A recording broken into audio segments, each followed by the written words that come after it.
们这个阵容要先站位，先 poke 的，让泽利 W 和杰拉的那个 Q 种子一直先 poke 他们，他们急了会上来送的。看一下，我踢后面。走，打架吧，走一起，要踢，走，要直接去打人吧，就杀人，打人吧。哎，看口香题，就打人，龙无所谓了，打人吧。慢慢追，看一下我打前面了，卢锡安没上，我要看莉莉娅。哎，追，这里有赏金，慢慢追。卢锡安没上，慢慢追，能看。哦，啊，应该跑掉了。莉娅跑交踢了，卢线交踢了。他们双推都没上，下波团好打。莉娅也没上，这个无论击中吧。这个真的集中吧，兄弟们，这最后一波的，兄弟们。等一下，能打的会直接打的。哎，卢锡安，看一下，等我。等一下，看，我没人能打，看脸上的看，没闪，他没闪，别，没事。先吃舞龙，追一下，吃完下路一波。我没装弹。走，我晕他，你想去？我去断他吧，他可能有大。一波不了。算了，一波不了。反正很赚，没事，很赚，兄弟们。哎，看我。哎，能看。再来，看一下，别急，拉走，拉着打，可以打。AD 没闪，AD 闪要好了，有大的消息，龙这边来打。他魁道踢也想踢，有线，他魁道踢他也想踢，没有踢。来一下，兄弟们，来一下，没眼了，踢后面了，没眼了，AD 没闪。看我后面哦，我会死。哎，卢锡安啊，有吗？我在看他，我在敲晕。卢锡安半血。靠！他死了，他也死了。还可以，追一下，能赢的，追一下。看一下。卢锡安杀了可以一波，把卢锡安杀了可以一波。一波吧，去一波吧。能一波吗？一波不了，就一个人，感觉还行吧。他应该没闪的。他没有，没闪。下路，能一波。一波了。nice，这么累吗，兄弟们？前面怎么？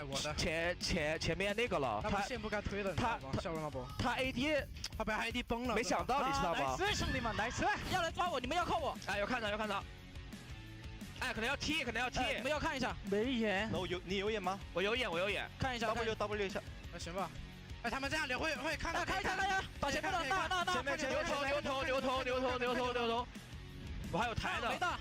看莉亚。哎，看莉亚，没闪，莉亚没闪，追，慢慢追，能赢，下路一波，先追，下路有线，兄弟们，没抬，5秒，他杀不死我，走，别管卢山，一波，我去来他，打到他就一波了，有牛头，哎，要点塔，就点塔，兄弟们，就点塔，啊，没线，闭了吗？说话。没闭，要走回去，没闭。有眼吗？有线，没，要走回去。A 塔，能 A 吗 ？A 塔，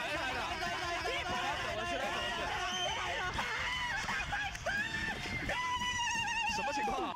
优神。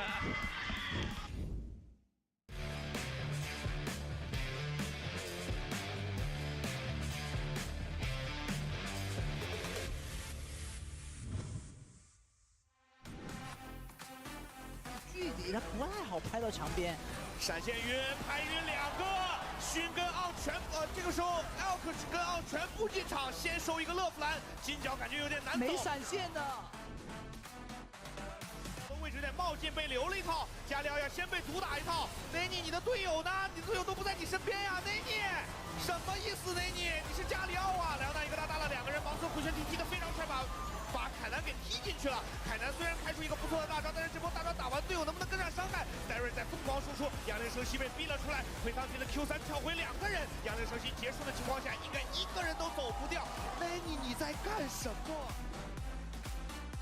这个位置先锋交惩没问题，猪妹吃下来，正面打起来，先开牛头，一个大招打住了飞机，飞机被击飞之后直接被秒掉了。凯南一个拉打的也很不错，把国豪给电晕了，正面的牛头也走不掉。虽然睡着3个人，但是或许有伤害吧。伊泽瑞尔配合队友进场，先收一个泰坦，但是被卡莎的 R 加闪现拉扯开来。阿斌再打一个被动晕住国豪，国豪也被击杀，少爷拼死一上去换掉了猪妹，但自己应该也走不掉。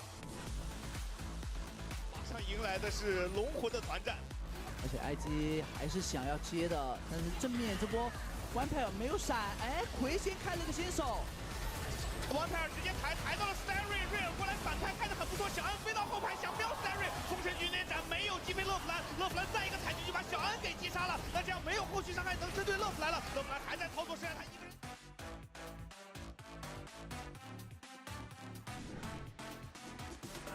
就是在给压力了。YSKM 进来，他想找机会，但打野走 ，W 了3个人，永恩风神军连斩没接上 ，Starry 这样被大招带走之后，先被击杀，不过天真惩戒龙没有问题，天真再 Q 回去，这边的内逆位置并不好，被勒弗兰直接 QW 给踩死了，而且 YSKM 被留到了最前面，天真 Q 完 YSKM 去锁后面的小安，小安再被皮皮卡的粘上，落抬了一下，保住了小安，小安反身输出，卡特的伤害是很高的，亨利扛不住，最后一个虚空锁定，没有中Angel神偷不用民族过去偷掉，链子连住，Angel还在操作，勒弗兰又回到他不用民族的印记上。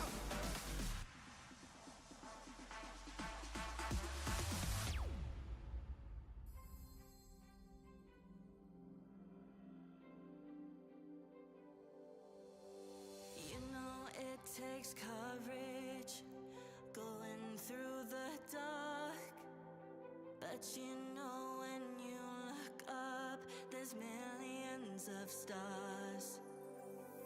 Let go of the memories, shine bright like the person you are. Go be who you're supposed to be, just feel it in your heart and light up with the energy.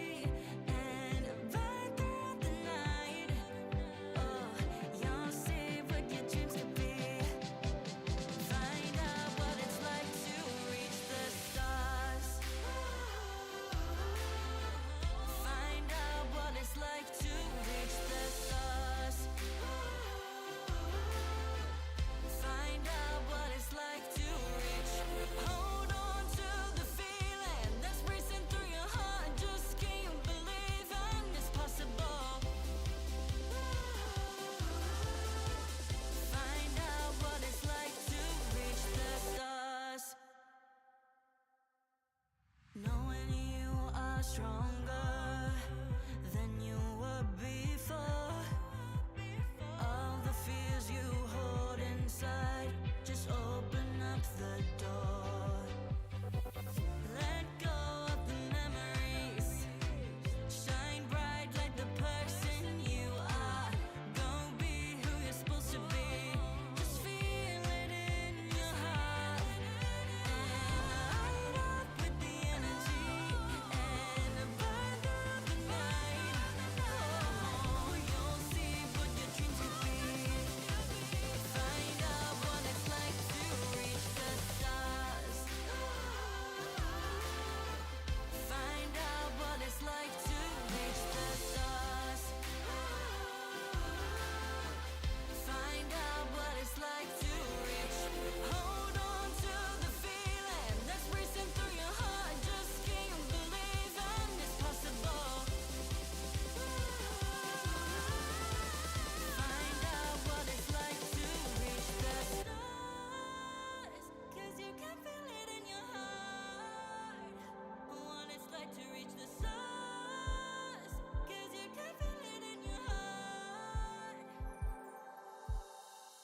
Let go of the memories, shine bright like the person you are. Go be who you're supposed to be, just feel it in your heart and light up with the energy and burn through the night. Oh, you'll see what your dreams could be, find out what it's like to reach the stars. Hello folks, how's it going? Just setting up over here as well. So we'll be with you soon. If you want to keep chatting, absolutely keep doing so. That's the word. And yeah, we'll be with you soon. Hope you enjoyed the series today. Yeah, Sam's just in the other room. He'll be joining us today, of course, as well. Thank you so much for the Prime. Slim, is that Slim Shide or Slim Shidey? And Zebra as well. I hope you're looking forward to the games as well, and I appreciate the promise of a Prime at some point. I appreciate that. Okay, God, that takes us over 400 subscribers, folks. We've been doing incredibly well recently. Yeah, so in terms of these matchups today, realistically, RA and EDG both haven't been playing great. I think I'd put Rare Atom over them because Xiaohao's on good form, and also Cryan is weak. So I think that Vikler's going to have an easy lane. So I think Vikler's going to be ahead. I think that Xiaohao can also potentially shut down JJ as well, because he is a good enough jungler to do that. So that's the problem though. Zebra again, thank you very much for the Prime. Well, no, for the subscription, appreciate that a lot. So we've had our ad break, haven't we? I appreciate that an awful lot. Second series of the day. It could be anywhere. God. I think NIP's solo laners are going to have a free ride versus FPX, so I think NIP might be stronger in this series, even though they're 0-3. Just because I think Rookie versus Care is going to be a blowout. I think Rookie is going to hyper carry this because Care is not a good mid laner, and I think if Rookie's on form, NIP can do an awful lot of good stuff. So if Rookie has a good angle, that's really dangerous. Okay, so folks, I'm just going to go get myself a drink in the background. Gonna make some tea, gonna go brush my teeth and stuff, and then I'll be with you. So leave you on this for a little bit, and then we'll be right with you.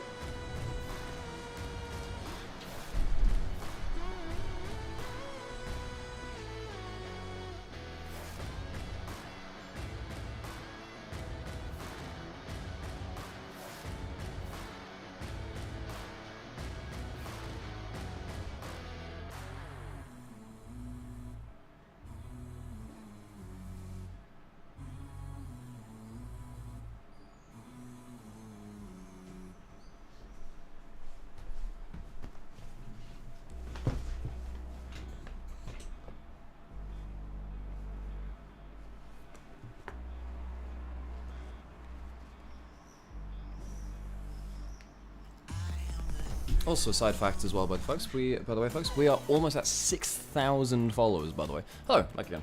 Very briefly, I put the cattle on, so I've done that. Yeah, so in regards to NIP and their consistency, I think they are. I don't think I would put it down as consistency. I think I put it down as their breadth.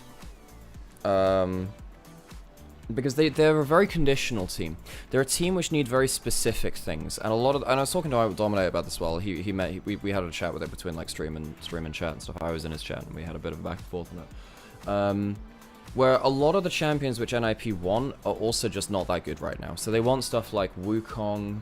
The Sejuani is fine for them too. Vi for the jungle, which is obviously not the AP carry jungles. And then when you're and when they're AD carries, they particularly want like utility AD carries. So I think Photic wants something like Ashe, or well, even something like a Ziggs. Ezreal's okay. You don't realistically want something like the Zarya as much. I don't like his area resolution nearly as much. I think his positioning's a bit sus on that. And while all that's happening, you also have Shanji, who's quite a typecast player as well. He really wants either the Rumble or the Cassante, and the Cassante is always in a losing matchup. Most of the time it is. So he's not losing gracefully on that one. So they're a very narrow team. They're a very narrow team. Oh, is this Ari stuff? I have that skin. It's a nice skin. It's Milky Tooth.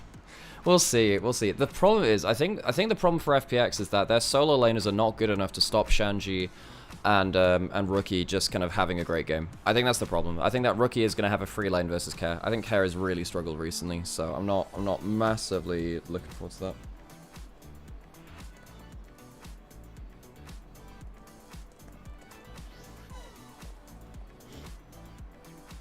Okay, I got myself some Worlds planned, so I guess I need to go, hoping Rare Atom can 2-0. I mean, I want it to be a competitive series, but well, hang on, no, I do want it to be a 2-0 because NIP have their, it's a game in their arena, so we'll have overlapping games if it goes to 3. No, I bought tickets for planes. So I don't know anything about that.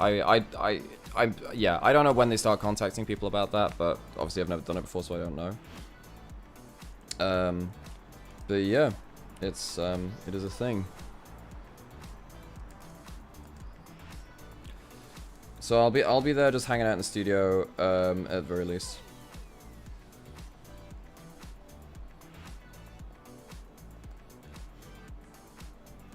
Okay, let me just post on these discords.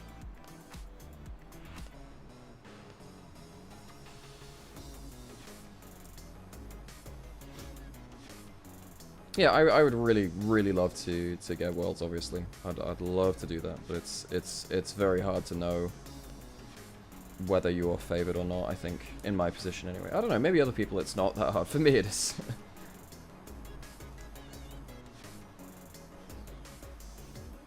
Okay, right, I've posted on those things. Okay, let's keep ourselves going. So, those are the LPX.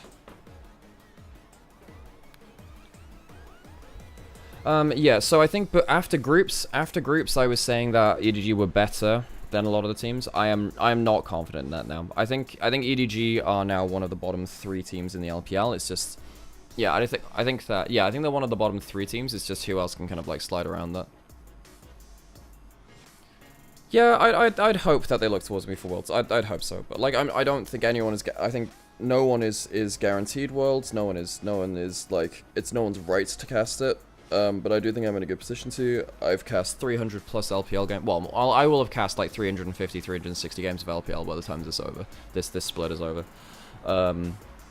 Yeah, which is obviously insane. So yeah, I would very much like to be a part of Worlds in that case. Right, I gotta go brush my teeth, folks. Hey Sam, how's it going? Bring my stuff in now. Alright, get a shirt on as well.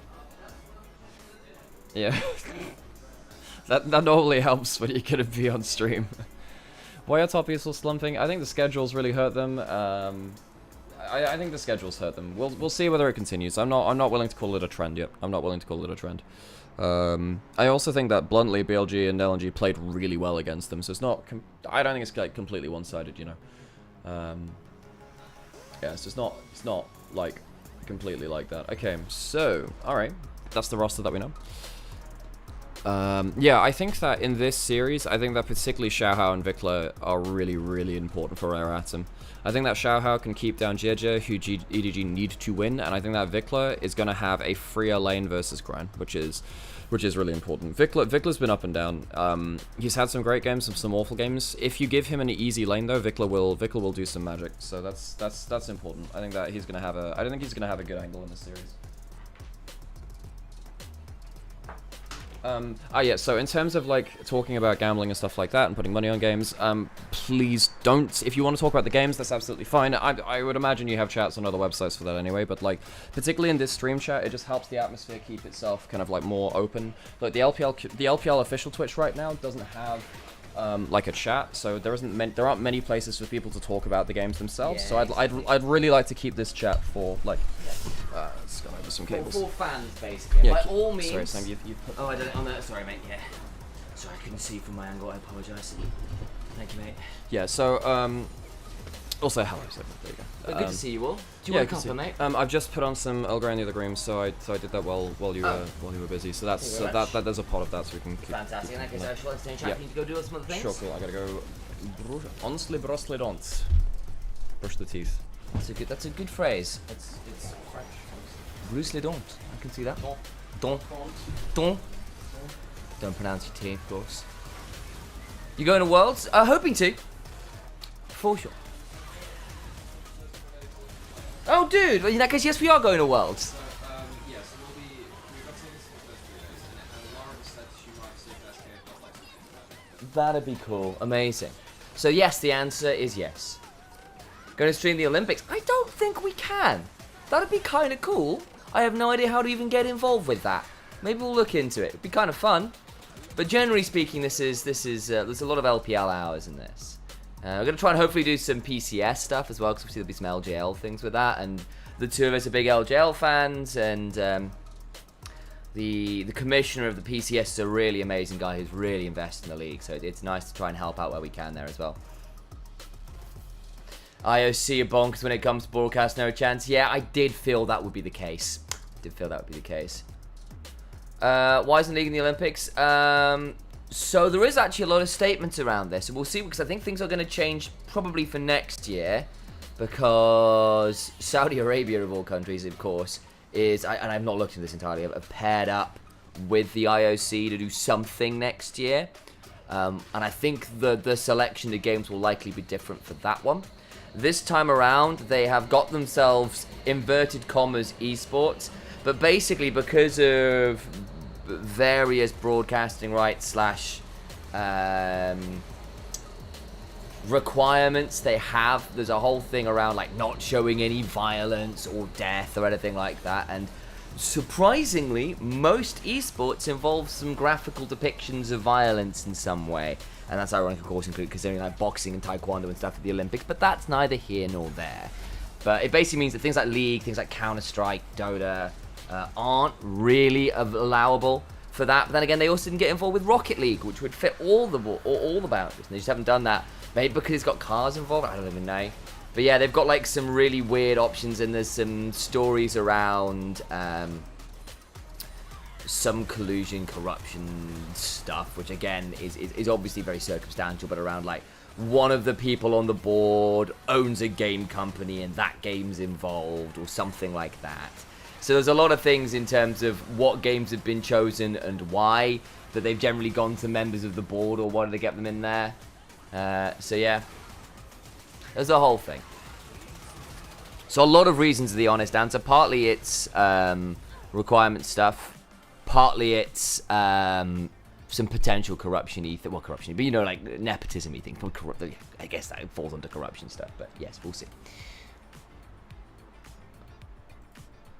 Lilia is high pick priority here? Probably. Yeah, JJ plays it, and it's, who's the jungle for bloody RA, who's a massive Lilia main and was very unfortunate not to get MVP the last series.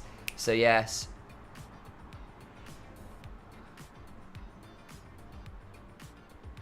But yeah, I wouldn't be surprised. RA loves Lilia. Yeah, Lilia, exactly. So, yeah, I think probably pretty high priority, and I think it's also a good jungler right now.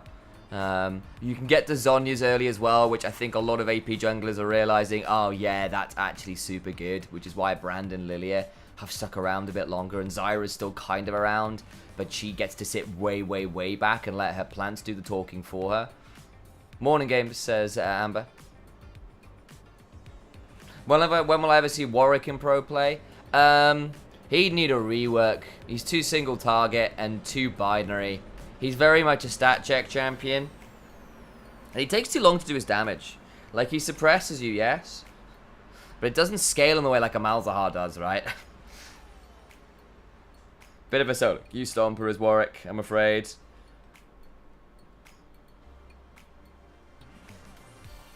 And anyone with a flash key dodges Warwick are.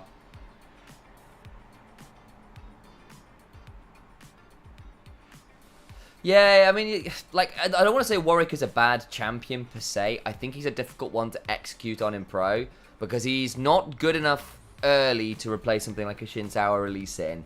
And while his, like, one item spike is really good, there are lots of other champions that it's just easier to do it with. Pro, is there any champ that's never been played in pro play? One or two of the new releases, I think, might not have been. But I feel like most champions have been looked at this point. Any champion that's not been played in pro play?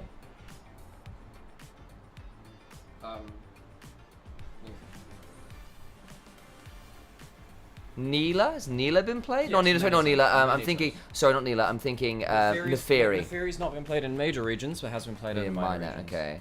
But yeah, Neferi has been... Briar's also been played once or twice. I don't think there's any champion which has never been played. I don't think there's a champion that's never been played. Tea, by the by. It's all good. And yeah, I've done the... Hello, son, Elliot. Yeah. Anyway, hello, we're here. Is it camera on? There we go. Okay, so... when does the game kick off? Typically, we go to the stage at about on the hour, just a minute or two after that, and then the game happens about 10 minutes past. So it'll be about just over 10 minutes now. We're like just under 15, rather. It's gonna like around then. Who's gonna win, bro? The team which destroys the Nexus twice in the series. That's you don't. That's typically how League of Legends works. Yeah. Hey, Amber, how's it going? Yeah, we were talking about this before. In terms of like who's favorites for this one, I actually think where Atom are. I agree. I think that Viktor's gonna have a free lane versus Cryan, because I think Cryan struggled a lot, and I think that Xiaohao is good enough to keep JJ down. I don't think there's gonna be a huge jungle diff because Xiaohao's on great form. So what that means to me is that the most important member for EDG and JJ is not gonna have an easy game, and I think one of the most important members for RA and Viktor is going to have quite an easy game. So for me, I think that's a big thing. I also think that Assume has been on really good form comparative recently, and I think that Leaf has been, yeah, folks, I know that a lot of people are coming in to talk about betting stuff, just because there is no real LPL community hub, because the LPL Twitch, I mean, there are other co-streams. Like, the co-stream chats are quite important right now in terms of, like, keeping up the LPL community, so we prefer to keep it about LPL talk and the gameplay talk, so, like, if you find anything useful in there, that's for you to use, and we'll be talking about the gameplay and whatever. But that, yeah, let's not talk like overtly about betting and win trading and shit like that, because it just brings the tone of the chat down. So I hope you can understand. I know that some people have, I know that's you. We've got ourselves a copy pasta, baby. Let's go. Yeah, I know that some people have come in and they, so I saw that Zebra, like, you did ask first. I appreciate that. If it is okay to ask, like, I'm not gonna like disparage you for not. Hey, Samsung, hi, Solar Puppy, how's it going? But yeah. But yeah, at least keep it gameplay related, guys. Exactly. Yeah, keep it gameplay. Look, at the end of the day, if you find something to use, that's for you to decide. But like, we're keeping this about the LPL because we're here for the LPL, really. Yeah, and we'd like to analyze the game, and that's cool. Yeah, exactly. And if you want to use that analysis, and we hope you enjoyed all the same. You know, we're here to because effectively these games would basically be lost to time if we didn't do this. So we do this now to. Yeah, we do this so you guys can enjoy a more formal style of broadcast if that's what you're here. And also, by the way, we are streaming on Twitch and YouTube. If you're on YouTube, sorry, I'm mainly reading the Twitch chat because it's quite active. Wait, RA have lost to EDG 19 games in a row. Are you kidding me? In terms of the team versus team matchup, that's hilarious. Well, I think it's today is the day the streak ends. I think the streak ends at this point. That's a hilarious stat, though. Are you kidding me? Even in spring? That's so funny to me. That is so funny to me. Wait, do you mind if Cadrel will co-stream this co-stream? Yeah, if he wants to. Yeah, he's super welcome to. Absolutely welcome to. Was he asking? Yeah, it's completely fine. If he wants to, yeah, it's fine. Tell him we say hey. Yeah. Hi, Mark. Yeah, that's totally okay. That's totally okay. Yeah. If that's that's completely fine. Like, because what we're trying to do here is just like, help people enjoy, enjoy these games when there is no official broadcast. You know, co-streams are fine. A lot of people enjoy them. But you know, it's just like a more traditional broadcast. You know, so just it's another way to enjoy it. Variety is the spice of life, or something like that. So we're just giving you multiple ways to enjoy it. Yeah, exactly. And yeah, we've done like 120 games now or something. We've done like 120 LPL games across this year, so it's been a lot, folks. So I guess the other thing is that when we go into game, if you're new here, when we go into game, if you let us know what the game sound is like, we can turn it up to a maximum point, but there is like nowhere beyond that point we can go beyond it because it just depends on the clean stream and what they're doing there. So let us know what audio is like when we get into game. You can kind of like sound check it with the gyros and the start of the game. We kind of just eyeball it depending on what the stream's like. We should be getting through into onto the stage now though, and we'll enjoy that. And to answer your question, Danny, yes, there's no official English broadcast. And that's only on so that's on Monday, Tuesday, Wednesday. Yeah. On Monday, Tuesday, Wednesday. On Thursday, Friday, Saturday, Sunday, there is an English broadcast for the LPL. It's just not on Monday, Tuesday, Wednesday. So we fill in the gap. We fill in the gap. Yeah, we do. So, and also, by the way, for those of you that haven't been introduced to us yet, I'm Alex. I'm also known as Nomera. You might have seen me on the LPL broadcast or the LEC a couple of years ago. And I was on the LEC with this guy, who is my brother, Sam. We are brothers. That was kind of cool. Which was really freaking cool. So we did that in 2022. If they want us back, we're still here in Berlin, by the way. We've got an expert scientist in chat as well. Oh my god. The Cheese Caves. He's here. The Cheese Caves. God bless Wisconsin. God bless Wisconsin. But yeah, so we're brothers, we cast League of Legends together. And yeah, because this has no official English broadcast on Monday, Tuesday, Wednesday, we do it here. No, we are actual brothers. We are actual brothers. I am this guy's older brother by about a year. He's the older brother by 14 months, yeah. So we've put up with each other for decades at this point. Yeah, so EDG won against RA, even with their worst roster. You think RA got this time? I think as it stands, I think RA have upgraded from spring. I think Xiao is really strong. Yes, I did finish Prokhorov last night as well. I did finish that. So that was like my, I don't know, 12th victory or something. So any Prokhorov and Joe, I did start another run as well. I've still never played. I know you can play it on your phone too. Yeah, it's touchscreen sensitive. Yeah. So yeah, we finished that last time. Wait, what was my team? I had Ninetales, Iron Thorns, Ludicolo for some reason, a Superior. And a couple of other dudes in there. Meowstick, I had that, and then another dude. Oh, Daxman. Yeah, that's the one. Yeah. Cool. Because I'm trying to like get as many medals as I can. You still need to coach me in Ari? Yes, I do. Yeah, I do. Okay, right. So we're gonna get through into stage soon, and then we'll Go from there. we'll go from there. Yeah. RA top is a griefer. What, Xiaoshu? I think Xiaoshu's been playing well. Because the way that Xiaoshu plays is that he flanks team fights really well. Whenever RA go for a big team fight, Xiaoshu tends to be there. We need to do an ad break like right now. By the way. Do it. Yeah, we need to do an ad break now. Otherwise, we'll get them in game. So we're doing ad breaks now. If you don't have a sub, you're not going to miss anything, but if you don't like the ads and you just want to hear us yap some more, we'll be there. This means we get no pre-rolls when you're coming into game, basically, guys. Yeah. If you have a sub, drop it now. You'll avoid all the adverts. That's the plan. Otherwise, bear with it for a couple minutes. Who will bring out Vel'Koz's jungle? The person with the least brain cells, probably. That's me. Yeah. I don't know, I say that. All of those brain cells are going to be used for trigonometry instead. That's true. You're just maths. It's a good team. Hear me out. Morg is viable jungler as well as Zyra and Brand. Yeah. I mean, Morg, I'm surprised we haven't seen a little bit more Morg, because he does clear quite well still. We've only really seen Morg from Cuz. In fact, folks, if you enjoy LCK and LEC, I'm not going to pull it up on screen right now because I like these graphics, but I do a podcast every week with Rich and Kier over on Rich's Wrath on YouTube, and we talked about Cuz being genuinely a win condition for Kwangdong Freaks because he is the least rigid part of that team. He plays stuff like the Morgana into Vi, and that means that so good into Vi as well. Which means that like Vi as the single target engage doesn't get to do what she wants. So Morg can be a game-winning champion at that kind of point. So and it's a way of getting AP on Morg without having to put her in say mid lane, which sucks. So yeah. Well, she used to play top lane. If you go back to watch Season 5 LCK, there were a load of players playing. So Marin was playing it, amongst a whole load of others. But they were playing. Cabochard playing it as well. Yeah, for sure in EU. That was when he was on. Is it Gambit at that point? Must have been Season 5. Yeah, it would be Gambit. Yeah, that would have been Gambit. That would have been when he started. Yeah. I saw him when he was in Italy top main. Yes, well, back when he was on Syntop it was actually on NIP back in the day when they were an EU Challengers team. Now we're over here in the LPL, but well, we're seeing them later. Was Power of Evil and Alex Sitch on that roster at various points as well? Yeah. I mean, Freeze, Freeze, who is Nightshare's twin. Oh yeah. So both of them have made their own. You know what really annoys me is that Nightshare wears Freeze merch. That's so funny. He wears a hoodie saying Freeze, and they look very similar. So that is so funny to me. But yeah, folks, we are, again, just a reminder, we're streaming on Twitch and YouTube, so if you have a preferred platform, go to that one. Teams come out onto the stage now. This game will be in Shanghai.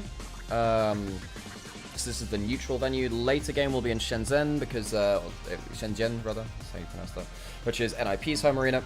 So what that means is that if this first series go to 3 games, we will see whether we can quickly hop over, or typically we want to favor the Ascension group because they're the better games and they're more important games. So if this first series goes long, we might have to switch series, but I'm going to I feel like this is a 2-0.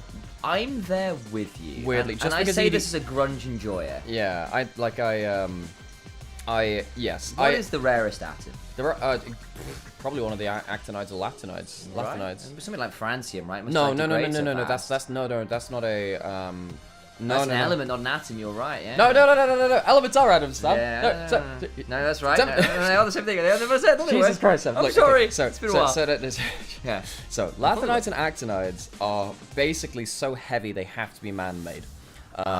So they're like the very, very heavy elements. So you can get to, there's like Einsteinium and stuff like that, which are like super. I think there's Americium as well, which is named after America. Francium is a very, very heavy alkali metal, and it does decay very quickly. Yeah, right, but it still does exist sometimes. Right. It's still, but yeah, it's probably the ones which you have to man-made. So for instance, there are probably that doesn't probably count, but there are like muons and stuff like that, which are or whatever they are. The thing which is made out of particle and its antiparticle that can form a nucleus sometimes. Okay. Yeah. Fair enough. Yeah. Onganation, yeah, that's a fun one. Yeah. Anyway, yes, those are the rarest items. You know, when I used to cast a rare atom, I used to bring a rare atom fact for most of their games. I probably need to think of one on the fly now. Do you think that when a king farts, it's a noble gas?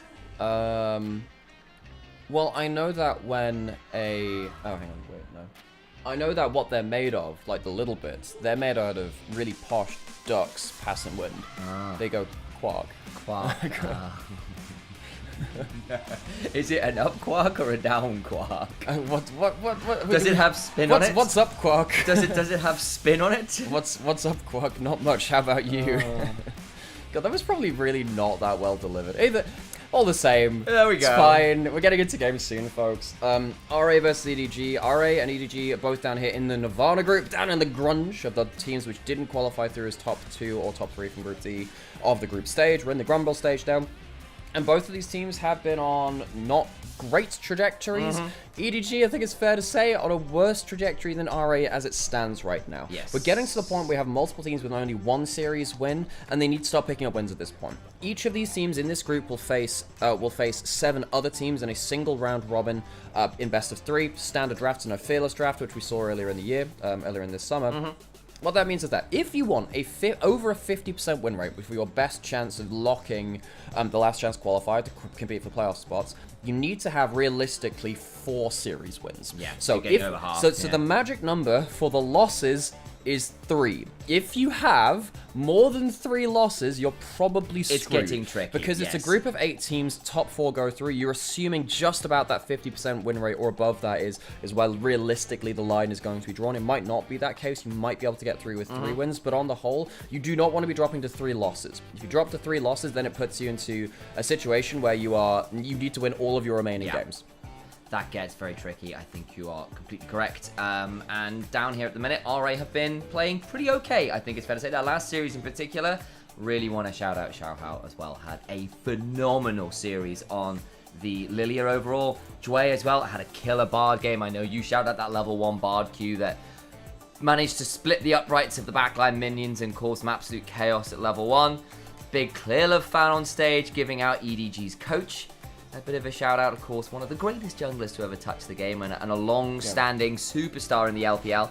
Now, of course, coach of EDG, who have perhaps not been living up to the caliber of their coach, shall we say, at least in terms of the levels of play that he showed off once upon a time. Yeah, and I think EDG, you know, I thought they had recovered from the Doom Squad split of spring where they were almost the worst team in the LPL. It was close to it.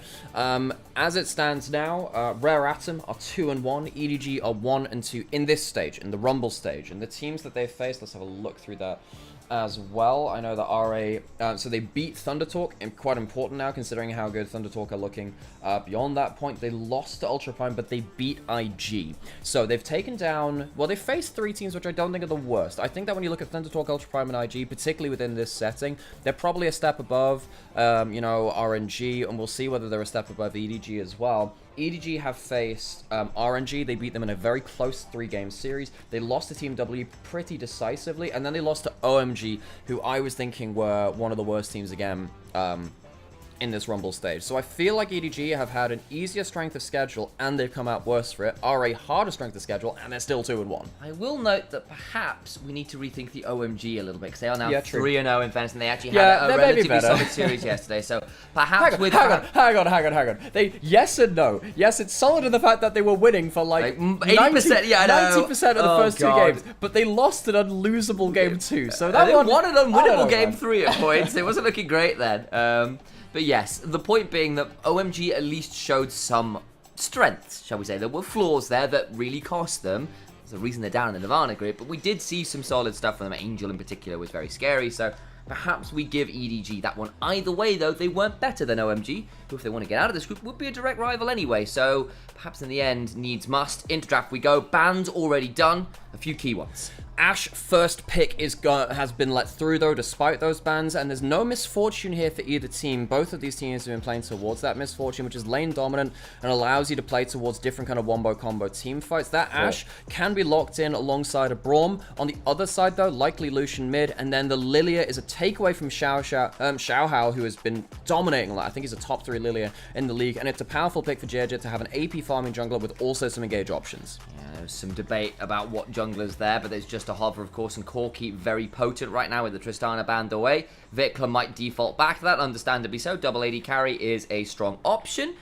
Of course, there's Lucian as well. We're expecting mid lane off current trends, but could straightly go towards bot lane because Leave is a Lucian player. So the Lucian counts as the Corki in mid lane. So Vikla self-counterpicked himself. I am so surprised by that. Maybe he didn't want to play the Yone into the Lilia because then you have to go melee range versus a very high damage kind of AP brawler from that jungle. Not the same kind of like flavor of champion as the brand or the Zyra that's just been locked in, which is more long range. So Vikla kind of self-counterpicking and saying, look, Cryan, I don't think you can play this matchup. This is a bit of a gauntlet now. Vikla's saying, all right, he's throwing down the gauntlet and saying, the Lucian's meant to beat the Corki. All right, prove it. That'll be certainly something to keep our eyes on. Solo kill, blind picking the Gnar. It is once again rising in priority. We do get those kind of ebbs and flows with particularly Gnar, a champion that very regularly kind of disappears from top lane, and then suddenly people go, I can play this champion kind of well, and it fits in most team comps, and I can play it into a lot of annoying matchups and still be kind of okay. And it just kind of comes back into meta, ever so slowly creeping back in. I think that EDG needs to be banning Braum on this next pick. Braum is really, really nasty alongside the Ashe, and also ends up beating out a lot of your engage supports, which I do think they need with their comp right now. They need another form of engage.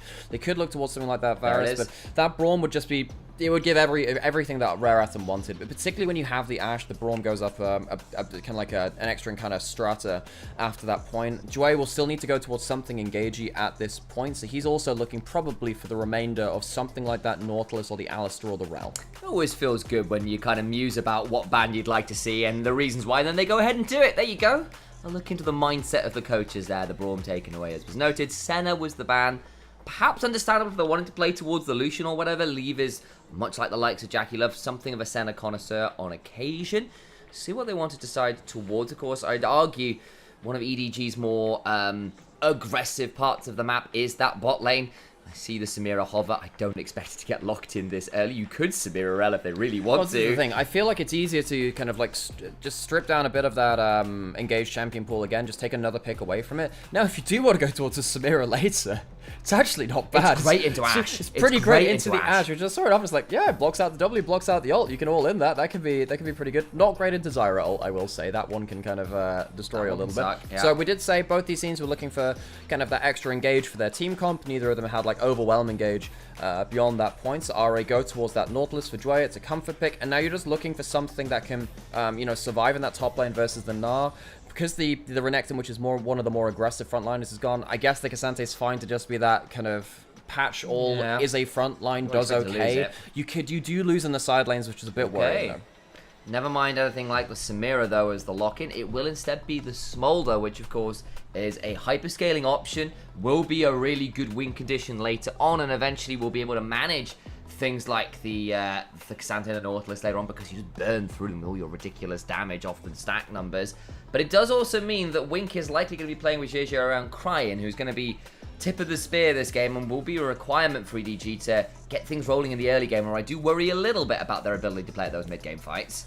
Yeah, so EDG, they do have themselves pretty good follow-up team comp. They have good Mega Gnar, and they have themselves a good engage coming in from Wink. It makes the job quite easy for Leave to throw an ult down over the top of it, for JJ to come in with a big sleep as well. That can be a big follow-up team comp. It's not the easiest to play around because you do need to have that Gnar on a good timing. On the other side, I think the Ashe is much more fire and forget. If you miss it, whatever, that's fine. I feel like when EDG are in, they are in. I do like the fact that both teams have ample engage. I do like the fact that their lanes are competitive. It means that hopefully we get to see player skill win out the day rather than just the strategy coming out from the draft. I think that is a fair statement indeed. I'll say I think RA's comp is easy to execute, even if there is probably a little bit more bridging in the side of EDG's in terms of you start with the Gnar early pressure lane, and the Lucian at 1 item's good, and then you get to 3 dragons and the Smolder takes over, and that all feels really good, but it's not like I'm looking at RAs and going, oh no, double AD carry and a Zyra, whatever are we going to do about scaling?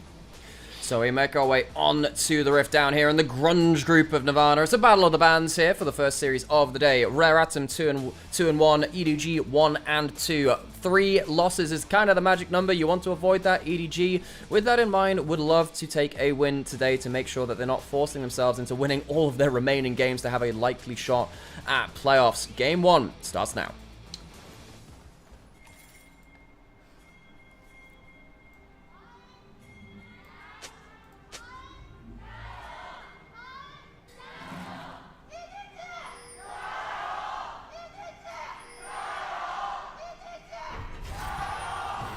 Despite perhaps some of the woes this year, EDG still have a very vocal fan base, one of the very longest standing and most successful organizations in the LPL across its history. Of course, this year is certainly not that. The fan base remains. You can hear it there in the gyros for sure. Just aware of potential level 1 shenanigans with the Nautilus. All the while, Nautilus and the Ash just looking to see whether they can find the Smolderell. Should strictly be a little bit of a better lane early on. The Ash pretty obnoxious in those early levels, and you can see Zyra didn't have the plants interrupted, so she had a pretty rapid clear towards the top side. So, we have seen that often be the answer into the Zyra. You just run in at level 1, you say, nope, no shit, no seeds. Very much like you used to do that against the Shaco, which ends up just making sure that Wink doesn't go for a snap engage onto Assume, because Leave ended up getting that W across them. We haven't seen that much of the Smolder. It just has come through just as a champion, which is okay at following up on some big engage compositions later on with that big ultimate. Doesn't really give much lane presence, though. Flash on forwards, gets the root, Leave in danger, has to flash away. The autos afterwards doing so much work, and first blood comes on down. Smolder punished in the blink of an eye. Okay, so that is, yeah, leaving stage right very, very quickly for the topically named AD carry. That the Smolder is great at following up for teamfights later. It is not a laning phase pick, and Leave and Wink fail at level 1, and that's opened up bot side jungle. Oh no, it's getting rough already. Here come the plants. JJ may well be forced to flash out of the dredge line. We'll lose the blue buff as well. That is rough stuff. No interrupt on Xiaohao's clear. Gets to walk on in and nab away that blue buff with the Lilia not starting on it. It wasn't there and taken early. We've seen this a bit from a couple of Zyras recently too. Particularly Kanavi did this as well, where you go for one side clear from the Zyra, and then you can go towards like a contest on Raptors or a contest on the bottom side. Because Assume and Jue win that lane so hard very early on, it is going to be a full quadrant bot side into camp steals in the enemy jungle, getting a flash out of the enemy jungle, and they go towards that top side. There's the E down, Climb forced to flash as well. Jue getting absolutely every summoner on the board, it feels like. This is a huge issue for EDG. EDG, their strengths this split have largely been their level 1s, their early games being pretty good, and JJ being really good at kind of marshalling the map when he needs to. Now, JJ's down a flash. You have Xiaohao, who is monster clearing through topside. Has even chosen to let go of walls, just so Xiaohao can be more active on the map. He's a level up to JJ right now, and he has red buff and blue buff. The smite for this one taken by JJ, gets him to level 4, but the damage is still pretty good. Speed up with the passive on the blooming blows means he gets out with that smite secure. Xiaohao, bit of a mistake there. Shouldn't have led with the E on the Scuttle Crab. If you know he's going to be contesting for it, you should save that E. And then also one of the matchup things about Zyra versus Lilia. Lilia gets to use the Q on your plants. Unless you're using the slow plants or have Rylai's, she just then gets speed buffs and then just walks away if she doesn't want to fight you. So that's just a little thing about the matchup which can sometimes favor the Lilia in specific scenarios, as it did that. All the same, Xiaohao's going to be a little bit ahead on farm. You see in mid lane, supports have just left their AD carries and they're more interested around playing their other AD carries. Yeah. It's like, oh yes, we've had one AD carry, but what about second AD carry? Well, why? Look, mid laners are such needy creatures, Alex, and sometimes you just need to babysit them. Maybe they should be the duo lane. Xiaohao potentially going towards this bot lane as well. I was wondering if he was going to run on the back. He doesn't see that. He doesn't have vision of him. So if he had vision, he would stop that recall almost certainly. Not going to be the case now. Wink going to be spotted heading back out onto the map. Map hacks have been enabled by Ash, so that's going to give RA good information too. And RA really good start to this game. And this is now going to be EDG. What do they play towards? They're playing towards fast clear from JJ. Hopefully he can get onto the map a little bit sooner as well. But it feels like Xiaohao and Jue have been winning out these first 5 minutes. And it has had some big implications, because you can now see that Leave is losing XP, is losing some gold, and RA are starting to get a bit worried, I would imagine, about the state of their composition. Yeah, and I'm kind of liking what's happening with the sports ball, because the volatility here for EDG is in mid lane in a lot of ways, and just having the Nautilus there makes playing through mid lane pretty tricky right now. That's very true, because that's a really good point, because the Lucian is meant to counter the Corki. That's how LPL's been playing it. You dodge out of that Fosh bomb. I'm very Sean Sean Connery, the Lucian in the mid lane. You try and that's pretty good. KDA of 007, huh? Yeah, I like my Corki shaken, not stirred. Xiaohao is going to be going to... no, not Xiaohao is going towards... Look, shut up. Okay, Xiaohao's going towards bot lane. The name's Dive, James Dive, leave another day, they make it a 1-for-1. I'm out of James Bond puns, but I don't think they're out of damage. The Ashe comes on through with the ult, but Wink will blink and fall apart in the bot lane. With two kills, they can afford themselves an entire Goldfinger at this point. They picked up about 600 from the kills. They get to get themselves plates as well. Yeah, it does feel like EDG. They will find themselves, sadly, a moment to reflect. Maybe they can find themselves a quantum of solace in this moment. They'll definitely need it after this awful early game. Look, they went to the Casino Royale, they gambled and they lost, you know?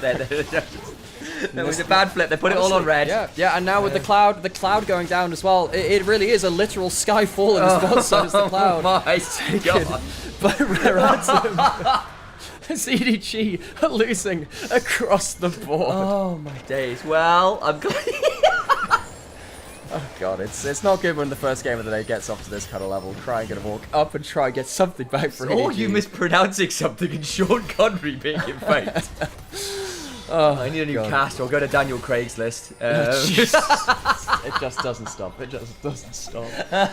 Oh god, this early game is about as good as it gets for Reratum. Even this wave crash towards bot side, you're going to assume kind of just bodyguard going towards this. EDG, what are they getting in this early game? They get a slight lead in top side because of a plate taken by solo kill, but alright, what more can you want from this point? It is so hard for RA to like not find advantages at this point. The level 6 is hit midway through this dive, and yeah, Leave has been completely dunked on as the Smolder. If you hard focus on the Smolder, you don't really get to play the game. Doesn't have the early game tankiness or the ability to outplay. Your damage is really low, and you know, Wink ends up blowing the flash too, which is a bit of a problem. Now you don't even have that playmaking tool to make a snapback play.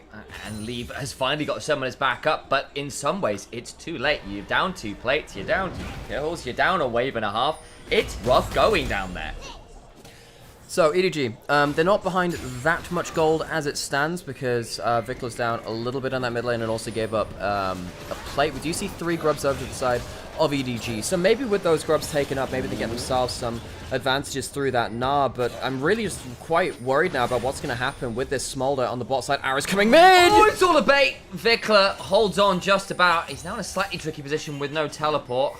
Xiaohao around, crying with no flash. Would have to wait for the E really to look for a true kill here. Needs to be a little bit aware of the piercing light or an ardent blaze, but Vikla holding his nerve, has got the fleet footwork and seems to be alright with that part as well. He's also got a big one and a flash. So if you go towards the Corki, if he flashes out of that piercing light and hits you with a big one and a fast one, he probably wins that trade after that point. Cry needs to be careful of his mana as well by missing that Q. This laning phase threat is kind of over as it stands. You have Wink in the lane, but it's not going to do that much else. Replay in the bot lane, what are we seeing here? An ult used by Leave to stop a recall and clear out the wave. So that gets something back for Leave. He's ended up getting more farm than I would have expected. Remember, Cry and no flash. There was a chance that Drake could have flashed for the hook, doesn't go for it, and we get ourselves a bit more of a calm phase now coming through. Indeed. Now, you're right, actually Leave managed to even up the wave discrepancy off that, which is great. Got a plate as well, so nice interrupt on the back. We know that ultimates used to do that can be really obnoxious. Shout out to Jinx doing that quite a lot when she was last more meta a few patches back. But still, Leave managing to stay somewhat in the game. Not stacking super fast, but of course Smolder in general doesn't stack anywhere near as quickly as he wants to anyway. Yeah, and also it's worth noting that Smolder still gets the execute at 225 stacks. It's just a lesser threshold for the execute. You still get the burn damage. It's still okay. You're still Smolder in late game. It's just not quite as obnoxious when it was like, it doesn't matter how far you are, but fine 225 3-item Smolder it is a win condition. If you can't win with that, then you know, why are you here? Funnily enough, EDG played that a lot in spring. Didn't really work out for them, but hey, they tried it. So now EDG, once again, are going back towards that. It's one of Leave's most played champions because he played so much during that meta. RA, they're up in kills. They have themselves that first dragon, but I thought this gold lead would balloon more. Much The further, fact that it's yeah. only 10 CS in bot lane is a bit worrying, considering that it is still a small. It is 1,000 gold lead. Assumes next arrow. I think they need this to accelerate the game again. If they don't get themselves a good value out of the next big play they make, I think that EDG will be quite happy, especially with those 3 grubs under their belt, meaning that RA can't accelerate too hard themselves through towers. Yeah, exactly. The fact that grubs haven't been taken, they'll trade them now, of course, and dragons in a minute, so it should still end up at a pretty decent objective clip for RA. Though they are also in this position where, like, actually would expect the Ashe to be further ahead than they are, especially with the fact that the Smolderers died twice and dove as well with the wave being lost there. The fact that in mid lane, the Lucian, the flash blown is kind of staying even there. You're going, okay, I was expecting perhaps a bit more in the gold front from RA, but they're still doing just fine. They're still scaling okay as well. So it's not like the game is over. It's just, I suppose, credit to EDG for not bleeding out more than they could have done here. You know, Sam, I think there should be like a Wasp Queen Zyra. That'd be cool. Because you could have like each of the plants having like the stingers on and stuff like yeah, that. That'd be really fun. And you can call it Zyra B instead of Zyra A. That'd be fun. Did you also know that, very topically to the James Bond stuff, I'm pretty sure that Vesper means wasp as well. Pretty sure that does. That's why Vesper is like wasp-like. Yeah, that's the thing. I think that'd be really cool though, because you've got like Orbiana and stuff like that. I like the bee skins. I think they're cute. They are pretty awesome. And the Ashe, about to reset here. No, that's not the Ashe reset, it's the Nautilus. It's got baited by Nautilus behind the Ashe here. But Dragon has been started. Although Solar Kill is here nearly at Meganar, so perhaps has to be a touch scare, but we can see with GG on the top side of the map, unlikely to come and contest. He's alone, so there's no contest there. He's Yeah. just there kind of battle warding it out, playing his own bit of Safari League of Legends, and seeing that the wildlife is there. It is there. Vikler is on the weak side. He has a big one, so he can clear out a little bit. Really won't get himself access to like a big turret plate. This dragon's going down fine. Worth noting, by the way, that most of the dragons are completely fine to take for Zyra. She'll take them as quick as anything else. If you take a Hextech dragon, it can be a bit tricky because the chain lightning from the breath kills the plants really quickly, so you don't get all of your DPS. Zyra's plant DPS is all from plants, so the fact that like the Hextech ends up just killing it for free is really, very annoying. Yeah. Really annoying. Even if you tank the shot, the plants just end up getting the chain lightning anyway most of the time, which is a real pain. Arrow going bot side is going to miss. So sadly, we were saying RA, the next arrow, the next big play from them, really needed to be something they could accelerate the game through. It's not necessarily worked out that way. And now you see that EDG have really good defensive vision across all sides of the river. I think they're fine to just sit and farm up at this point. Despite the early dives going against them, I think RA have maybe just stalled out a little bit now. I'll also say they've low rolled with a Chem Soul, especially into a Smolder. You want to be playing low HP there late game versus that, so not the greatest soul available to them. Of course, you know, Cassante not bad with Chem Soul. You know, you can get use out of the tenacity and the stats at lower HP, but it's still not the best thing ever, let's be real. So getting ourselves onto the map again, Herald spawning in 30 seconds. RA, they could make a big power play with that. They would really like to get that Herald as it spawns, so assume won't have that arrow. We are contesting over the Scuttle Crab and the river positioning though. Dwyer has Flash, as does Wink, both engaged champions, really ready to pull the trigger. And you can see just that body language getting a little bit testy there. No one pulls the trigger just yet. It's going to be the Scuttle Crab taken by RA and EDG forced out of river. Yeah, that'll be that. We got ourselves about 5 seconds till Herald spawns. That might be the next port of call here for RA. A good way of potentially forcing through mid lane in particular. Plates all fall off. Not that many claimed, honestly, by RA. I think they got 2 bot lane, and that was about it. I think they might have gotten one in mid as well. Like, it wasn't that great in terms of those plates coming through, but you know, EDG, when they have, you know, you have that small, that you're really happy just to be you're just happy to be here, Sam. You're happy to be even, very, very much so. Oh yeah. And you know, the Ashe is going to be, you know, ahead of the game for now, but for how long realistically? You're getting to the point where, you know, Leaf's getting more and more stacks. More and more stacks. It's not the fastest stacking ever, but with the Shojin definitely helps. Vikler, can you Valkyrie over the wall? Yes, he can. No engage through there. And we're slowing down, Sam. We have time. Have you got any bits prepared? Anything you'd like to use this time wisely for? I don't. My days. We nearly didn't have time as the arrow came. You tell me. Got any Do you like? Time is a weird soup, Alex. Why is that? Why is that? Ask Talus and Jaffe. Right, okay. Member of Hit D&D live play show Critical Role. Right, okay. I have to say I really appreciate Taliesin. Taliesin just looks at the world in a way which I appreciate. It's just weird. I appreciate that. Also, he's also a great player of Vampire the Masquerade. If anyone out there like appreciates other other like tabletop LA by Night, systems. great. So another thing on that news as well. There was this Wizards are starting to do like a revamp of some of the old classes and stuff like that with like the new player's handbook, so you can have optional rules. And they finally updated my beloved Ranger, and it's still just as shit. It's just awful. Oh no. It's still just as bad. And they also killed Gloomstalker in it, which is like the living blender build. It's like a Phalios when he's got a lot of chakrams stacked up. So Gloomstalker's worse and everything else still isn't good. Yeah, it's just less satisfying, so that's sadly not great. I don't know if this is going to evolve into that much, but it's not going to go through much. But, well, okay, I think we've used up our bit content for now. So, yeah, I don't know, I'll sit there and I'll bemoan the fact that my favorite class is once again just really... It's gotten worse. It is somehow gotten worse and less satisfying. I'm going to sit there with my, you know, my nine attacks on turn 1 with Gloomstalker, and then... yeah, I'm going to cry. I'm going to hold on to my old rules, or use the house rule ones instead. Anyway, we've got Dragon coming up in a minute, so we can return back to League of Legends, or at least the Dragons part of Dungeons & Dragons. So we now need to see where the next big advantage is going to come through in terms of the big engage. The arrow's going to hit you, Oh, that's a big one. Onto the Lily means they can't get involved that much yet, but follow-up limited, so looked good for a moment, but JJ not actually under as much threat as they could have been, having been hit by the arrow. So for now, just see a bit of poshing around mid lane, not too much more, honestly. Yeah, Assume hits an arrow, but onto the target behind the person he was aiming at, so sadly they can't capitalize. And now, RA, they can potentially look for an early soul point. They're going to get themselves towards this tower, which will share gold between Vikla and Xiao Hao, of course. I think Xiao Hao getting gold is important. He's gone for the Merc Treads, which makes it harder to engage onto him with something like the Lily of Sleep. I think that makes sense, because if you get hit by a random Swirl Seed, the game can get very difficult. The fact that he shares in some of that gold is important. I will say RA, they have given up positioning around this dragon in favor of some resets, so EDG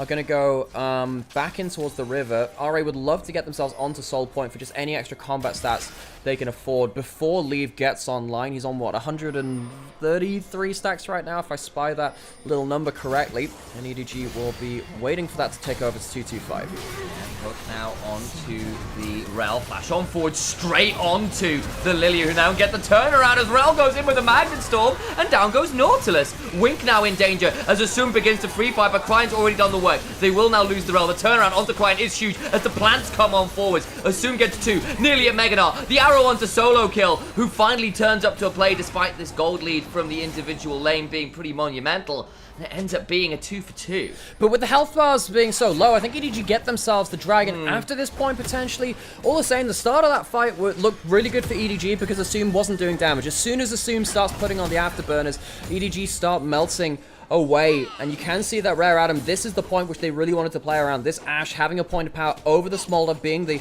difference in the damage. EDG are not going to be able to get that dragon. I thought they might be able to, so that's going to be up for the taking beyond this point. Start of this play, it's an engage onto Vikla, who Valkyrie's forwards like that. I don't know, man. You got to be really careful with your mobility tools.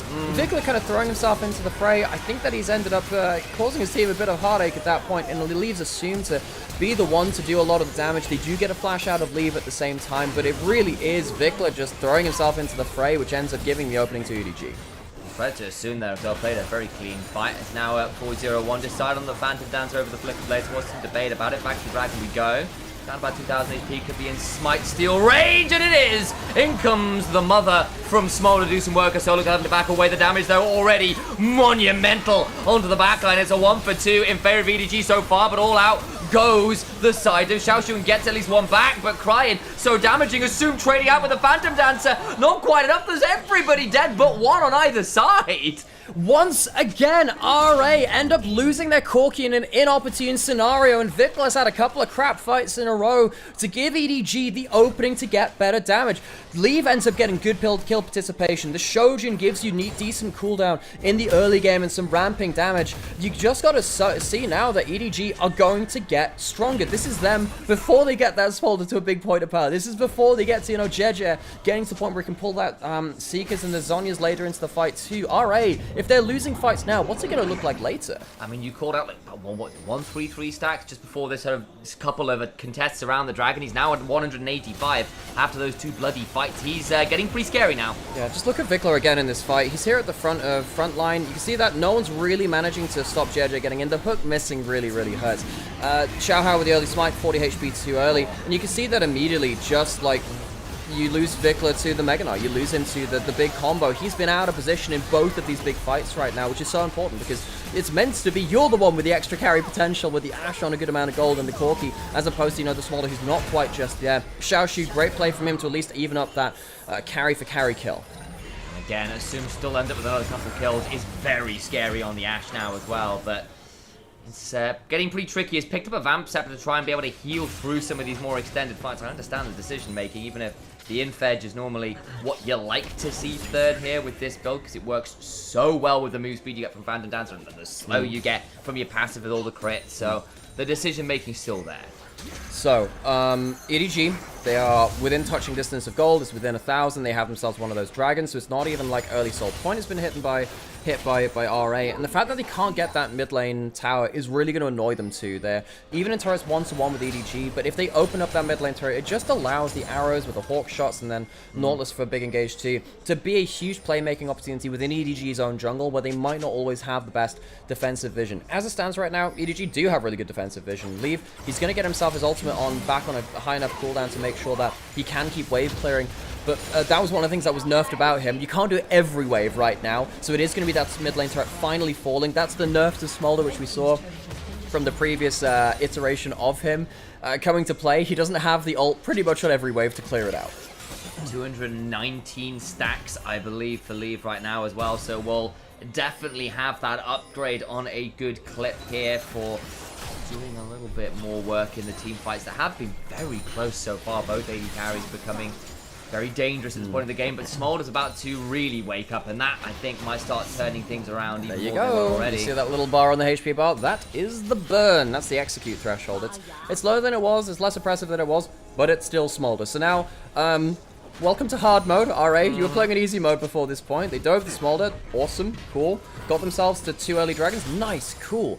Now EDG have stopped your soul win condition, and you now have to play for multiple dragons into the Smolder who's online. As soon as you get that third item, it's going to get even harder. But even with just the Shojin and the rapid fire cannon, those Qs at longer range every so often are going to apply that burn. It's going to be a real pain in the ass for Rare Atom to get away with this one.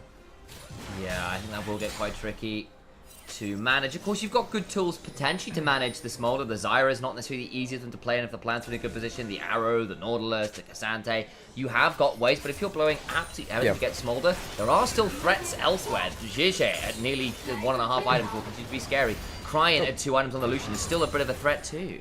Fun note about that. Did you know that, so thank you in Chinese is xie xie, and of course the jungler would be jie jie, so it's quite similar in regards to that too. It's a fun one. So you say thank, so xie xie jie jie. Thank you, JJ. Thank you.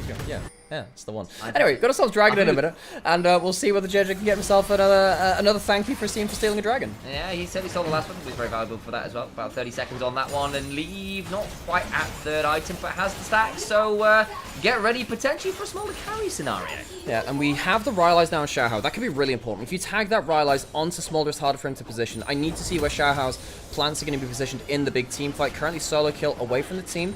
Of course, solo kill, a big part of the disruption that EDG want to bring in to the start of this fight. I gotta say, RA, with Jue going in as the engage, he is going to explode very, very quickly.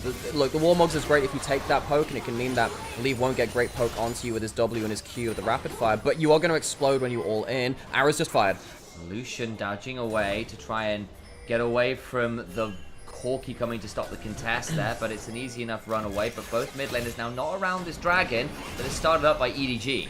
Yeah, it's just another bad arrow from Assume. He's not been accurate this game. He's been on a good run of form, but these arrows are really not helping. Hawkshot comes through to give some vision of the battlefield. UAV deployed. RA, can they find themselves engaged? Vikler's not even here. He's not here in time. He's not, but it'll still be a smite contest taken by the Zyra. That's so point. Smolder fires out the ultimate. Dway getting burned down, about to get popped. Leave gets that one, but it's a 1-for-1. Now Leave's in danger, has to flash himself. So many slows though. Needs to try and get over the wall. Doesn't have the flight, and a flash on him from Corki guns down the dragon. Okay, this is the green light for RA. You've killed 2 members. You need to get the Baron right now. You have a Zyra. You can gun this down. If they get the Baron, I think they can accelerate the game again to the point where EDG can't stand up and fight. Leave couldn't get over that wall in time. This should be the game-breaking moment unless EDG have something to say in the 3v4. I don't think they can though. Solo Kill can teleport in and see if he can contest with the Mega Gnar. Xiaoshu took the blast cone out, found an easy action for Jeju, who doesn't have flash, who couldn't come over the wall, down to 3,000 HP. They need to keep the Lilia out of the pit. Down goes Baron. Solo Kill coming for a flank. It's going to be slowed down by the volley, making it very hard. Cryin also slowed down by the Rylai's, and Solo Kill split off, goes down. Into the backline goes Xiaoshu, who murders Cryin with a Q3 from the gods and Topfo. 3 strikes and you're out. Wink going over the wall and flashing out after the crash down. No horse available. It is a charge of the Light Brigade from EDG into the cannons around Baron, but they don't win that fight. Dway is now back on the board as well, potentially looking for a hook forwards with Cryin and Solo Kill dead. RA, it felt like they'd stalled out, that maybe they'd not had the speed to get away from this Smolder, but now suddenly with 8 kills on Assume, he's going to have a boatload of gold. RA going to reset for the Baron buff and try and roll through the rest of the towers on this map, and I think EDG are going to be hard pressed to get away from this one. Stalling out is fine when you're within 1,000 or 2,000 gold. You can't realistically expect that when the gold starts to ballooning to this kind of size.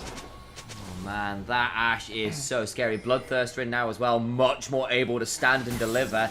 Trying to get to this Ashe in the first place has proved a bit of a nightmare. Let's look at this replay because it got pretty tight. It was a smite fight. Yeah, Xiaohua gets the smite, which is really, really important. You know, RA, they're the ones playing on the disengage at this point, which I think is completely fine. It means that you have the Rylai's plants and the Strangleforms making the difference. And you can just see that EDG, they split in the way that they retreat. The fact that Leave kind of ends up being on his own on this side means that there's no way you can play a fight and retreat around that Smolder, and RA just pick him off. Flap, flap, flap to get the kill on Dway, and that's all well and good, but we'll talk about that in a second. As Cryin, well, it's all over but for his namesake. He is in a 3v1 and swiftly goes down. When you die trying to defend against a Baron buff, it makes things that much worse, because now there's no one here to wave clear through this bot side. You don't have that Lucian who is so much of the damage here from EDG. That's going to be an inner turret. I'd imagine this might even be the full inhibitor with a full minute left on the Baron buff. They do have themselves a hook to look for from Nautilus, even if the ults aren't there from Assume. Get a little dicey to manage. Inhibitor turret under siege. Already the damage is getting pretty huge. This Ashe in particular, we've called it out already. Smolder calls him mum again, but look, this isn't the PTA. You don't have that much power here. Just imagining fucking Theoden under the influence of Rimmer Wormtongue. You have no power here. God, yeah. So sadly, Leave is going to be left to read his own report card. And this one, RA going to be walking in towards this mid lane, taking away not just the bot lane inhibitor and outer inner turret. They're going to take the mid lane inner turret as well. Almost a 6,000 Baron power play. Yeah, EDG, this is going to be hard pressed to fight back against this one now. Yeah, it's getting tough, and I think as well, Solo Kill just not been part of this game. Had a good laning phase, we're up 1,500 gold. Hasn't team fought well. We've seen, what, one good ultimate to get a hold of Vector? That's been about it. On the other side, this K'Sante, multiple fights, has been a menace in the backline. Cryin hasn't been able to play the game. I really think that Xiaoshu deserves a lot of praise for how he's been playing in summer. I think that the way he's approached team fights on the same kind of time sleep coming through, it's not going to be proc though, so ultimate down from Jejet, not going to lead to that much.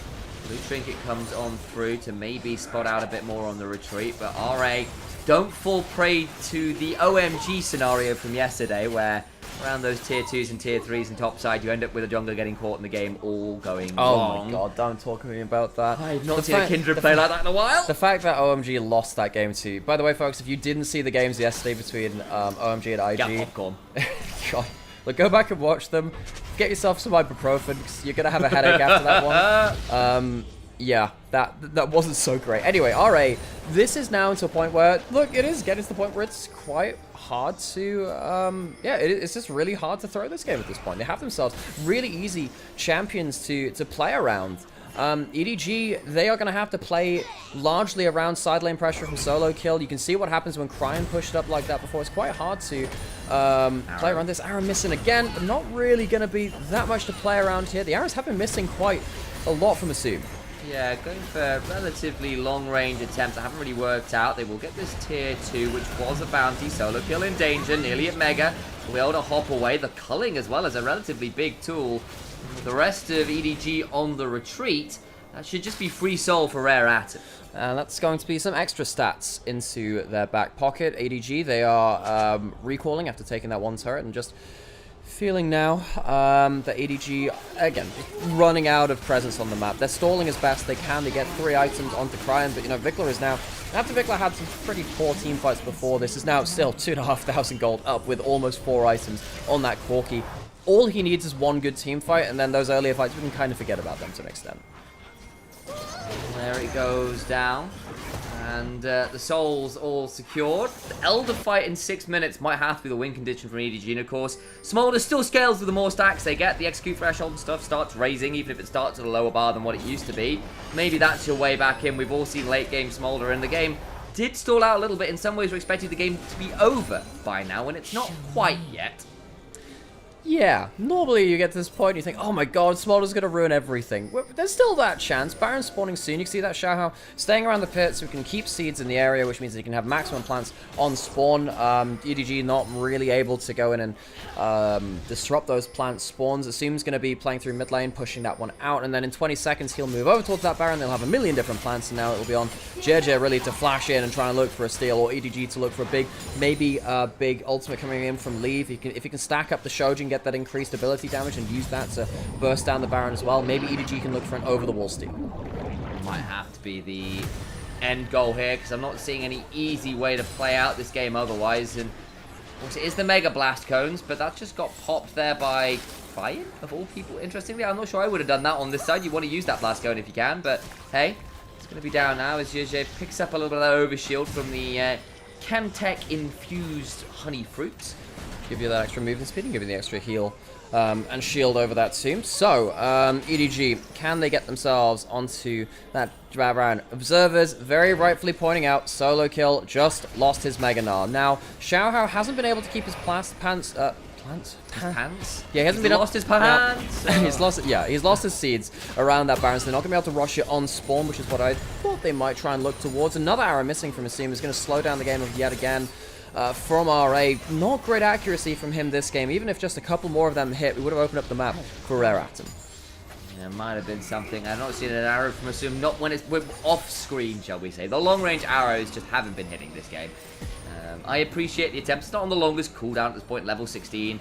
Already down to over a half of the cooldown already completed. So there is that. Still though, you kind of hope for a bit better, you know what I mean?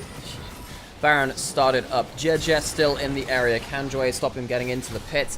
They'll have that flash. They'll have themselves the Smolder ultimate in range to try and fire over the wall.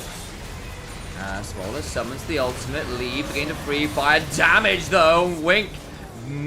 Just taken out before he can get that much done. Was looking for an engage that could not be found. The tier 2 on the bot side is secured by solo kill, and that's something. All the while, not really getting Baron either at RA, so they're okay with this. They lose themselves that turret. Victor's coming down, he has teleport, and also Joy has the War Mugs, which means he doesn't have to reset. He can stick around that Baron if they want, so we'll see whether RA just rinse and repeat. There's no Smolder ultimate this time to throw over the wall. We said that's a big part of the over-the-wall combo, and it starts again. JJ has flash still. It's a known quantity, but down to 6,000 HP. Cryon to half HP himself as Vikla.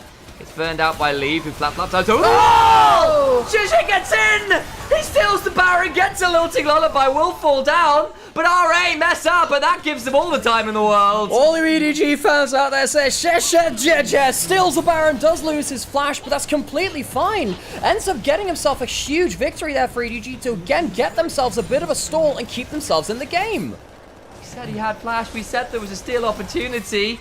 Wasn't expecting to be pulled off that cleanly. Let's have a look again. I mean, he ends up getting a full Q and W in that pit. The fact that they don't shut him down is beyond me. Look, he gets the Q, gets the W. It's a massive combo for him. But how the hell did they let him get into this pit? You have to kill the jungle. This is a straight burger flip. Like a straight burger flip. It's coming out perfectly hot, ready to be eaten by EDG. You've been starving for the last few minutes, and now Smolder, look at those stacks. Over 400, has 4 items. This could still end up in a win for RA, despite largely better play from EDG, despite largely better play from RA, the gold lead is non-existent.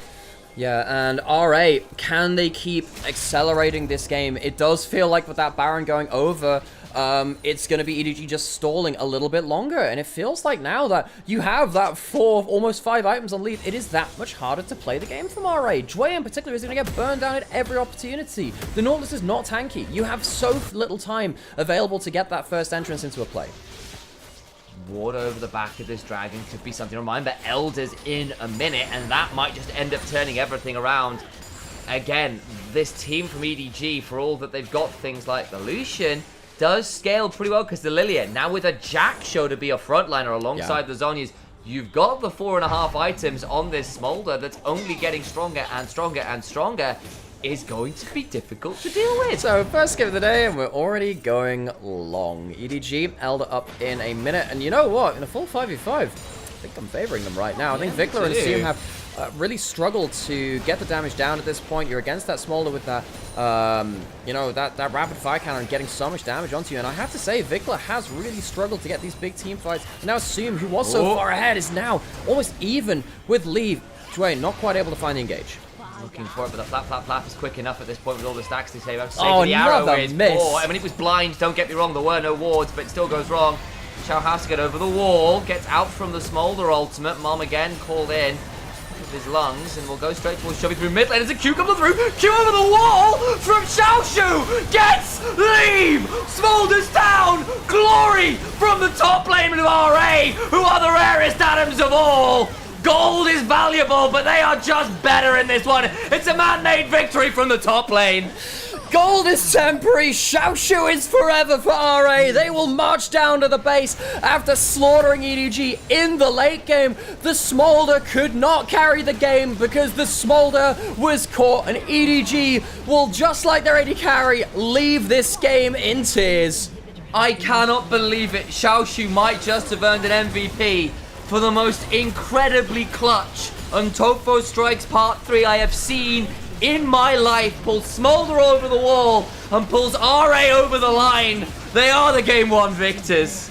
It takes a monumentous amount of effort from Xiaoshu to win that game for Rare Atom, but they get it. The fact that Assume misses all of his arrows and then his top laner says, alright, I'll do it myself, hand me that goddamn AD carry, is the story of that game, folks. We hope you've been enjoying yourselves here on our little co-stream of the LPL. So, welcome back. Hello, my name's Nymera. I'm also known as Alex. This is my brother, Sam. He's also known as Initialized. When the games are not officially broadcast on the English side of things on Monday, Tuesday, and Wednesday, we do it instead on our co-stream because otherwise these games might get lost to time and people won't be able to get to see them. So we hope you've been enjoying them and enjoying to see whatever the hell that late game was.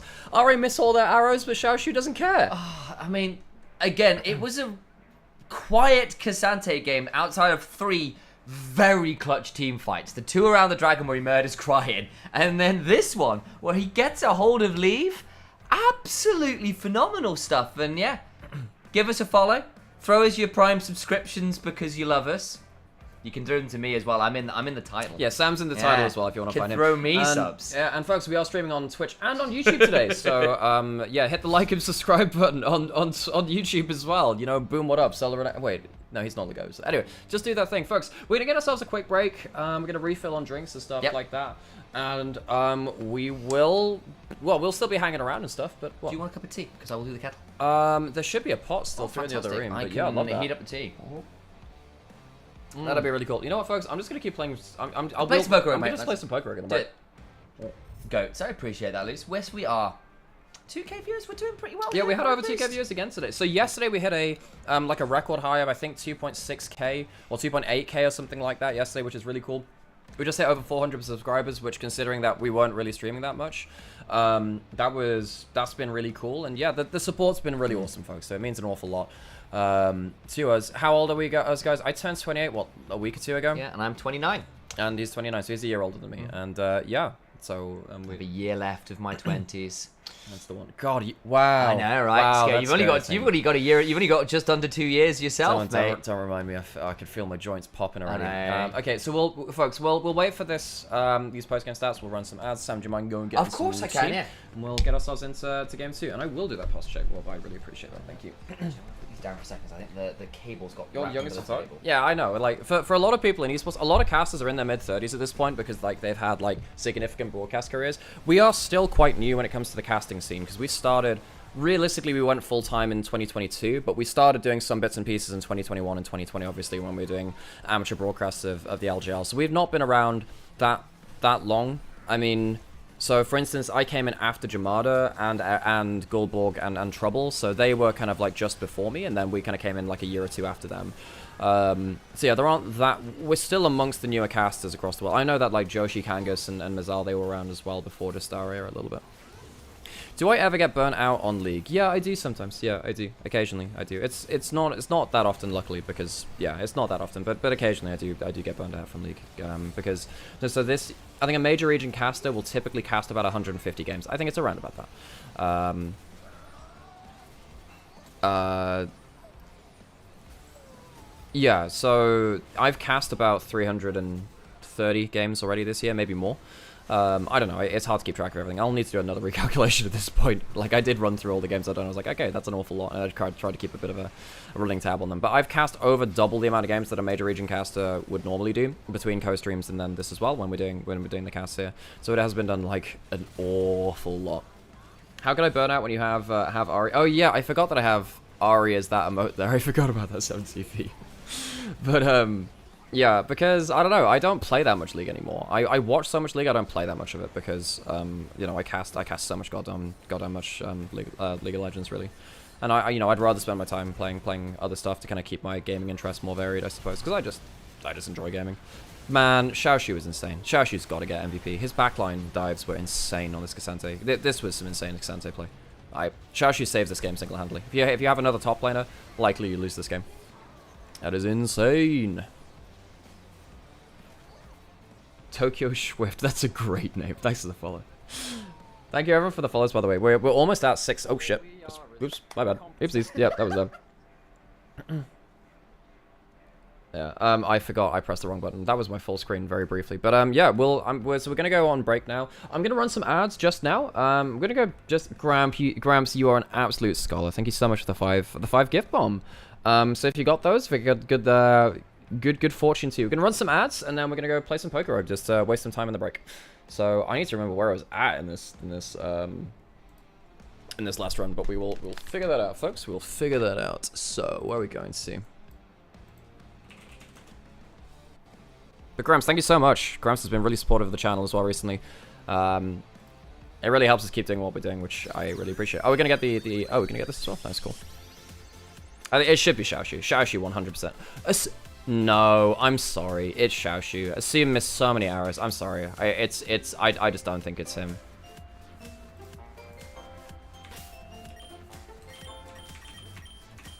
Just setting a poker organ. I should 100% be Xiaoshu. If you don't have Xiaoshu, you don't win that game. I think that actually, on the whole, I think that Asim had quite a poor game when it came to late game. Or is that? I was quite early game in this one, I think. We still sunlight? Yeah, we are, that's fine. That's okay. Oh, I've got IV scanner. That slows down the game so much. Oh, hang on, no, I need to, let's switch you out, actually. Go towards this, and then you can do this or something. Cool. Payday, huh. Blop. You can do... They're all normal types, aren't they? Do that. Do that, whatever it does. EDG to sweep. I mean, they just lost the RA, so no. Damn, that was kind of cool. I'm gonna put this down because the mug itself is quite hot. Oh, cool, that's fine, yeah. It's just been in the microwave. Oh, okay, So right. that for you. Oh, cool, appreciate it. There you go. But yeah, just saying, I'll pick it up by the handle, which is fine. Just the mug itself is kind of warm. Let's do that again, I guess. Ow, that kills. Oh, rip. I shouldn't have done that. That's my bad. Whatever, I messed this one up.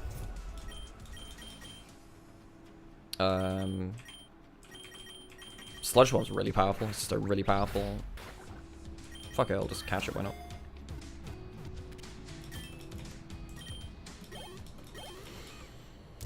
Okay. Rare Candy, sure, why not? Let's get ourselves... Oh, that's really loud, what the fuck?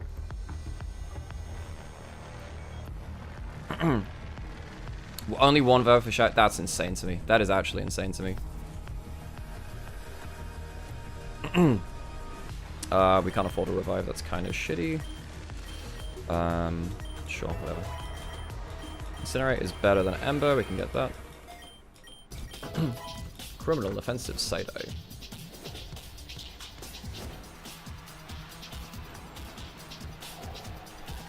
Snorlax. Oh, I kind of want a Snorlax.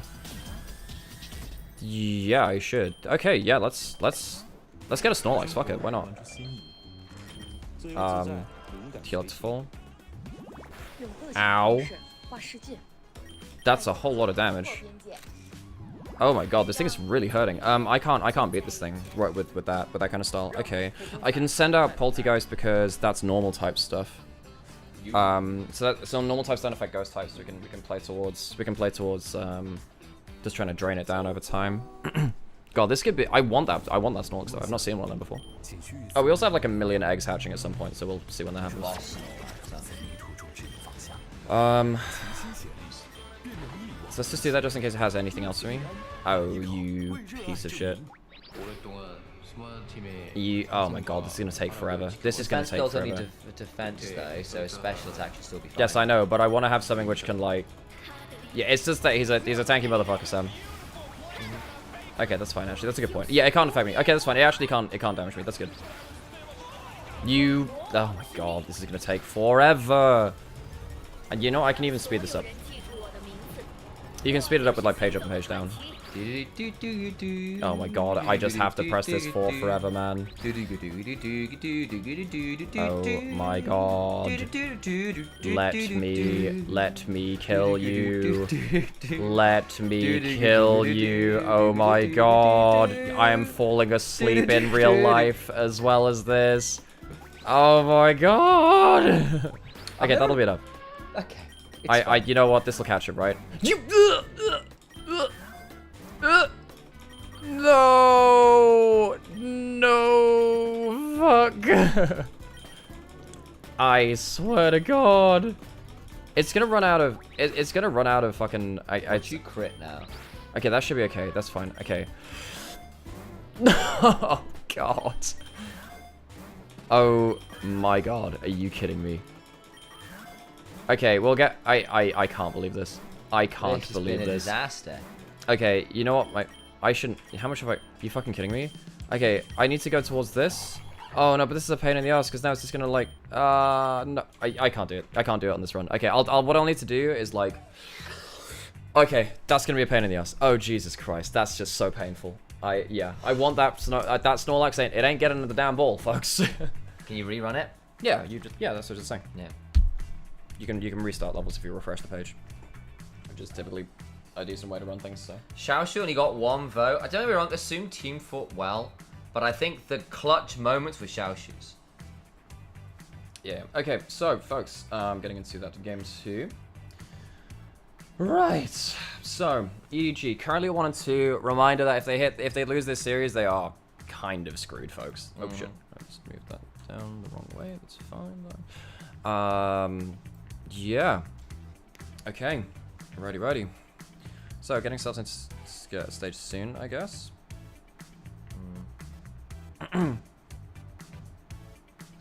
Righty. So, I mean, I think that Vikla had a poor game, which is a problem for me. Xiaoshu had a great game. The fact that I thought that Vikla was going to be like hard carrying the series because he's against Cryan and he's not, it's making me revisit my opinion on his current form again. Because like Vikla had some, he had some really bad team fights here, and I know that like. So, for instance, like, I know that Mizal really likes Vikla from his time in FlyQuest and stuff like that. And, like, there are Vikla enjoyers out there for sure, don't get me wrong.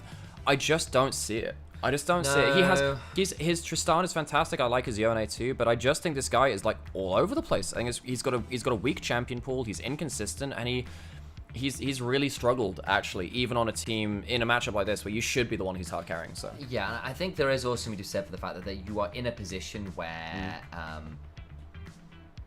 he is being asked to carry and then isn't towing the line in terms of where he can stand aggressively in team fights. I understand that he wants to take the skill check, but if you're going to take the skill check, you need to win it. And if you're losing it against a team like EDG, then there's an issue, right? And that is problematic. You know, you're on the Corki, you want to step forward, you want to abuse having the Valkyrie and the flash up. Fine, I get it, I do. But then you can't get caught like that, bluntly. So there you are, but back to Cams, back nearly onto the rift. Not quite there yet. We've got some drafting and stuff to do yet so far. But RA, perhaps against their better judgment, win game 1. It got a little bit tighter than it had any right to be, but they were still, on the whole, the better team, even if Smolder got very alarmingly strong. Yeah, the fact that Leave dies in the late... Look, as Smolder, your one job is to win late game fights. That is like your job. You scale up to them, your team helps you get there, and then you win those late game fights. The fact that he was caught out in one of the... Well, him getting caught out lost them the game. And this is something which we have seen from Leave occasionally. I think that late game team fights haven't always been the most consistent, so RA, they find themselves 1-0 up in this series. EDG, they're currently in series score 1-2. You can see that down on the bottom of the screen there. Now, if they drop to 3 losses, it makes their job really, really hard. Yeah. Because once you get to that 3-loss margin, you kind of need to win all of your remaining series. Because you have 7 series total, you want over a 50% win rate because 50% of the teams go through, 4 out of 8. You need to get 4 wins. 3 losses is your maximum. EDG, if they lose this next game, they're on death's door. Gets very difficult indeed. Again, there's no guarantees because everything gets a bit messy down here, but still, it's not what you like to see, especially for a team that had looked to be improving this split, but it seems to be falling apart again just that little bit. They are on blue side this time around, so maybe things will change up there. Bans have come on through, some pretty key ones in there. I'll note the Lilia ban from EDG, didn't want to first pick it, and of course Xiaohao would snatch it up, you'd imagine, an R1 or 2.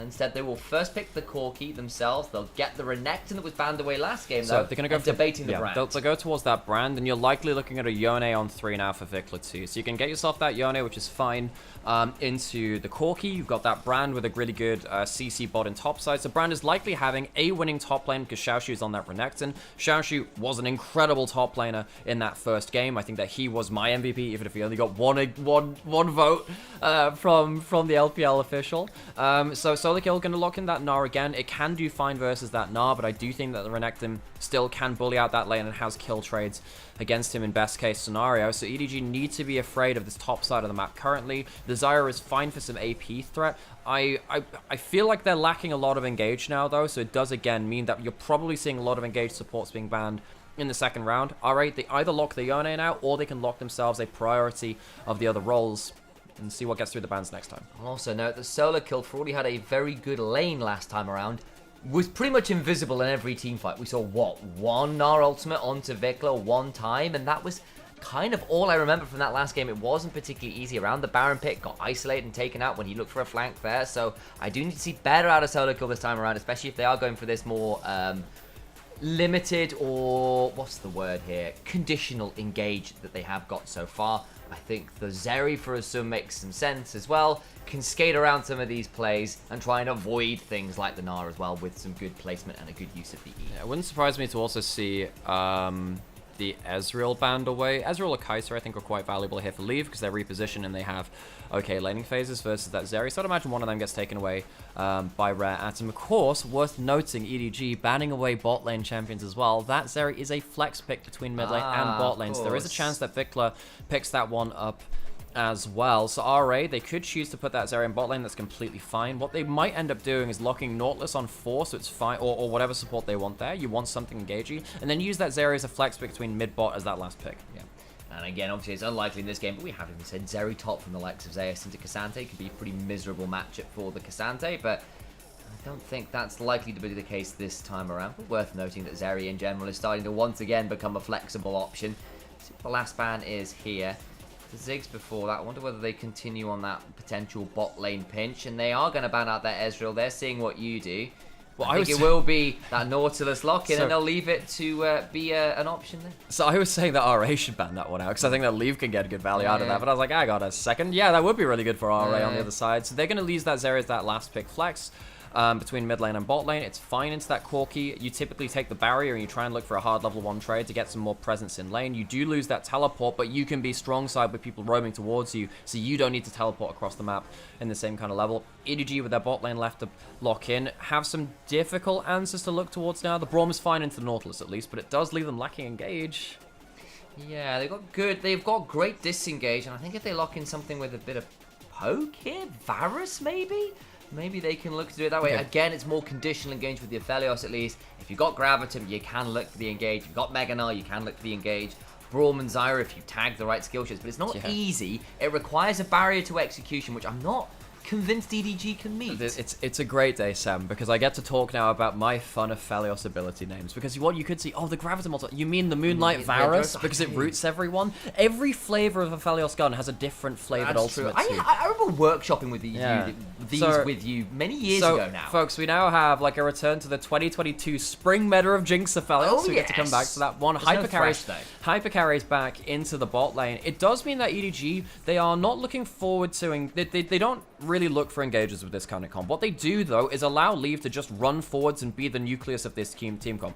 Problem I have with that is it's really easy for the brand to kill your carry through your front line as well. The only thing that's going to save EDG from that is if the Braum shield blocks the brand ultimate. If Xiaohao can get around that, it can be really, really important in these team fights. So that's going to be the status of the big team fights later on. EDG looking to play around their AD carry. They tried to do that in the game 1. I don't really know if Leave has been deserving of being played around so far though. He hasn't been that clutch. On the other side, I guess you can say that RA were clutch in that last game, but you have to say though they were needed to be clutch.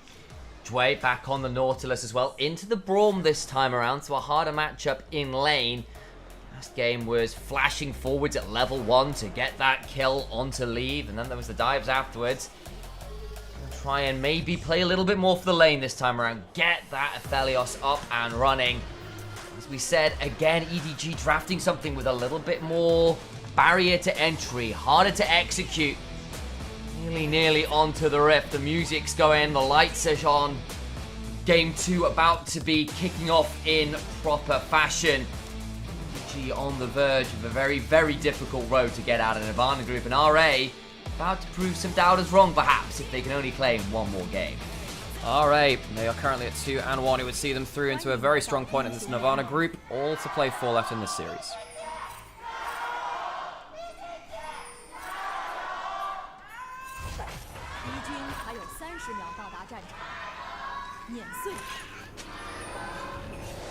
Very vocal fans. Again, the Gyos for EDG in particular, as ever, very loud. RA, though, coming to throw a few vocal punches of their own. Feeling pleased, I'm sure. Relieved as well after a game 1 that did eventually go their way.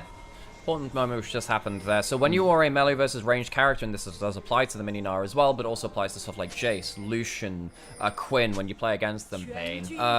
Sure, all of the AD carry top lanes, the ranged top laners, you often want to get brush control for the melee champion, because if you get the ranged champion, you can step beyond the wave, step out of the brush, auto attack you, step back into the brush to drop minion aggro. You basically can't approach the wave. So what happened there was Dway went up to secure that top lane brush, swept out a ward to make sure that Solar Kill doesn't have control that. And also the last hit on the ward means that Xiaoshu will hit level 2 on at the very end of the first wave rather than the first melee minion of that second wave. So Xiaoshu getting a decent advantage from the level 1 there, weirdly through just a good use of the sweeper. Super valuable that, and Xiaohao actually was passing towards top side as well to potentially save her against that option there. And I see you spotted something else as well. So it's just that we normally get those like 5-stack level 1s to help with those wards. JJ doing again newer era of Zyra pathing where you don't just go for the straight path from your first camp, just right across the other side of the map, immediately invading, which means that Xiaohao, who is going from bot side to top side, is going to be a little bit slower on this point. He's going to lose an entire quadrant. Worth noting, however, that Xiaohao knows this is happening because there was a really good ward placed behind the red buff to spot the Zyra going in, so won't go over and contest camps that have already gone, but we'll be able to trade on the other side by taking away the camps that JJ has left up on, of course, the bottom side of the map. Yeah, so the thing is, I think that, Xiaohao, he would have loved to get towards that top side anyways, the thing. This is another thing which happens, by the way. Aphelios not a champion at level 1, doesn't have an ability besides switching between weapons, which is a bit of a pain. Xiaohao's going to even up in terms of that farm, but, JJ has still stopped him going towards that top side of the map, which is the most important thing. Xiaoshu was looking to get a crash in, and now he has not ended up getting the memo. He's pushed in when he shouldn't have. Gets gets hit by the E, gets chunked out pretty heavily, and will go to stick around in the lane with the health pop. It's still not a particularly fun moment with the wave in a really awkward position. Yeah, so Xiaoshu kind of forced out from that top lane wave and taking a little bit of a bad trade. Xiaohao now on bot side, though, have Leave and Wink picked up the memo too. They don't have that barrier, they have the heal, so not all of their combat summoners available. Assume doesn't have to tank the tower, so the damage onto him is kind of decorative. Jue and Xiaohao are full HP. This could be dangerous. Jue not taking the aggro quite yet. Flash away from Leave. Keeps him alive for now, but the hook afterwards is big. First blood still going the way of Leave. And Braum damage early on is ridiculous. Can't get the last auto. Leave gets another. I mean, Braum, of course. Wink, the real winner here, as Xiao has to flash away. Rare Atom. Oh no! Vickless has ended up recalling from mid as well. Wink ends up burning down. So Xiaohao gets that one. Leave can't walk up with his HP as it stands. He can maybe try and get himself mana. He didn't have the caliber. If he had the caliber, he could fire off that moonshot towards him, that long range shot. But Xiaohao gets something, but it's still disaster. I think that JJ doing this topside clear on Rare Atom's side of the map means that RA just don't adapt their plan well. They're throwing a curveball, which is, okay, you're not going from bot lane to top lane Xiaohao, you have to go into the other quadrant, and I don't think they responded very well. They're trying to dive at Aphelios Braum. They get a huge amount of stacks onto Jue right at the start of this. He knows he's dying at this point. He flashed in, and then the shield ends up getting a good amount of value too from Wink, but honestly, just the passive from Wink also being incredibly potent, and Leave and Wink just massively outplay. They outstep everything they need to. Wink blocked every auto that would have killed the Aphelios there from the Jinx. Kept trying to step behind it, could not get behind it, and Wink does eventually go down, was waiting on the Q cooldown, doesn't quite get it, and does at least spare some of the blushes that would have been a little bit redolent otherwise. So JJ now in bot side to make sure they can defend the crash. Leave no summoners though. There comes the turnaround though onto the Nautilus, who just gets murdered in place. Leave about to be donated a kill. Nope, JJ gets it. Will be the burn, I think, on the Faded Ashes securing that one. Yeah, JJ gets himself on the board as well. So EDG, they get themselves very, very powerful point on this bot side. All right, so this is what we were saying at that level 1. You know, we're saying, okay, so JJ doing, again, the newer thing that we're seeing on Zyra, you take that first camp, and then you go onto the other side of the map, because you take player camps so quickly. Victor can kill with a passive auto. Didn't quite get himself that full charge. If that was full charge, that almost certainly kills with the W tag afterwards. No flash for Vikla now, fails on that one, but going back to the jungle point, Xiaohao knew that JJ was going towards the top side. It doesn't change anything. The fact is that RA didn't adapt their whole team's plans. They pushed in on top side. They went for a dive bot side against the Braum. Yes, I guess it's better for Xiaohao on an individual level, but RA didn't adapt as a team. Yeah, and again, I appreciate looking for the dive. Still cost Leave some CS and stuff, and there was the barrier down, so you can see what the angle is, but it was always going to be a tricky dive, and always likely going to be at least a 1-for-1. But this time around, Wink did enough to block out the damage, did enough to hold on and make that one a lot messier than it might otherwise have been.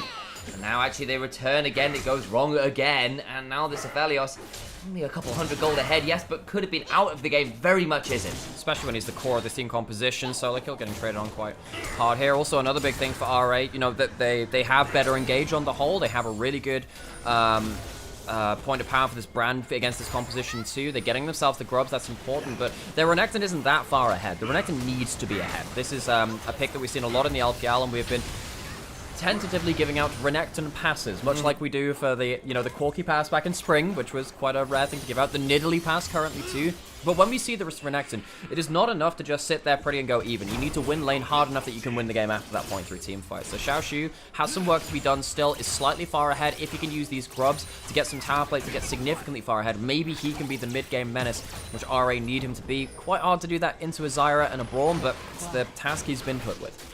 JJ has now got the ultimate available. You can see the worsening thing for Summon Jue looking to go further forwards as Xiaoshu will ult here and try and do some proxy farming. Xiaohao is around, so this wouldn't be a 1v1 for long necessarily. Xiaohao's just out of vision, just out of the fog of war. JJ on that bot side has the level 6. This ain't looking too pretty for the Jinx. Then comes the Stranglethorn. The turnaround, though, was pretty huge. Tower shot not quite enough. And Leave uses a barrier to survive the tower shot afterwards as well. EDG, clean dive in bot lane. Leave throws out the blender, gets his chakram spinning up, and it is an unlimited blade works for the Aphelios on the bot side as he gets himself to 2-0 and 3 after he ended up getting killed in a late game scenario on that Smolder, which kind of threw the game away for EDG to Leave. He's gonna go. Oh, so no, execute. he's doing this for the quick recall. He's doing it for the quick recall because he'd have to back off, which would take him about 4 or 5 seconds, and then he'd have to recall for another 8. It's probably about 12 seconds. His death timer is lower than it would have taken him to walk back and get a successful recall. That's genuinely the right thing, and because he died in early game, he gets the home guards as well. So Leave, you might say that's troll. That is genuinely more valuable. It gets him onto the map quicker. Let's have a look at this dive again because it is very cleanly executed. It is, and I mean, you get that Zyra ultimate underneath everyone. The heal comes through from the Braum, which keeps him alive, and even with the Ignite on Leave, he ends up surviving through that barrier. So Leave and crew showing RA how to do a bot lane dive, because apparently RA can't do it. Clutch use of summoners gets them all out alive. They get both kills. They get the fast reset afterwards. You can't ask for that much more, really. I like that kind of stuff. You don't see that many kind of like interesting bits of tech like that anymore, so I appreciate that one. Taking a bigger stock of the game, though, we do see that Renekton is really far ahead. Solo Kill doesn't have flash, and he has currently got himself a position where he's zoned out of top side. There are wards in the enemy in their own jungles. They know that Xiaohao and Jue are here, but can they find an engage? Mega, this could be dangerous. They get the hook out to try to burn him down before he hits Mega. Just about survives, can't quite get the kill. The Pyroclasm flying around, though, could prove problematic. Vikla chunked out very low as Xiaoshu flashed on in, gets a Culver Meek to murder a couple. Xiaoshu picks up a kill. If you didn't know, by the way, much like Kennen, when you press the Renekton ultimate, you briefly stop in place. If you flash, you break that animation. So he flashes, gets that instant Q with his rage attacking up as well to get himself that slick combo. On the other side, we are still getting a huge amount of gold going over to this Aphelios, though, and that is going to be a huge issue. It's going to be an Aphelios stood behind all of the plants from the Zyra, and of course the Braum shield from Wink. RA giving up so much gold, and with the Severum coming up as well, it's going to make that crescendum stacking that much easier. RA have given a huge amount of gold over to this Aphelios. I hope they know how to shut him down in late game. That is the core of EDG's composition, who is nuclear now. They have got tools to do it, but Leave was asked to do a lot of work this game. He's been donated kills, he's been donated gold. He has survived a number of attempts on his life that did not leave him badly scarred. But he's still going to try and play Emperor Palpatine this game and take over the galaxy. Somehow Palpatine returns. Yeah, I can't believe that little lore tidbit literally only existed within Fortnite. You know, anything that happens in Fortnite is technically canon to their universes. The only place where you could find basically Palpatine's speech to the galaxy that he had returned is literally in the Fortnite game. Oh, really? So it was a limited availability Fortnite game, which was the bit of lore which Star Wars needed to advance the story. Somehow Palpatine returned. Fortnite? In Fortnite, yeah. In Fortnite Battle Royale. Yeah, that's the thing. I've heard of marketing strategies before. I've heard of mixed media approaches. That was not one I was necessarily expecting. Okay, important moment there, folks. Grub's on the top side, so Grubageddon on the table for RA, not going to get it though. Leave has moved to that side of the map, which means that probably RA wants to be moving away from that. Xiaoshu getting more plates on bot side. I don't know whether he's got Demolish. I can't remember if he's got that down there, but he's going to get himself even more plates. So it really is top lane versus bot lane snowball and getting funneled those resources. RA, they are going to get dunked on a little bit here on top side if they stay under this turret. Assume you can't just ult the wave. You need to hit a champion in it. This is quite hard for him to get good wave clear. He's left alone here. I think Assume's overstayed. You need to know you're on weak side. They don't. He's going to die. Teleporting in, they want to try and play this one out. There come the plants, and they're going to turn it away from it. Assume taken pretty low as the Calibrum into Crescendum combo does get a decent jump. Another Calibrum here. He ends up getting the Sentry turret tags 2 autos. That's 2 auto attacks with all of this AD built up from Leave already. He gets himself the moonshot afterwards. So Assume just getting absolutely trashed by Leave at that point. Xiaoshu is here. They do know that ward is in that brush. So EDG know what they're doing. They're not going to over push and Leave. Accuracy with those skill shots working out so far. RA just about survive. They call the teleport for Xiaoshu though, which is a bit of a pain. Xiaoshu doesn't end up taking that turret and bot side, so RA still without a turret taken so far in this game. Yeah, a bit frustrating for them. Of course, the Renekton is now in a scary point of power, and that's great. The problem is, I think the Aphelios, particularly considering the role in this game, is a much more valuable place to have your gold, even if you are often asked as Renekton to get ahead of the curve. Doing so at the expense of your Jinx, I don't know. It's a problem. At least assume we'll be able to just commit the ultimate to the fights, but this Jinx is going to be so far behind where this Aphelios is. It's not dissimilar to what happened last game with, you know, the Ashe and the Smolder. The Ashe got really far ahead, but the thing is, like, even then, the Smolder outscales the Ashe in a lot of ways, especially when the Ashe wasn't hitting those ultimates. The Jinx and the Aphelios, it's not like the Aphelios is outscaled by the Jinx. They do similar things in the late game, depending on the scenario. It's just about even, I guess. And now we're getting to the point where Leave gets to go towards first time in Infinity Edge very, very easily. It's on the board. He has those tier 2 boots as well, so it's harder to catch him, and it's harder for him to be locked out of a fight. RA, they're in such a big problem state now. You have an Eclipse on your Renekton, which might be able to help get through some of the shielding because you've used the Empowered W for Renekton onto a barrier. It breaks the shield. That can be important, but I don't think that Xiaoshu is going to have an easy time at all. He is getting to the point where, you know, he has about 10 minutes left to impact this game at his point of power. Aphelios is not going to stop farming, though. Aphelios decides to go for the Infinity Edge first this game, going for more of that raw AD and crit value. Yeah, We did occasionally see things like the Collector first if you're going to really like level up some of those lethality stats early. There were some options there in terms of what you built, but has gone towards a slightly more later game option. Ever since the lethality became a flat armor pen again, it's pretty much been matched second in pretty much every single Aphelios build. But yeah, I think that Collector getting some of its stats nerfs means that it's less likely to go towards that. And yeah, we did mention that first item Infinity Edge just before that point. It's also going to be coming in for the Jinx. It feels like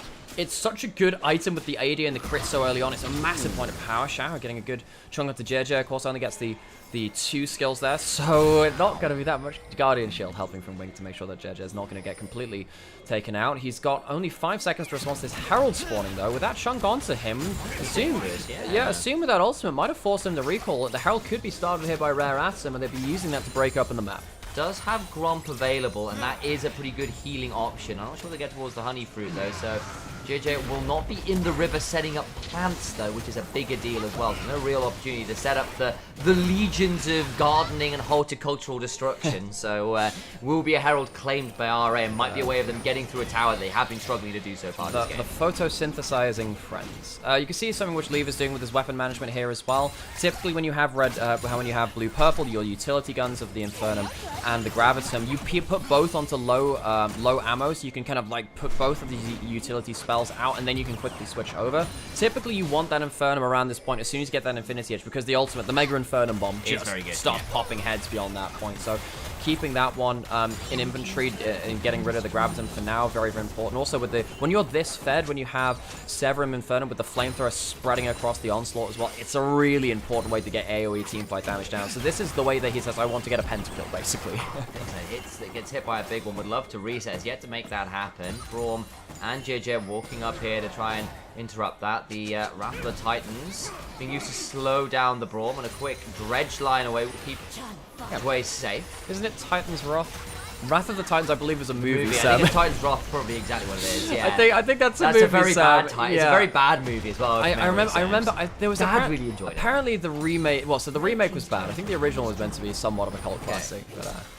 Okay, so alright, they do get themselves top tier onto Vikla. Vikla has been so quiet this series. I thought that Vikla would be a game-determining factor for RA, because Cryon has been struggling in his own way, and Vikla's shown some good games. Vikla's not been great this series. Yeah. His Corki last game ended up having a good gold lead at the end, but his early game team fights left a lot to be decided, and now RA, they really are looking at Xiaoshu, for me, their MVP of game 1, to start picking up and carrying. We do have an Infinity Edge for Assume. That is important. It means that one single target kind of crits can do a lot of work. Who did that scuffle? I believe it went over to Lilia. It went over to the Zyra. Dragon has spawned now. Plants starting to come in, and the Poke's starting to come in from EDG. They have the plants. They have themselves the Corki rockets as well. Herald spawned in a weird spot going towards bot side.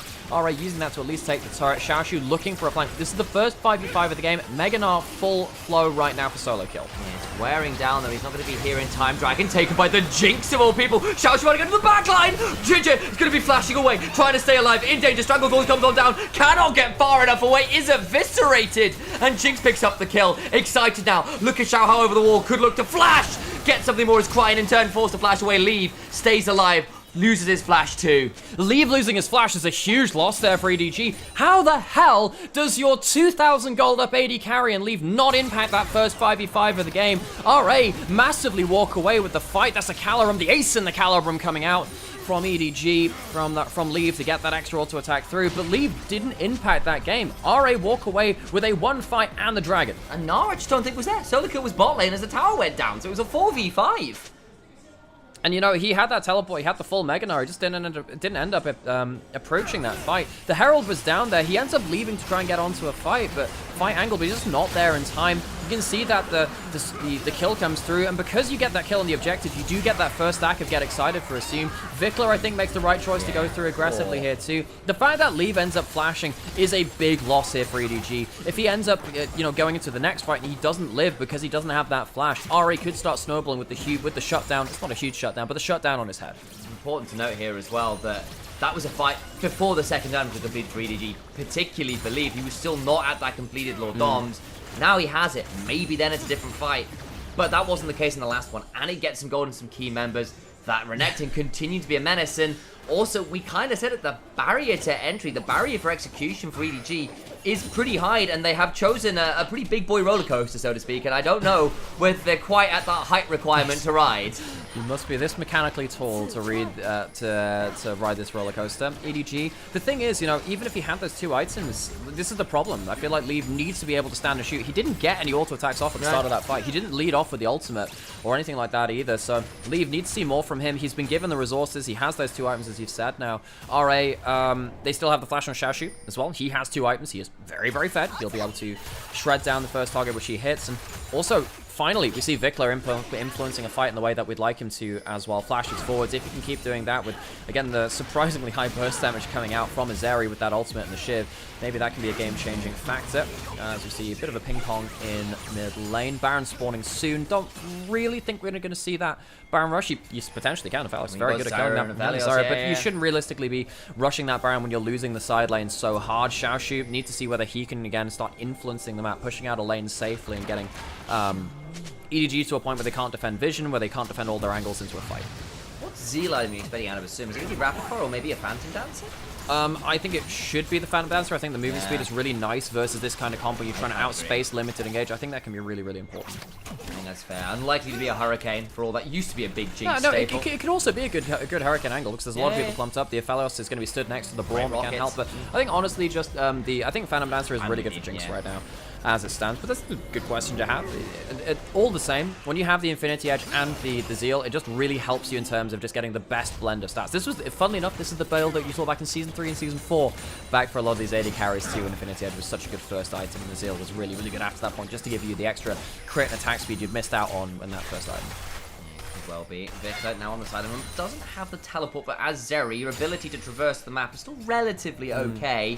The issue is if you're on the bot side, you're still going to have to wall ride a few times to get towards, say, a Baron fight, should that become more of a problem in, say, 4 or 5 minutes.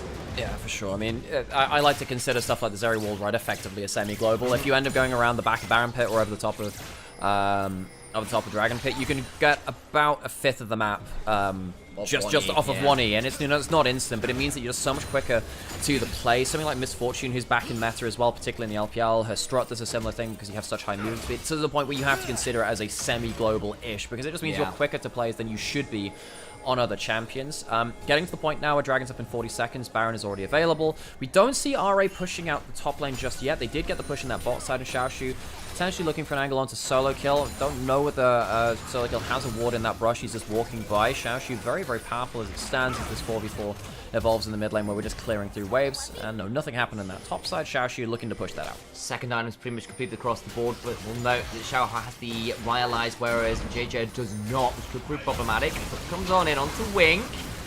Turn around on. We saw the Nautilus getting punished earlier on. It's a rough matchup in lane, but right now, less of a problem. So, folks, if you're looking for things to look out for in team fights to make yourself feel clever and understand the game, because it can be difficult with League of Legends. One of the big things you need to look for is Wink's shield usage. Oh, might be also a Mega Gnar usage as solo kill Solo kills Dway pretty much. A little bit of an assist coming in from the side of the Zyra and Braum. So that's going to be a flash from Solo Kill and that Mega Gnar use. You still have the Jinx ult. You still have the Brand ult too. This is not a one fight. If they plummet up the pit, this could be over for them. Could be in danger. Baron secure, but the turnaround's still big. Xiaoshu into the backline. Finally goes down. Vickler trying to trade out. Goes down. The Aphelios flashing on forwards. A triple kill and a blender. Here's a dish I made earlier. Quadra kill for Leave. Leave gets the Quadra kill because RA don't get the combo. They end up losing their engage, and Leave finally gets himself a team fight on this AD carry with so many resources to show exactly what the Aphelios can do in the late game. EDG, they walk away with that Baron,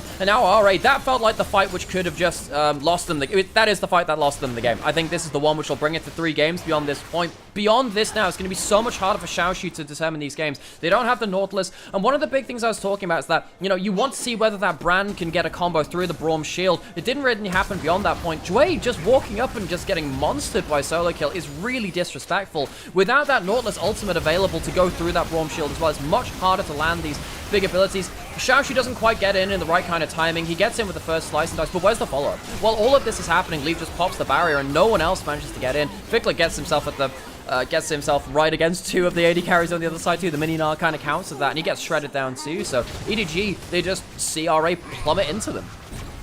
And now they have Baron. They have got themselves as Aphelios with all the gold in the world.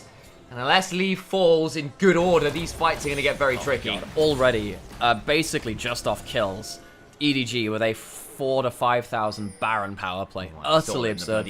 So much of that gold in the Aphelios, yeah, because of the kills which came after the Baron, that Quadra kill after that. As soon as the Baron fell, it all technically counts towards that Baron power play. RA, now they are really left wincing at the damage which has been done to them. Baron was taken, the Dragon was taken soon after that point too, so they don't even get to fight around that objective. They have to play through the lanes, and now, RA, what's the answer now? You know, EDG, they don't have their summoners on the Aphelios. That could potentially be a point of pain for them, and if Leave dies with now, 900 gold going over if he dies, that can be a huge factor in this next play. But RA, how do they get to him?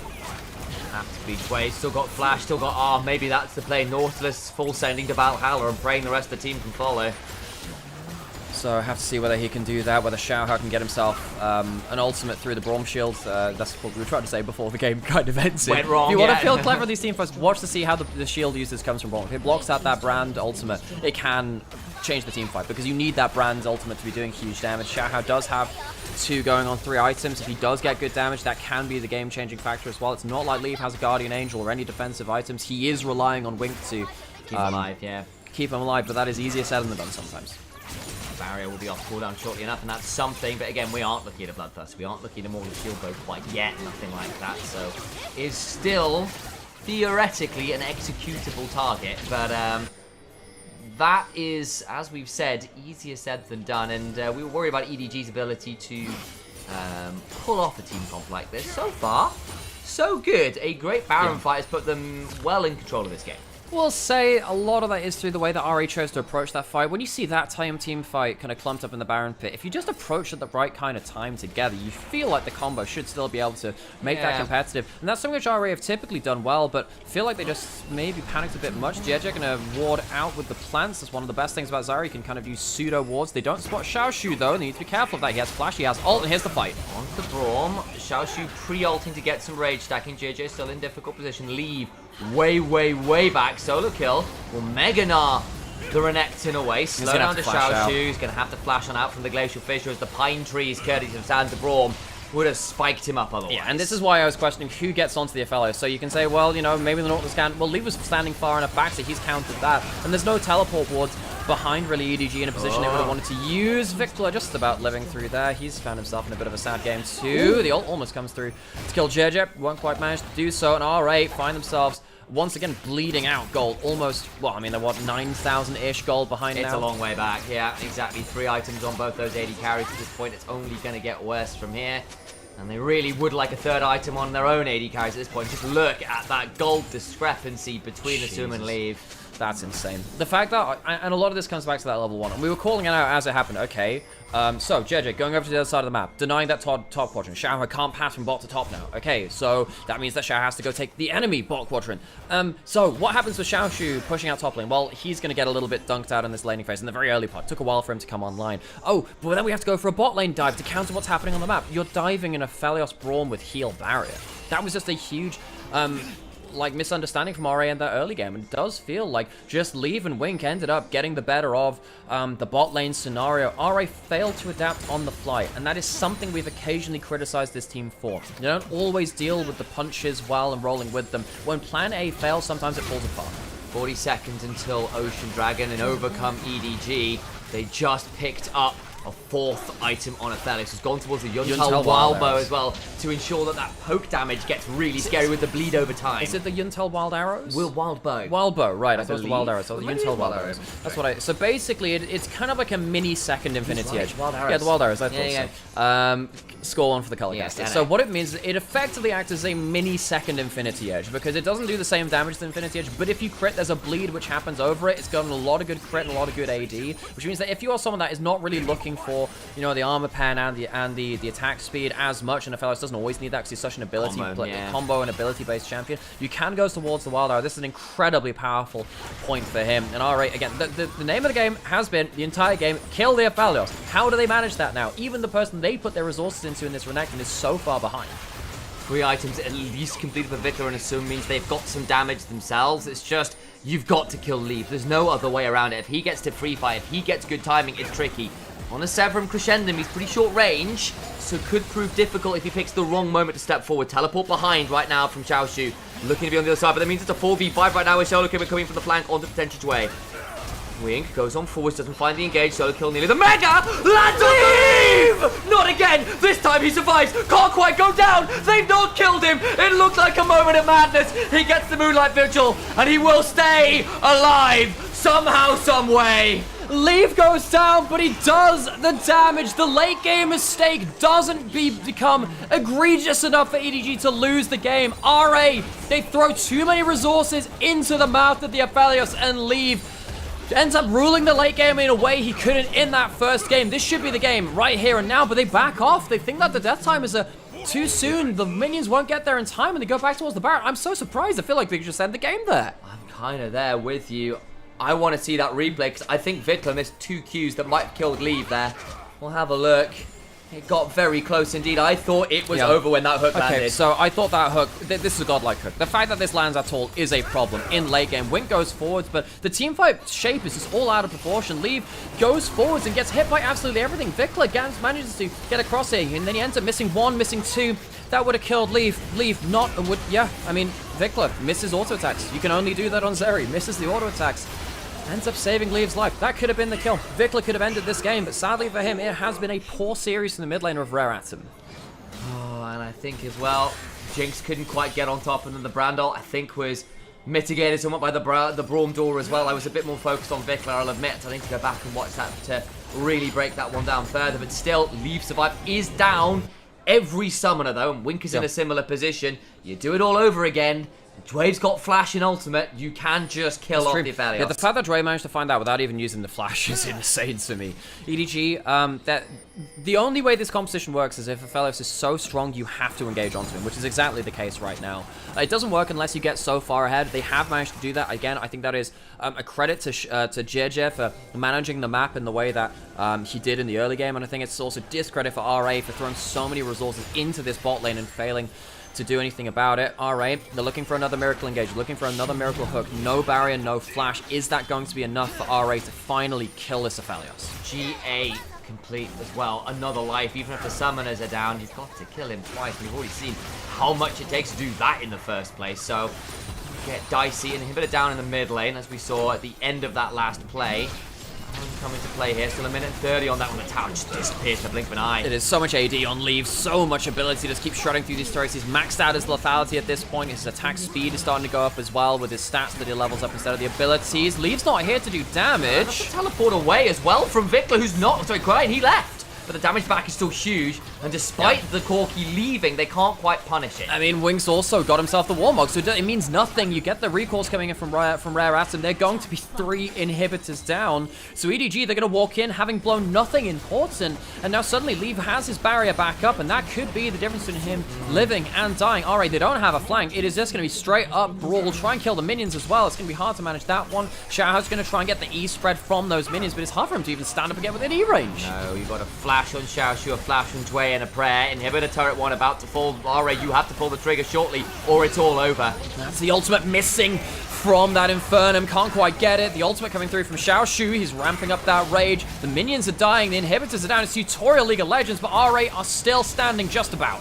About 3 inhibitors down, it's so difficult. Solar Kill still a Mega Gnar! Strangle Thorns onto 2! Huge damage back! Vicar into the backline. JJ goes golden, and already the damage is critical. Another inhibitor turret still about to fall. Flash on in, gets some damage, can't quite kill him off. Leaves still with the GA, still standing. Solo Kill gets the Renekton. It's a pair of boots as a final prize here. Nexus fall, EDG open up the series. 1-1 in this series down in the Nirvana group. It goes to late game, and it goes to EDG. Leave sparing the blush to his team a little bit. I feel like Wink honestly ends up doing a hell of a lot of the work to keep him alive. Of course, you have to on that Braum, but EDG, in such an important series for them, will bring it to 1-1 through their AD carry, but given those resources, I gotta say for Rare Atom, this will feel like a game which, again, they kind of threw to EDG in some ways. Giving that dive over early game was disaster, and I feel like even though they had those wards to spot out JJ very early on, we called it, saying, look, okay, Xiaohao, he's adapted his game plan. What about the rest of the team? They absolutely didn't. And also another thing which I'm feeling from Rare Atom is, where has Vikla been in so many of these fights? He's tried to get those dives with the lightning crashes in, but it just hasn't worked out for them. It means that we go to 1-1. And folks, hello, welcome. These are our faces. I'm Alex, this is Sam. We're brothers. I'm Nymura, that's Initialize. You might have seen us on LPL, LEC, a number of different things. And we, on the days where there's no official broadcast on Monday, Tuesday, and Wednesday, we use our co-streaming rights to cast it as though there was an official broadcast for these days. There are games all the way through the week, 7 days of games every week for LPL, so it means that some of them do fall through the cracks, and hope you're enjoying the show, as that was another late game scenario, and this time Leave does win out in the late game. Yeah, I got away with it. I worried in that mid lane when Dway found that hook. It looked like it might have been disaster, but it wasn't. They got away with it, they pull off another game, they get to go to game 3. EDG still here to play in what has been a very hotly contested series. But again, thank you for all the support, guys. I saw there were a few subs coming through. Grandpa Joe throwing out 5 gift bomb a little while ago as well before we were in draft. I want to shout that one out. It is super appreciated. And double as well. I saw another gift bomb Thank from you you as very well. much, So I guys. appreciate that Super one. appreciated. So, folks, this is the post-game stats. The games will now overlap. So we haven't had to deal with this weirdly on the co-stream yet. This is not the time this happened, because we have games in different venues, and it's FPX's NIP's arena next in Shenzhen, and that's also going to be in the Ascension group, which is the higher level gameplay. Folks, we can run a poll in chat if you would like, but my instinct is we go and cover the second series rather than falling behind on that, because we can't really catch up to that in the same way. We might have to leave this at the 2 games and leave this third one, which sucks, because we want to cover all that we can, but we can't really go back and cover the other games delayed, I don't think, which is a bit of a shame, really. Yeah, I feel like NIP FPX is probably the better call, but if we want to run a poll, we can do. I think that might be the decision, yeah. Yeah, I think so. Look, folks, it's going to be a little while anyway. It's going to be about another 20 minutes until that one starts genuinely. Yeah, so we've got a little bit of time. Yeah, and it sucks to leave that midway through, but yeah, actually, mods, Amber, sorry to ask more of you. Is there any chance we could run a poll, just asking between, like, whether we watch the first series, we finish this first series, or we go straight to the second one? I would imagine, like, we won't necessarily take that as gospel, but I just want to see the opinion of chat, because FPX NIP is a high-level series. There are a lot more players which people care about there. And our EDG, as much as I've been enjoying the series, it is in the Nirvana group, and typically we want to cover the Ascension group, because that's the games which people care about. See what people fancy, and of course, we took a little bit of time. Yeah, and look, folks, I know there's going to be split opinions. That's why I want to, like, put that up there. That, yeah, I just wanted to see the opinion on it, because I don't know how to go... I don't know how to Yeah, I don't know how to, like, delay the clean feed. I'm actually not sure how to do that, so... And how would I do that? How would I do that? How do I go back on this? Can I do that? Network buffering is different. How do I... Reconnect plays different. No, it's not pressing pause on that. No, this is... So this is a clean feed. This is not a... This is not like a browser or anything. Yeah, we can't pause it, unfortunately. Yeah, but let's, Look, folks, vote in the poll. If it's like overwhelmingly on one side, we'll do that. Instinct is to go towards that. Choose, yeah. Folks, and if you do want to go watch that first series again, so what we will do, we'll keep linking the Bilibili site so you can go watch the first series even if we're not casting it. I mean, guess what we could do as well. You know what we could do? We could end just putting it picture in picture slowly, like in the bottom corner as well. Potentially, we could have that there. Yeah, you know what, folks? We might do something. We could do something like We might do a small picture of this series in the bottom corner. We might end up doing that, just because it's simultaneous. I can get behind that. I will need to set up the scene for that, but we can... We can give it a go. We've got a bit of time. Yeah. Yeah, we can... That might be the decision We to can make. do that. Right, so, MVP. Let's see which one that is. I suspect we know. Gasp! Shock! Leave horror. us... Yeah, I mean, that one was obvious, folks. That one was obvious. Never saw that one coming. So let's just duplicate this, I guess. So this is gonna be weird. So I need to mute this one now. Let's just put that. No, that's just gone over everything, isn't it? Yeah. So I'm gonna mute one of these media sources. Oh no, hang on. Hang on. This is gonna be weird now. Hang on. No, this is gonna be weird. I'm gonna have to, this is gonna be a little bit weird to sort out, folks. Do you not just add in a new one and then just resize it? Yeah, no, okay, so this is gonna be weird. Just because,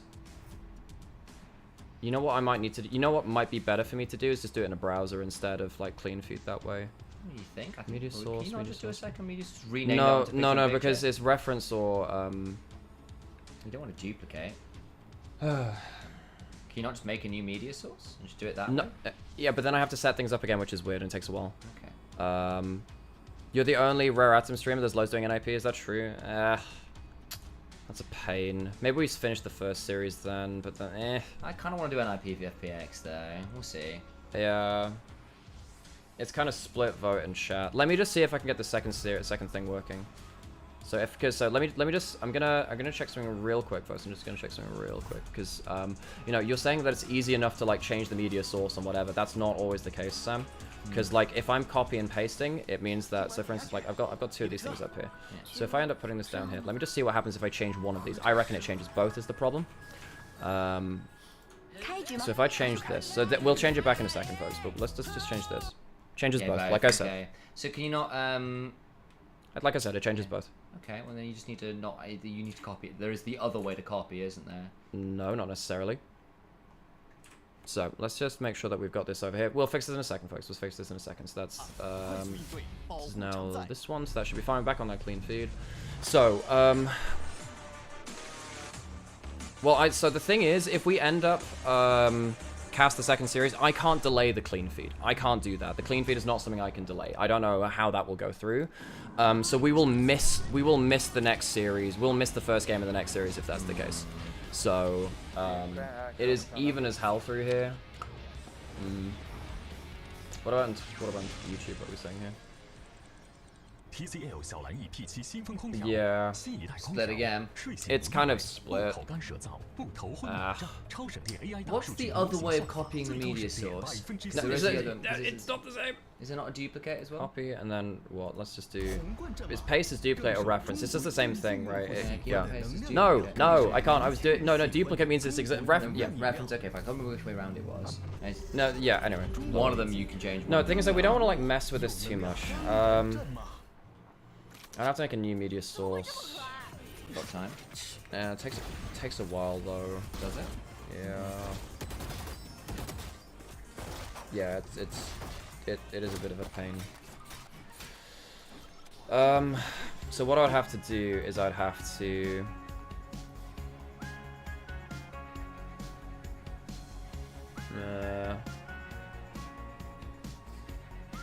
This is the thing. There's like a lot of different opinions in chat, folks. You can see why it's like weird. Yeah, it is a contested series. Yeah.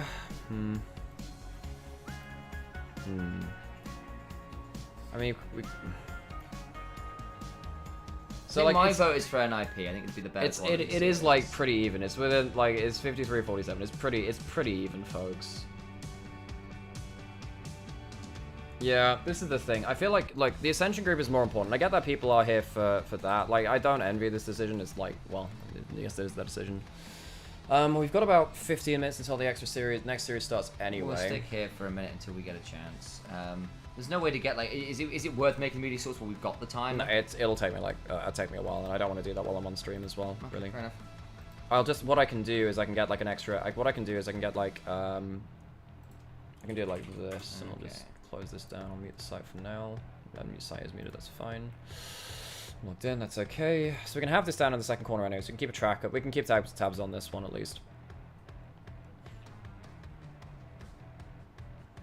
Why are they playing at the same time? Because they're in different venues. It also means it's much easier for the different venues to plan out their seats and plan out stuff like that. So this FPX NIP.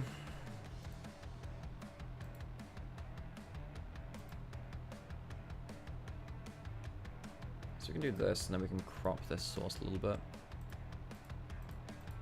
So we can leave this down like that. Don't press the wrong button. You go? Mm-hmm. Just checking out the news that Southgate's resigned. Oh, has he? Shit. I mean, if there was a time to go, it's now. He got to the finals again. If there was going to be a time for change. And what we'll do is we'll end up leaving this down in this corner here for now. And we'll leave our camera a little bit higher up. So that'll be that series. This will be coming through in a bit. Right. Well, we might need to move this up. Yeah, we might need to like. So this is like the pre-roll. This is the pre-roll for that. We'll leave this up in the top corner actually. So that means it won't interrupt draft. Okay. And then I need to copy this over to NoCam. Get this up here as well.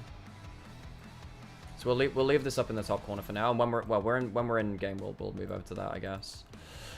So we can do a picture-in-picture, maybe, folks. Okay. Okay. Here's what we'll do. We will keep casting this first series, but we'll have the picture-in-picture be the second series, and then we'll just move over to that when we can.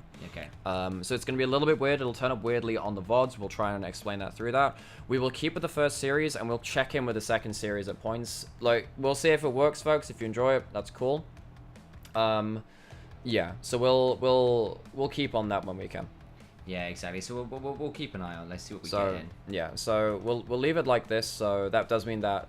Do we need to run ads, by the way? Shit, we do. Yeah, we need to run ads like right now. So we're gonna run ads now. I'll grab a quick glass of water or something. So running ads now is we might lose a little bit of that first bit of draft, but we'll try and do our best thing, folks. So we'll try. This way we get both. It might end up making things a little bit weird, and we'll check in with both games, and hopefully that'll be okay. And we'll keep checking when that at points as well. So hopefully this is okay for you guys. We will do our best, but I think this is the compromise. It was really close. A lot of people wanted to watch both series. When we get into game, we'll move this into the bottom corner, but when we're in draft, we'll have this up there as well. Double, thank you so much for the sub as well. So I hope this is okay for everyone. It does mean that we won't necessarily get like the perfect cast of either game, but hopefully this means that we get enough of both, and that will be okay for you guys. So we'll have you know, a couple of minutes of so we'll probably have draft without this. We can leave that. This is not in game yet, so I'm gonna leave this off for now, and then hopefully we'll be able to sort that out just a little bit later. So hopefully this is gonna be okay. Right. So we'll leave that down in this corner. In fact, then we'll leave that down here. And that's a little bit large. Move that down there. So we'll check in on that in about 10 minutes. We'll check in on that in about 10 minutes, and I'll keep an eye on that on the side, and then when that gets through into its series, that should be fine. Okay, so I hope that works for folks. We will go into the draft. So for those of you who are watching right now or have just tuned in, or maybe those of you watching YouTube VODs or Twitch VODs or something like that, both series now between Rare Atom and EDG, and then of course the later series of NIP and FPX will be happening at basically the same time. We will be putting a picture-in-picture of that second game to make sure that we can keep covering both games at the same time before we end up finishing off with this first series. We're into the last draft between Rare Atom and EDG, and that does mean we are going to see Viktor picking up the first pick Lucian. He's struggled this series. I think this Corki and his Zeri have left a lot to be desired. However, I do think that this Lucian can dominate lane against Cryon. That will be the plan. EDG on the other side, trying to find some answers back, debating a brand themselves. Xiaohao nearly got the better of a few of those fights, even if, as we saw, both games, Azira proving a little difficult for the brand to manage early on. Of course, it was the Lilia in game 1. This time around, Zara's still up and available, so it might end up being the response here from RA. I wouldn't be surprised to see Xiaohao back towards it. I don't like people picking the Corki into the Lucian. The Corki loses to the Lucian more often than not. I'm surprised that people let this pick go through, and now we see that Xiaohao gets his Lilia as well. I think that this guy's a top 3 Lilia within the LPL. This guy is insanely good at this champion. Xiaoshu also gets his Jax, which is an incredibly potent pick. RA getting a lot of comfort here. They are, and I went, oh, it'll be the Zyra again, right? And I completely blanked on the fact that Xiaohao had a phenomenal Lilia performance just last series and has had it kind of either banned or taken away from him in the first couple games. That'll be something to keep our eyes on. Cassante was the response from EDG for solo kill. Had 2 middling games on the NAR, I think it's fair to say. Not particularly impressive. Going to be trying to do something a little bit more valuable. As now got to get through into this second phase of picks and bans. Going through them in a relatively rapid clip here. Ezreal banning away from Asum, who does like to go towards that. The Ashe already taken off as well. I wonder whether we continue to pin down on that ball. The Aphelios gone on the other side, though, saying, yeah, no, we cannot give that over. I'm surprised we haven't seen more Aphelios. I'm surprised we haven't seen more of this. This champion is in a decent spot right now, and it can hyper carry in a way that a lot of AD carries can't currently. So, yep, it does feel like both these teams need, again, a little bit more of that engage. You're looking towards the Nautilus and the Rel and the Alistar. Those are powerful picks, and as we can see, EDG, they're the ones which end up banning away the Braum, weirdly enough, for them. For some reason, I feel like Braum has ended up being, weirdly, a brand answer, because if you block that brand ultimate, it ends up meaning that his team buffs get really much less powerful.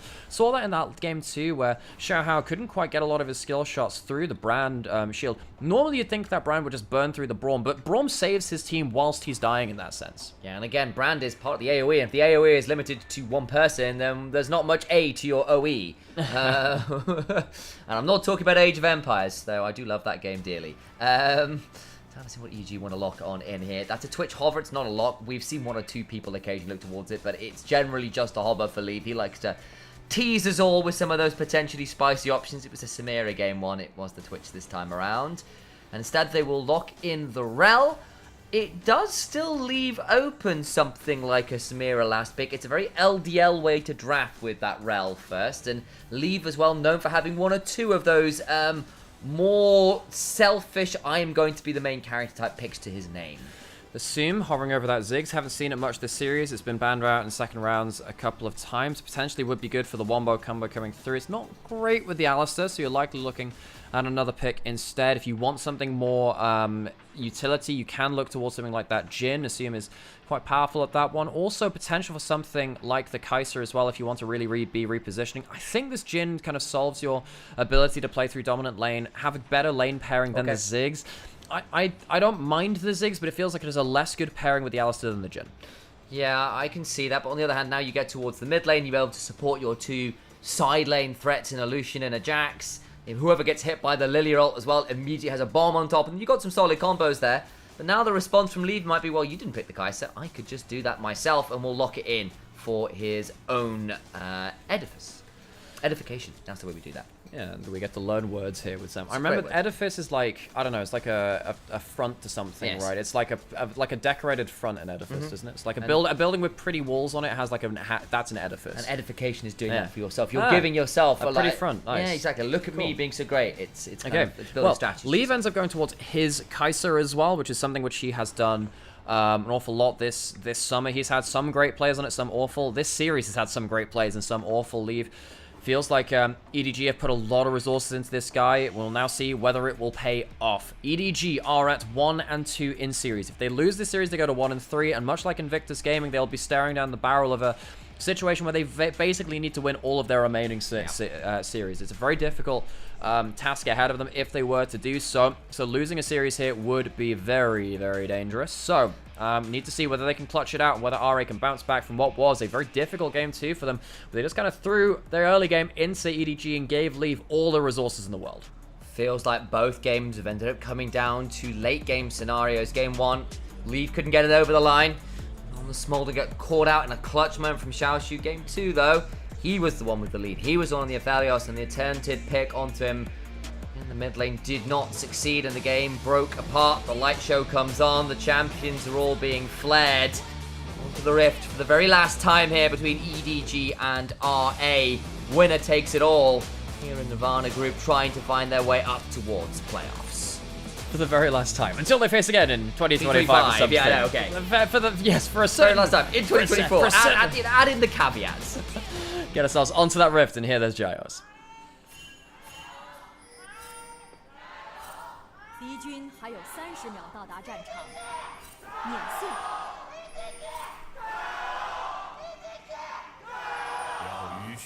Crowd still all riled up here in an even series, that's for sure.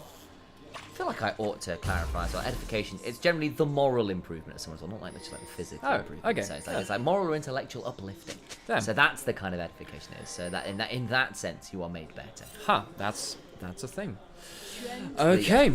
Alright. So into game 3.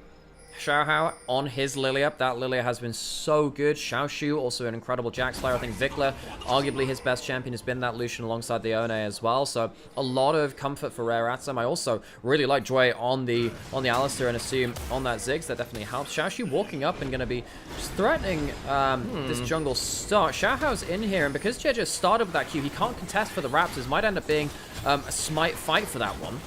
A lot of violence at the level 1. Victor getting some orders down. Xiaohao comes along. Smite was used. I'm not quite sure who picked that up. I believe it's JJ, but we've got ourselves the script graphics on screen makes it quite difficult, and I apologize. It was in fact the Lilia who secured it despite the smites coming on down, and the win is there for RA. Yeah, the giveaway is the level 2 coming through from Xiaohao. We couldn't really tell until those mini Raptors go over, so I saw some gold going over, and I was like, okay, someone's done something, but Xiaohao now gets to go Raptors to Raptors, and RA, the level 1 plan works out pretty well. Last game, it was JJ and his early game level 1, level 2 plan, which worked out a real treat for EDG to help, really RA...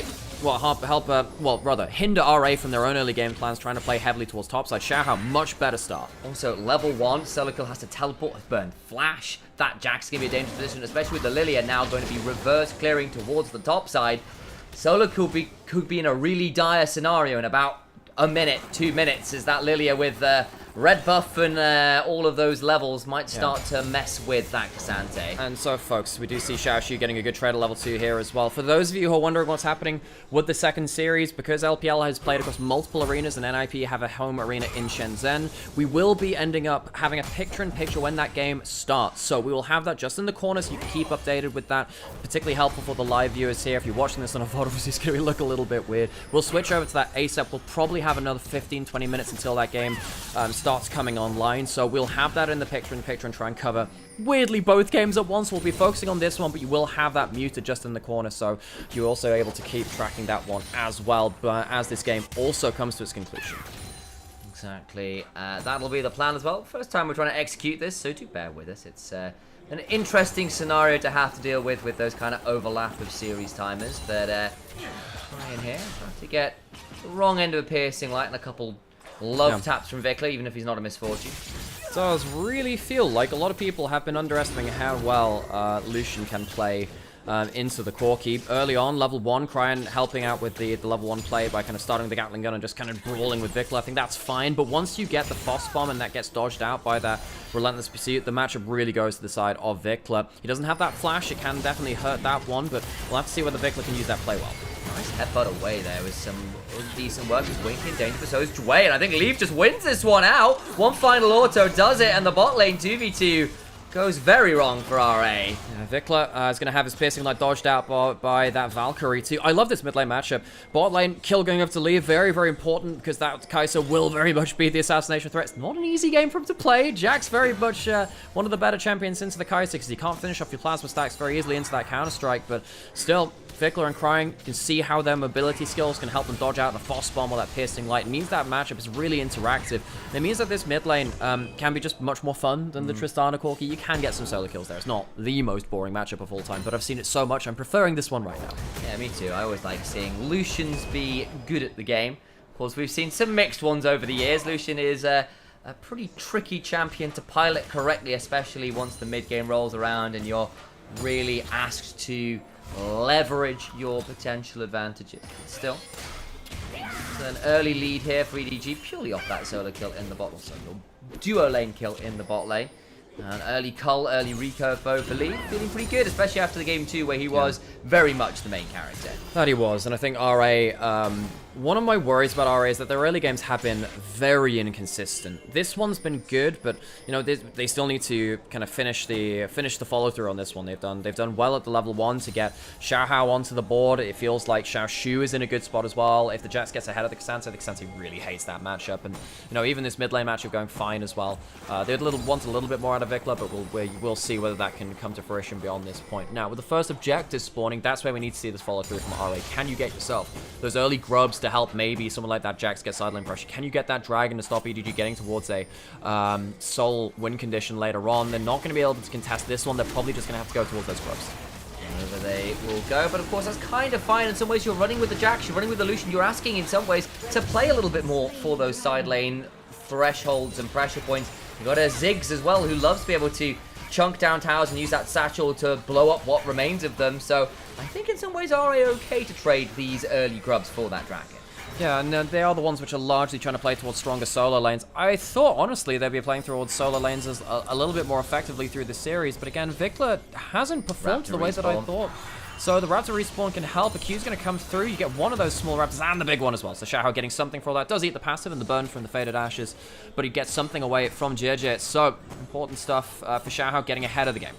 He isn't actually going back towards the grub right now. Is he wanting to go contest on the red buff that isn't there, but might be looking to try and find out the grub still. Yeah. He has the level 6 now as well. He's ahead of JJ. Wants to walk over this wall. Smite's already come through. Xiaohao doesn't have that smite, but he will be able to clear up just a little bit more. Again, he's probably taken about, given the first Raptors and then elsewhere through there, probably taken a couple of 100 gold away from him in that individual matchup now. Important stuff. I mean, you can see the individual matchup plus 300 gold, but just from camps alone, you can see that Xiaohao getting good value out of this one. And going back towards that scuttle, Xiaohao is winning this individual matchup versus the last remaining world champion EDG, the captain of the team, JJ, getting put through his paces. This sort of brand in general has been invaded every game so far. We've always seen the Lilia obviously in the first game, but game 2, you saw the Zyra attempt, Xiaohao again with the rest of RA trying to do the same here on the Lilia, and we can see the brand isn't as valuable at that level 1, level 2 mark. You can punish him much like a Vi. He needs a few more abilities to get towards that passive where so much of the damage is. You don't get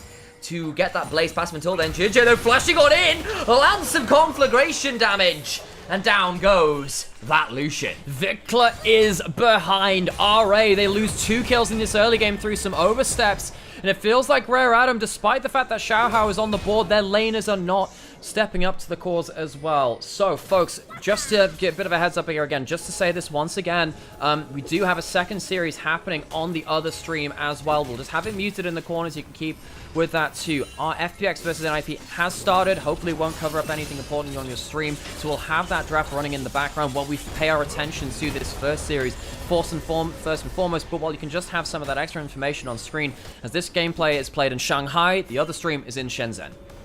Whereas in that one, no, the FPX have gone towards that Leona first pick, and we'll leave it at that. It's a fairly common thing to see.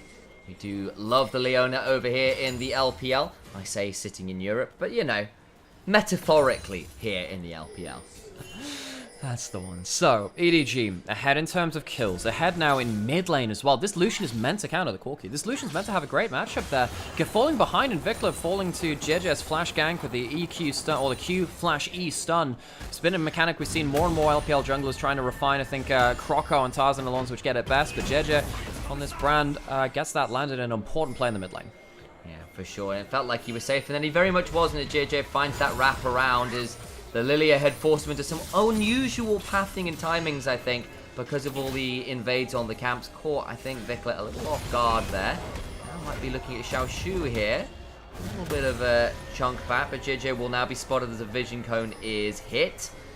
And Xiaoshu, wisely enough, staying away from anything resembling a scuffle right now. Xiaoshu's doing really well in this individual matchup, so we'll have to see what he can do with that individual advantage. Has the 3 grubs. They're spawning in another 2 minutes as well. If RA can get multiple grubs and get a big fight around, the first flash ult of the game from Xiaohao, the first flash in from Jue for a big combo, maybe that could be a difference maker. Jue's behind the back of mid, might be able to spot out Wink. Do they know that Jue's here? I don't think they do. They can be in danger. Cryin will hop away. Wink crashing down on the walls. Cryin flashes out as well. They get out of dodge to EDG, but it costs them a summoner in mid lane. It does. So, EDG, they end up losing themselves that flash onto the Corki, but he's still ahead in gold. He's still doing completely fine. Leave, puts that ult forwards to get that auto attack reset and get himself that W on target. Assumes going to be able to wave clear through. Another Q will get himself that kind of move, but it's a single target Q. Oh, nearly gets a solo kill. Leave will surely die to the turret. He will. He could have flashed out. I don't think he realized he could flash out of range. Leave gets the solo kill, but dies solo as well. Assume, with that gold, gets through to his first item, which he didn't have just before that point. There are going to be some minions dying to the turret, but Leave really intent on taking this game into his own hands. This has been the first game, I think, was maybe a bit of a wake-up call for him. He ended up losing there in the laning phase, getting dunked on in the games 2 and 3. He's really controlled things. Jue's in danger. So much damage, flashing away from the stun of the Seer, and a kill onto the Lucian. Gonna be the brand damage on the return back. Takes half HP from Vikler and Dre, but the damage is done. JJ flash forward for that stun in mid lane, but couldn't end up, of course, using that flash again for a defensive property because of that point. Now, with JJ dead and the grubs spawning, I wonder whether RA can get themselves towards those grubs. They're not there on a great timing. You do see also that EDG, fantastic vision control from them in this series. Great vision into the enemy jungle now of RA. We don't see this a lot from our Nirvana team groups, which has been struggling more.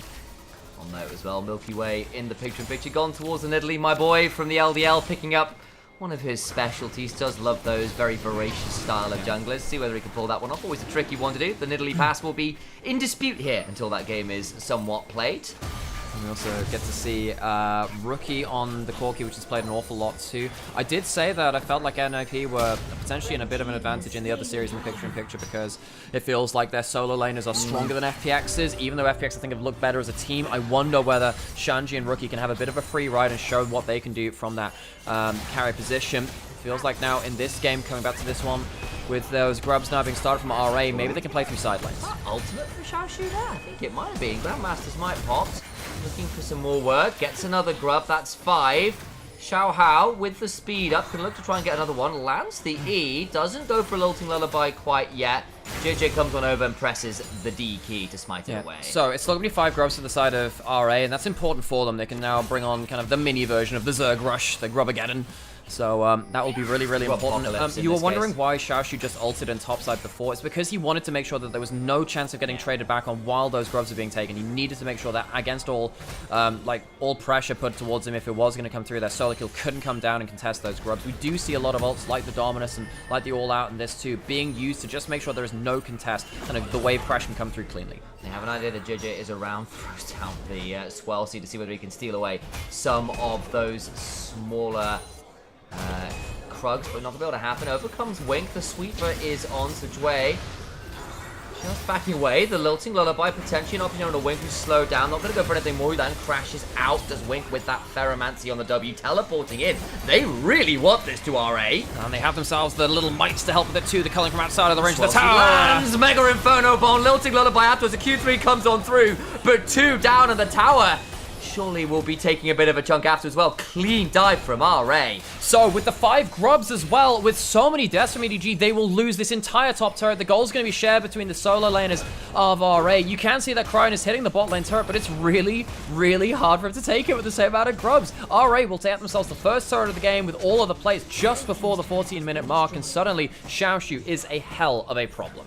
He is in such a powerful position in this game. Here's the replay, because they know Jue is there, and they try to force him away, and then they realize, this gets a bit tricky. Swell Seed slow, and in a turnaround, it all gets ugly from there. And what we were saying around the grubs particularly, but this happens just after it, this first fight of the game where you get that first Flash Lily ultimate, the first big play from Jue, and Assume like this too, is really important. Almost fantastically played by Solo Kill to get himself the knockback on that Lucian into the tower, but can't quite get that kill.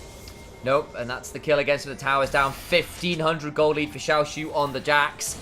Can very much become a real menace now. There's no one who's realistically going to be able to manage a fed Jax ahead of the curve in this game, especially if he starts to get towards a second item on this kind of clip.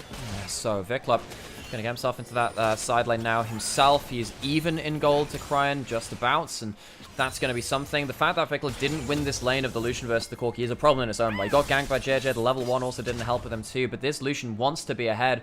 In fact, in the picture-in-picture, we can see the Lucian versus Corki matchup as well. That's quite fun. Dodging out of that false bomb there from Care. Very important, that one. This is how the match is meant to go. Lucian is meant to brawl through it, use that press to attack. Vikla not being ahead in the game that we're mainly focusing on does mean that it feels like Vikla is going to struggle to impact the game. Xiaoshu is the win condition from RA, but unlike that Renekton, you are not on the ticking time bomb. The Jax gets stronger and stronger through the game. Oh my days, had to Valkyrie out of that swell seed. That could have gotten a bit ugly suddenly. Not going to happen here though, and worth noting that Vikla at least picked up another kill on that top side to even up that lane, so it is in an okay point himself. So it's not that Lucian is out of the game, he's just not ahead of it. Yeah, and the goal given over from the plates and that topside skirmish as well, really helping in that regard. So, EDG, they have themselves 2 dragons. It's a Cloud Rift, which is okay for them. It's not the best Rift. It's not the best thing for their comp. Once they're in, look, if they're pressing their ultimates, they've already gone in anyway. I think for Kai'Sa it can be important because you can use that to... because Sansei is important with it too, but it's not always the best for that. The Herald's now up. Dre has Flash, has ult. There's a chance of a contest, but I think Xiaohao would rather just clear through this farm, particularly with mid lane and top lane pride going the way of EDG. That will be a Herald and will give EDG a chance to smack back and get themselves their first turret of the game wherever they choose to put that one down. That would definitely help towards that. Thinking about doing it top into the Jax, who's going to have to sit there and just deal with it. Of course, Lucian going to be given free time in the bot lane to try and trade that one out. Into the Herald goes JJ on the Brand. So that one goes down pretty rapidly. They'll try and get a second charge off here, but I don't think they were going to be able to get a whole turret. They are going to drive on in here. What's also happening on the other side too is that you need the Herald to make that play on top side. The other team doesn't. RA have the 5 grubs. They don't need to do that. So Vikla now gets himself the tower in that side lane. Again, keeping the gold earned between these mid laners very even. And also another thing which is happening here is that RA are farming on 3 lanes, EDG are farming on 2. So overall, you can just see again slight CS advantages starting to, slight lessening of the early advantages from mid lane and bot lane coming through from RA. They were a little bit further behind, if my memory serves me right. Dragons now spawned. EDG, they were largely on the top side. They gave up pressure on the bot side because Vikla was pushing in. That does mean they're not necessarily set up for this dragon, but again, RA have not been great at getting to the objectives early. They get here now, but there are wards down. If EDG choose to use them for solo kill. Could prove a little bit dicey to manage. All the while, they're over towards the dragon. In a good position to potentially fight this. So, going up towards this, you have Flash on Xiaohao. You have Ziggs holding this choke point as well. Look for that poke. Look for that ability for EDG to get into the river. Solo Q's trying to brute force his way in. Jax coming in, but he might be late. I think he's gone too far. Maybe. Xiaohao in the back of the pit goes on forwards, gets a big chunk on the JJ into the Mega Inferno Bomb. Down goes the Brand. Doesn't get the most damage they hope for as Lucian calls down the Rel. Onto the other side goes Leave, trying to get out of here. Exit stage left goes down. A whole ace for RA. They get the dragon. A triple to Vikla.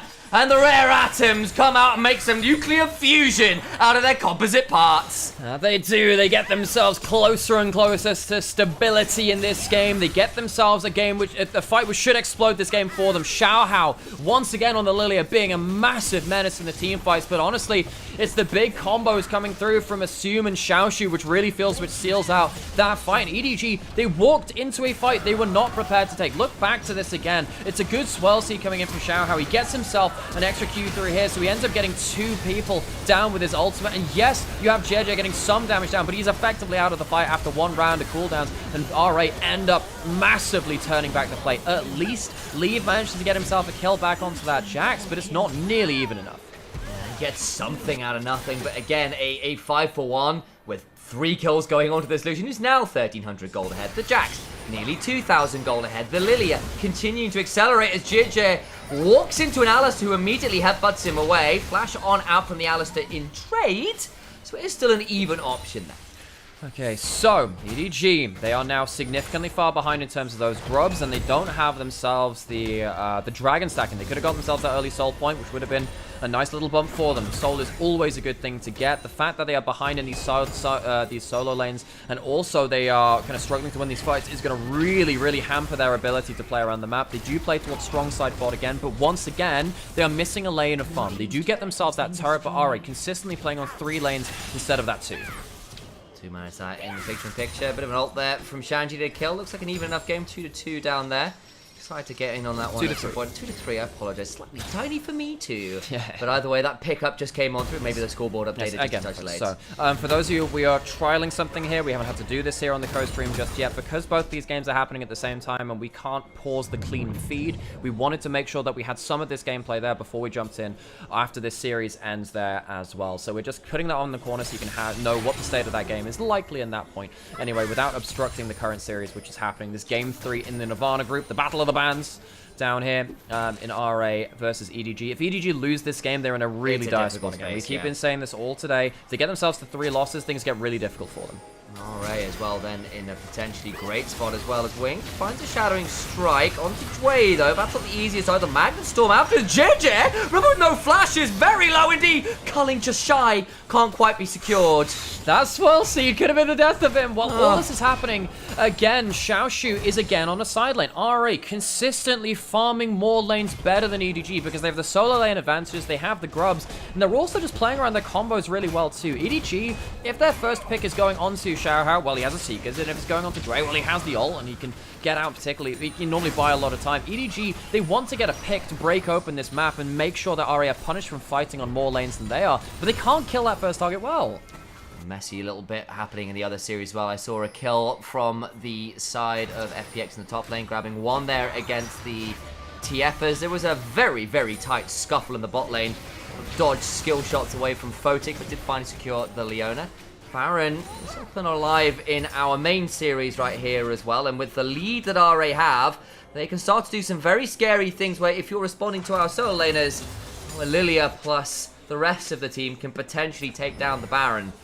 So, EDG in this one, they are, God, what are they even praying for? They're praying for Leaf to get a good angle in the back of the fight. He's on 2 items. I think that Leaf, he doesn't have the lead he needs to be the pentakill machine, but he might have enough to turn the fight where they can catch out someone at the back end of it. EDG, they want to be looking for picks. The problem is they're so far down, it gets really, really difficult to find that first pick confidently. Going into the Seekers, soon to be Zhonya's from Xiaohao, going into the ultimate from Joy, it means your first pick is just a real pain to get. And even when that does happen, there's a chance that Assume fires back. There's a chance that Xiaohao fires back or Xiaoshu teleports in. We have the Zhonya's now built up for Xiaohao. And that's going to be a big point of concern here for EDG. As the dragon spawns, they do not want to get zoned out of that and face also the poke coming in from RA of the Ziggs and the Swell Seeds. There's not that much magic resist built up yet. There's a Negatron cloak in the inventory for solo kill, but the problem is he's been laning into a Lucian who's got 5 kills now, and a 2-item Jax who, again, is going to be doing a lot of AD damage at this point of the game. It's not like he's built anything like the Zhonya's, because of course Jax Ultimates does hit a fair amount of that magic damage. Either way, still a tricky place for this Cassante to itemize. Cassante is sat there going, well, I hope I can impact team fights better. I guess I'm a better tank, and that's kind of it. Yeah, so. Right, we are now looking to see whether EDG can get themselves, well, they might have to just give up this dragon. I think, yeah, okay, they haven't set up towards the dragon. They're going towards Baron Vision, saying, okay, RA, you can finish that dragon if you want. Vickler's taking a hard trade, dodges out in that fast bomb. Around the culling afterwards is pretty huge. Magnetor's trying to buy his way, but the bomb behind means there's nowhere to run. Leave, though, burns down the Lucian, but Lilia gets 2, continuing to stick him into the long, dreamless night of sleep. They can turn towards the Baron afterwards. 2 men the advantage. And they're going to try and take this one out because there's no smite to contest. That should be it. Solo kill can maybe drag Xiaohao out of the pit, but he's gone a little too early. Here comes Cryin. Can try and maybe stop that one, but already Xiaoshu knocks out the rest of the AD carries. Solo kill goes all out, but there's just nothing left in the tank. He's trying to hit the accelerator, but he's running on empty.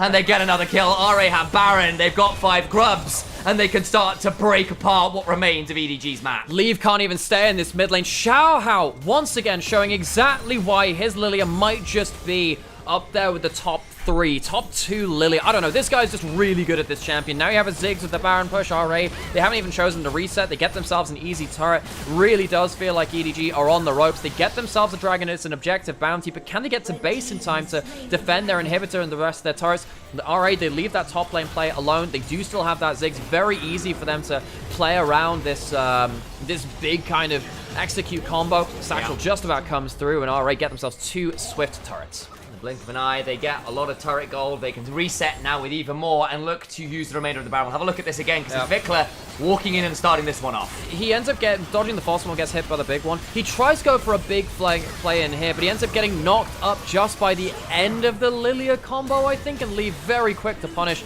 Bomb through the back of it, though, ends up, or rather the Swellsea coming through the back of it, ends up getting a load too. So, sadly, for the side of Leave, he can't be that fight to stand the factory. You've used your ult at this point. You have your flash, but you don't have that ult to be that giant warhead flying into the backline.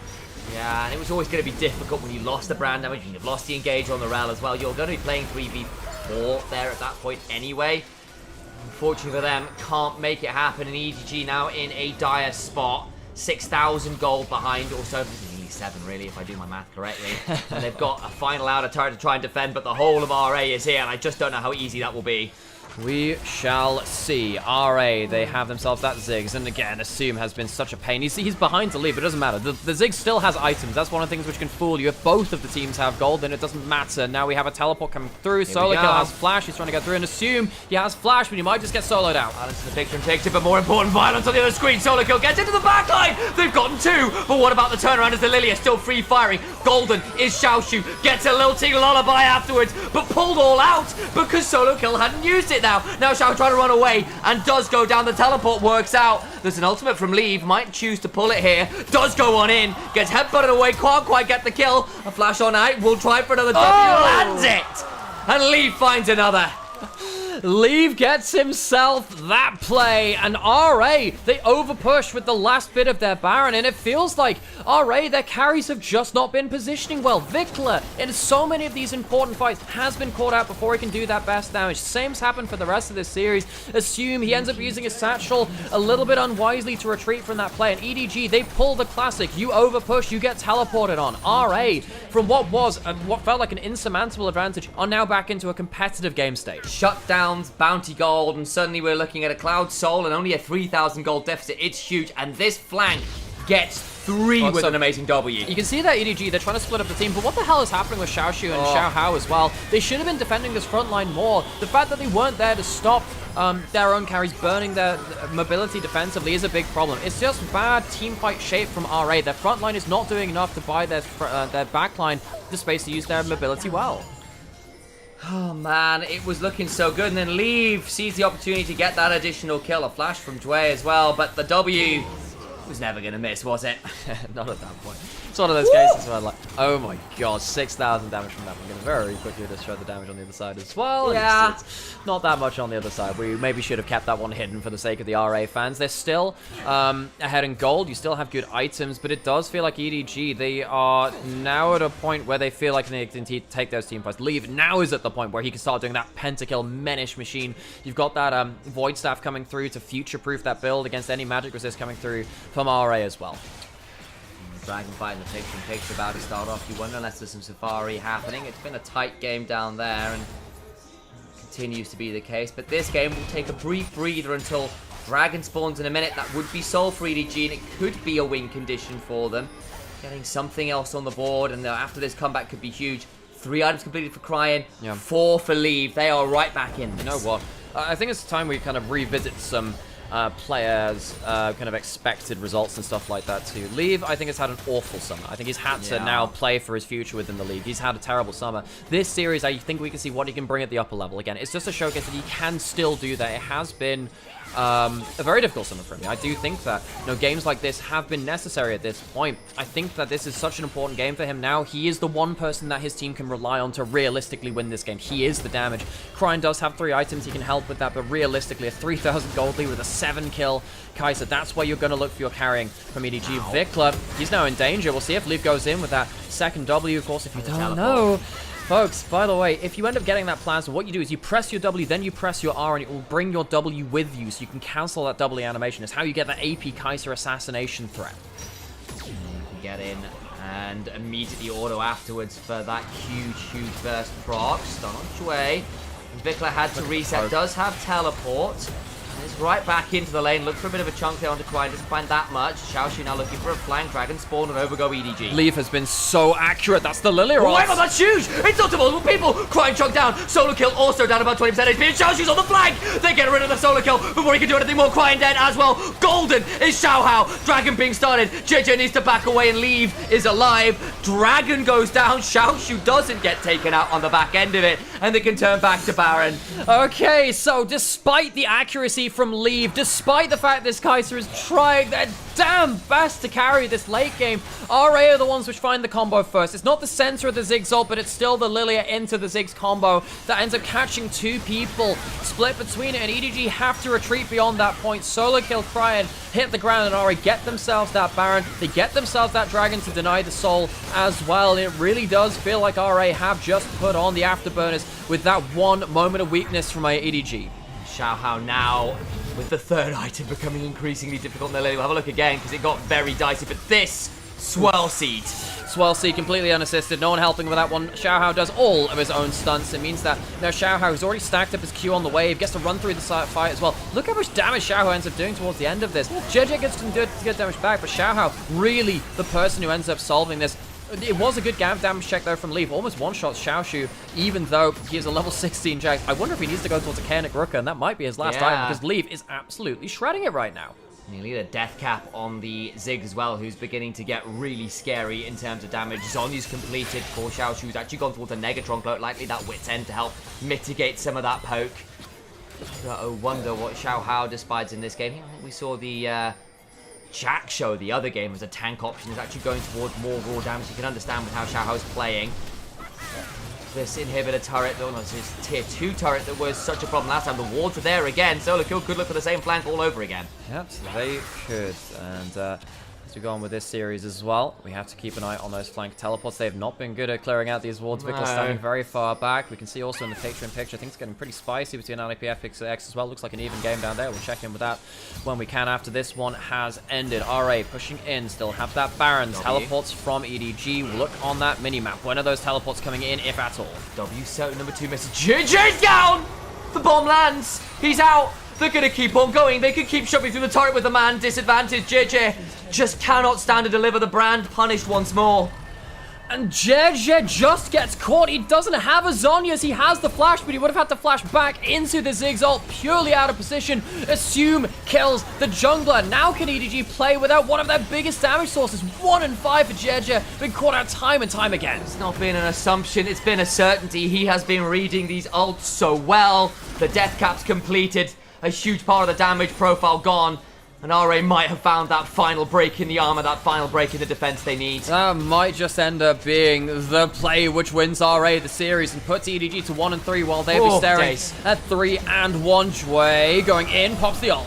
Does not quite yet. Now pops the ult, holds on just about the turnaround. Solo kill pretty huge, but the Alistair chunked pretty low at this late in the game though. Triumphal Roar will heal him up just fine if he gets the opportunity to use it.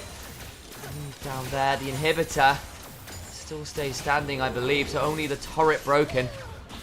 And now RA, they get to walk into the enemy jungle and see exactly what they can get out of that. 2, a team-wide red buff is definitely on the menu for Xiaohao. Xiaohao is so strong, so fed, going towards the Void Staff or Crypt Bloom beyond this point, so he is so ready to pop. I think Xiaohao's Lilia once again proving why you should probably just ban this out at this point. So how the hell did JJ get one shot? Was it a bomb and was it an ult? I think it was. Oh my Gets a double tap from Lucian as well, and that ult is perfectly positioned. He has to walk forwards. He can't flash forwards, otherwise he'd die. He has to try and flash backwards, but he can't because he would be in range of the Ziggs ult anyway. Fantastically played by Assume. And again, in a lot of ways, he's supposed to be some of the wave clear, but to do that as Brand, you have to step up to use your abilities. Not actually that long range. The spread's good, but the initial abilities not so much, and it's well read from the Ziggs, who is not so much poking as chunking at this point in the game. While the backline went Shanji to get some kills. It looks like NIP running apart that one until the turnaround coming on through there. Spicy in the second series. And we are now, you know what? I'm just kind of hoping RA can close this clean. I know. I want to watch that series too. That game also looking very, very fun down there. 3,000 gold or just about in terms of the power and power play from RA. Maximum builds coming through for very shortly. 3 for Victor and Assume. Feels like they'll be reaching them soon enough. Cryan, Leave. They are also very, very powerful. Leave almost at a death cap for his build. Maybe with enough accuracy on his W. Maybe with a good enough assassination. Maybe he can kill someone important enough. I think the big problem is now, though, that because JJ is finding it so hard to teamfight, he doesn't have a Zhonya's, where Xiaohao does have that stasis. It is much easier for Xiaohao to be a damage source in these late game fights. 1, 5, and 6 has been a target of attack. A lot of times he's actually got an elixir of sorcery and inventory as well. Knows the last fight has to be a good one. Doesn't care about the stasis. Maybe doesn't have the gold for it. And is just saying, look, I just need the power now. So, solo kill gets himself onto a sideline somehow. I'm not really sure how that works, I guess. Because RA don't have the soul point, EDG are happy to give that one over to the other side. So that is definitely something to keep an eye on over there. It's going to be a dragon for free for RA. They're not really pushing the tempo forward. It's quite hard to go into the Kai'Sa and the Corki when they have so much poke now, and also a good amount of wave clear from that Corki. RA need to find a way to break open the base if at all possible. They've got that mid lane inhibitor, but that's the one that's easy to defend. You can flow to the side lane turrets, and they have so much damage onto Bran, Corki, Kai'Sa. They don't care about the super minions that much. And so yeah, RA still need to find a way to break up in this game. Still trying to do that. You can see the gold graph there. It is a bit of a heart attack of a gold graph. You can see where RA got leads and then may have lost them once or twice. Still in a good position in this game. This Ziggs, this Lilia, nightmarish to manage the Jax with the Abyssal Mask in now as well. Not a wit's end, interestingly. Looking to buff up his 2 AP carries alongside his own bit of damage. Fair point. Is going to be a menace in a side lane still as well. Yeah, I do think that Kenrick Rookan is good for laning phase when you get multiple points of that shield. Very, very good to go for other AP items later on, though. Like this Abyssal Mask, because it's just better in terms of the bursty trades beyond that point, when you wouldn't have gotten extra value out of a second shield. So Xiao Shu trying to get good value out of that one. Of course, he has a good amount of magic damage himself. The Fog of War is oppressive from RA. They've managed to choke out a lot of the vision. The Baron has spawned, and they have their own poke as well between the Ziggs and the Swell Seeds. However, Kai'Sa can match them. Try, of course, not been that easy. Another Swell Seed onto Wing from slowed down. It's a third of the HP bar. Very easily taken out. As Vikla hit with the wrong end of a brand combo, has to flash out from the Kai'Sa W afterwards. Oh, Vikla, this was his best game in the series, but it just hasn't been enough in some of these key moments. He ends up blowing his flash. He can teleport back in, but now just look at how much easier it is for Leave to fight into the Fog of War out of his own Fog of War. He might even be able to kill Xiaohao here if he flew in. Very, very disgusting damage coming in from that Kai'Sa. Worth noting with the observers, toggling the vision. Xiao Shu off on a flank, not a known quantity. If he can find his way in, he's not moving yet. Okay. They do not know where the Jax is. Right, so Vikla, he's trying to corral them in. Xiao Shu on the flank, still not spotted that Jax. Jax has the flash, he can come in. They don't know, they don't know. There is a control wall behind. Might be in danger that another Swell Seed only onto solo kill. And that is a very clutch Valkyrie away from Cryan. If he got hit by that, that would have been the Blitzing Lullaby into a loss for EDG. Jue trying to walk back around into the pit. And alright, are we just going for a big old flip? Leave, how gets the poke? The last time the burger flip came on through, JJ stole it. Has flash, could do it again. Xiao Shu gets over towards the carries. Cryan though, Valkyrieing away. Golden went so Xiao Shu as well. Now trying to turn this one around. Xiao goes in, gets Golden himself. Doesn't pull the lilting lullaby. Counter strike into the backline. Trying to get multiple moments as Leave. Dives in, trying to save his teammates. But there's just nothing more to be done. Cryan flashing back on now. The health bar so critically low. Bashing away from the satchel, from the damage. The Swell Seed just shy as well as the bouncing bombs. RA is so low HP, they have to reset as well. Xiaohao uses his flash, uses his ult. There are a couple of resets which have to come through. Xiao Shu is the one that recalls because he has the teleport. EDG, if they get Leave back to this play, he could still maybe throw a W over this point. But JJ is dead. There is no smite. And the Swell Seed lands onto Leave. How much damage he's going to do? It's quite a lot, just about okay. This late in the game, you get worried, don't you? There was no Blackfire on that, none of the secondary burn. There's a decent amount of damage coming through from Xiaohao, but it's not in burn damage. A lot of through his Q at this point. Xiao Shu gets himself onto a flank at this point, but it's not the game-ending play. I thought this was 100% going to be game-ending. He pulls those Zhonya's early. I think that makes sense, because if you get hit by the brand damage, yeah, your team fight's pretty much over. Xiaohao once again gets himself into the thick of things again. The fact that Xiao Shu finally gets himself a team fight entrance, which is once again well-timed. He struggled to do that in game 2, really helps. And Leave just about survives, but the gang is, the flash is down again, nearly everywhere. This Kai'Sa, so deadly, so dangerous, but down a cleanse, down a flash. Needs to be so wary about going in with the ultimates now. The W's have to be so much of the damage because You go in now against the raw damage of a late game team, you will just pop. Picture in picture, we are seeing some real blood being spilled on the floor as well between FPX and NIP. So Rookie just going down there in the end of that one play, but we're still going to end of the game here to talk about as well. Vikler trying to get some poke out. The poke is largely being won by the Kaiser. Vikler again getting hit, needs to be so careful. Vikler has struggled in this late game, struggled in this series. Honestly, it has felt like it has been struggle for him in laning phase and in team fight. Soul for NIP on the board. I think they're about to secure that one and do so. No real way to contest. That's a pretty big moment. This AP Kaiser is so disgusting. As long as Leaf can stand next to a wall to deny some of that particle effect showing for RA, it makes it much easier to hit. They're walking into the river. Jue's going in. Gets only onto the two frontliners, though not the highest value with Xiaoshu. Counter-striking clears out the ward. Jue blowing that very, very freely. Another W onto Vikler. Oh, crying. Chunk low by the Mega Inferno Bomb. He's also down low. Jue waiting for that Warmogs to come on through. Damage back, crying just out of range of the Swirl Seed.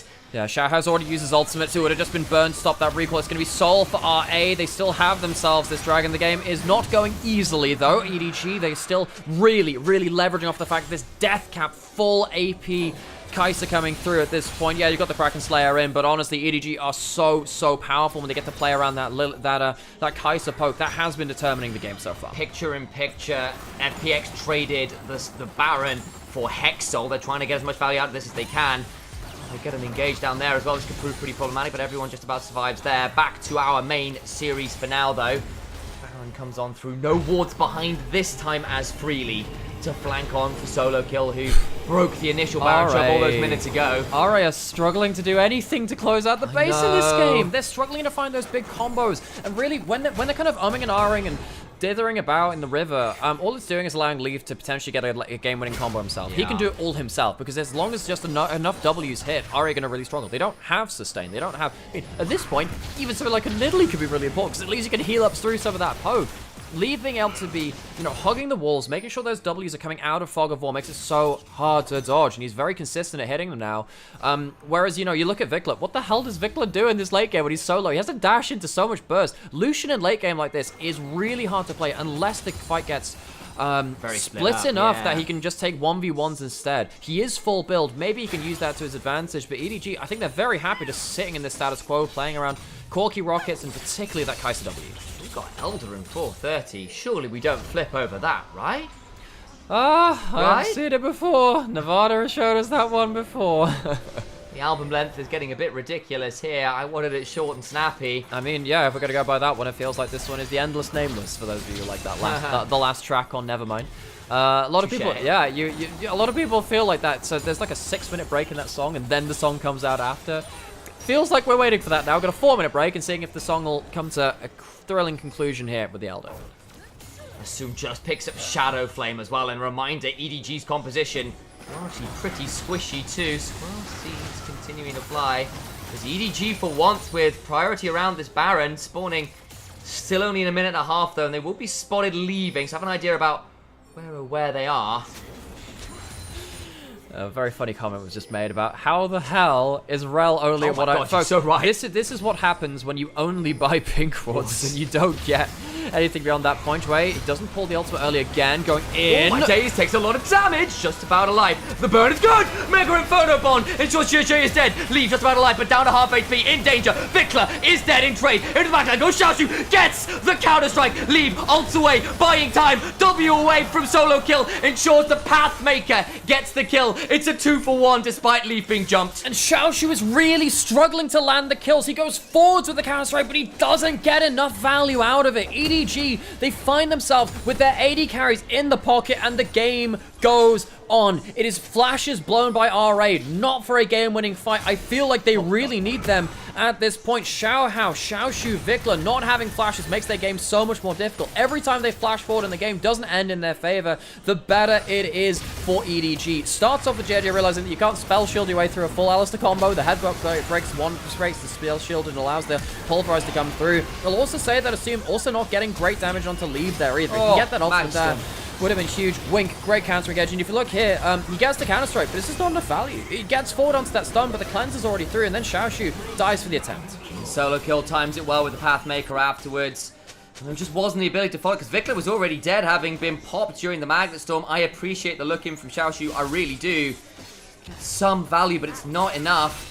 Back towards Baron we go. Full items in for Assume, which we haven't checked in on, I don't think, has the Shadow Flame, which means that... Yeah, he is going to... Okay, alright, so basically, just means if he hits damage, he's going to do a hell of a lot. That Kaiser W, though, doing so much work. Leave taking down some damage onto that Baron. Vikla here on the side. If he can get a split fight, maybe it'll work better for him. Ari don't want that front to back, I don't think. Leave his soul boots for Cosmic Drive, by the way. As much cooldown on that W as he can. Crying! Chunk desperately low. Mega Inferno Bomb takes him down to about 10% HP. Vikla finds himself a moment to go for a 1v1. Tanks down, well, Chunks down, Crying with the big ultimate coming through after that point. That might just allow Ari to burn down the Baron. Crying can teleport back in. EDG might want to try go in for a bit of a fight themselves. They have that Pyroclasm, see if they can front to back. JJ, remember, has no flash though, and Xiaoxu now walking on over. Crying has to be afraid. Under the backline they go again. Xiaoxu gets a hold of that one. Baron down afterwards. Solo kill so low. Wink in the front line. Can only do so much. Solo kill pulls some away. They've got to make that 3 down. Nowhere further to go in. Crying cries his last few tears. Voice Bird of the Grave and leave. He's tried so hard, it just doesn't matter. We've changed genres. It's new metal, and we always knew who the best band there was. 8,000 damage for Leave, and it is not enough. EDG are left numb. They are left in the wake of Rare Atom. It took them a while to end this game. They probably should have snowballed it, but it does end up in their favor. RA to 3-1, EDG to 1-3. A 45-minute knife's edge game, but in the end, it is EDG that lose. RA slide it in deep. They slit the throat. They go to 3-1. And as these games are simultaneously happening, folks, we are going to immediately try and switch over to our second series coming through in this day, as we will just quickly try and sort that one out for you folks. We'll try and get it on the clean feed so we get the best of it. Sam, do your best you can for now. All right, it's looking like a pretty even fight. Baron was secured just now by FPX. The fight afterwards looking huge. Hex Soul down. NIP have that one. And they can still be a real threat here as they try and get one more. My days, the Corky gets at least something on the back end of that. It looks like a 3 for something in the end, but Baron was secured. I don't know how much more they can do with it. Okay, and we're going to switch over to that on the clean feed at this point. We'll end up trying to see our way through that one as we come through yet again. We get ourselves into this. As folks join you for this one, hopefully the audio is okay on this too, as we hot switch between the two series. Late game in FPX NIP. Exactly that. Baron was secured by FPX, but the fight afterwards was so tricky. Rookie in particular, a menace at this point with the Hex Soul. They just pick Elder Dragon too. Okay, folks, we did have the picture-in-picture at the bottom. I'm imagining some other people end up having a slightly better idea of what's happened in this game than us. If you're watching back on the VODs as well, games were simultaneous. We tried to keep them on at the same time as well. Great Ezreal ult comes through onto 3 people. That Photic, he has been a player we've criticized a lot, understandably so. I will say when it comes to his more utility carries, he has looked better. The Ezreal has looked better for him than something like a Zarya or a Lucian. It can help him make plays like that. I feel like he's another player which we've ended up criticizing too. Gets at least one turnaround. Yeah, exactly. That problem is they're still down the Elder. I don't know how much they can do with this Baron. It's going to be another knife's edge game. How this is going to work out will be another matter entirely. We hold our nerves for now. Look at the items. 4 items for the Zeri, 3.5 for the Lucian on the other side, 4.5 for Rookie's Corky. 4 in for Photic on the Ezreal. The Hex Soul, though, in a game like this with a Corky and an Ezreal, hell, even the brand, it's so obnoxious. FPX, they took the Baron, but they ended up losing so much for it. NIP, they keep walking forwards. 3k gold lead for Rookie, and he's willing to use it. Turnaround damage on the Soul Flare comes on through, but the QSS is rapid enough to keep him safe. And in the side lane, Shanji playing that Twisted Fate, trying to take down that one. FPX, we were wondering what kind of form they were on. NIP, I did slightly favor them for this series because I thought that the solo laners of NIP were better than those of FPX. We can see that Shanji Rookie leading the charge in the various lanes here. Might just be the case. TF ult pulled. Destiny Gate is down. Rookie hops on forwards. The Hex Soul's there, getting so much damage back. Dead before the Zenith Blade gets that much value. Shanji was locked down, doesn't burn. Just about down, you don't think. He gets very low. Teleport and wards are available, but I don't think Care wants to pull it. Looking to reset, doesn't have a teleport, so it would take a while to get back on in here. Rookie continue to do damage alongside the Hex Souls. Execute nearly on in as Milky. We're trying to be there as our Valkyrie forward. Rookie goes down, but takes one with him.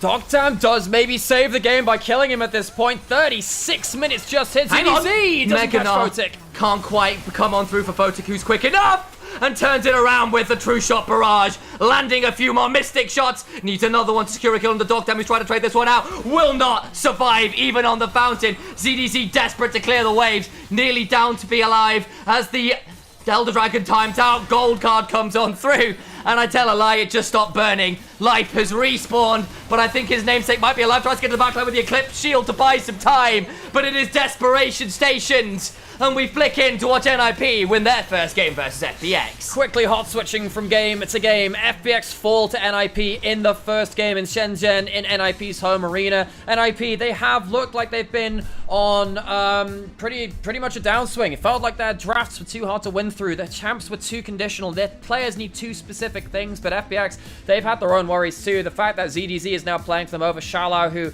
adds to some of the worries coming through for this team, and NIP walk away with that game one. Folks, hello, welcome. We're back over here again as we get ourselves into this one. That was a bit of a hot swap between the great many things which happened over here, and we hope you enjoyed us kind of sticking with that too. Folks, we desperately need a break to refill our drinks and stuff, and to refill our minds. That FPX NIP, it's going to be a bit weird. I don't know what I'm going to do about the VODs with that one. We'll just see how that ends up happening. Hope it's been okay for you. We're going to put on an ad break right now so we don't get ads after this point, and hopefully we will get a chance to catch our breath. Sam, do you want to go for your break first? I will do that. I'll stick the cattle on there at least while I do that. That would be good. We're going to get ourselves an ad break on, and God, that was a slog, folks. That was a slog. Fuck it, I'm going to go play fucking Poker Rogue again. Yeah. Do you want to take a cup with you? Yeah, thanks. Can you make me one as well? Yeah, I'm going to just reuse the TV. Jesus. Oh my God, that was, folks, a moment of all time. This one up here, is this one? Yeah, go down here. I need to uncrop this again. But we don't really get the good VOD for that first game, so I don't feel great about it, honestly. Whatever. Yeah, not getting the VOD for that first game is going to suck. Oh shit, I forgot about this. Oh my God. Ah, you piece of shit. What am I going to do about this? You going to kill me in one? Oh my God, okay, this is going to be a pain. You're going to kill me in one here as well, aren't you? Oh, it did work. Why did it work first? Jesus, okay. Okay, so it's poison now. That's okay, we can catch it now, This is fine. Okay, let's just keep doing absorb. So we can't, this is fine. So we now need to make sure that we get ourselves, like, we'll start throwing Pokeballs about beyond this point. We'll see if we can get it. I didn't see how many kills Ricky got, I didn't see. No, for God's sake. Oh my God, are you kidding me? One last chance. Oh, for God's sake. We'll try that again. I do want to try and catch the Snorlax. I do want to try it. So let's just try having Toadstool going first. I have no idea why Toadstool was going first there.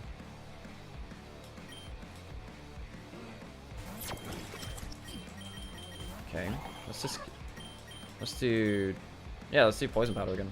So it does go. Well, I thought it was meant to move last with that. Maybe the ability's not working. Let's just go Poltergeist. Let's just keep throwing Pokeballs at this point. Oh, okay. Maybe you need to get through the first HP bar. Only got to broadcast. We can't. So this is, folks.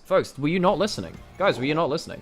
Like, we can't reverse the clean feed. We can't reverse it. We had to choose between the two of them. That's what that was there. We were very clear about that. We can't reverse that. So, yeah, you should know what's happening with that now. I'm sorry. Like, that's just the way it works.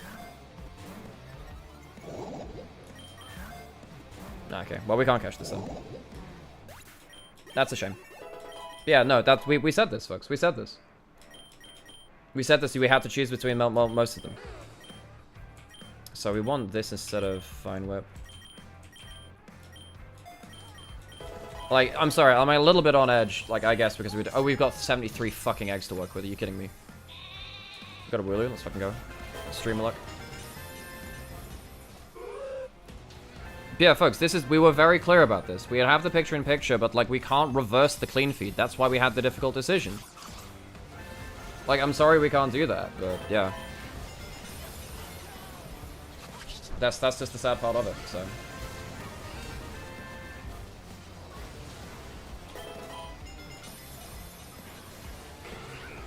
Hello, Vulpix.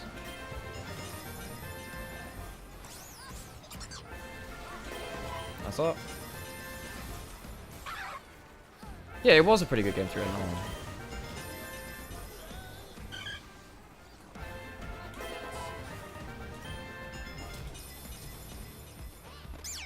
Hey, listen, nice, cool.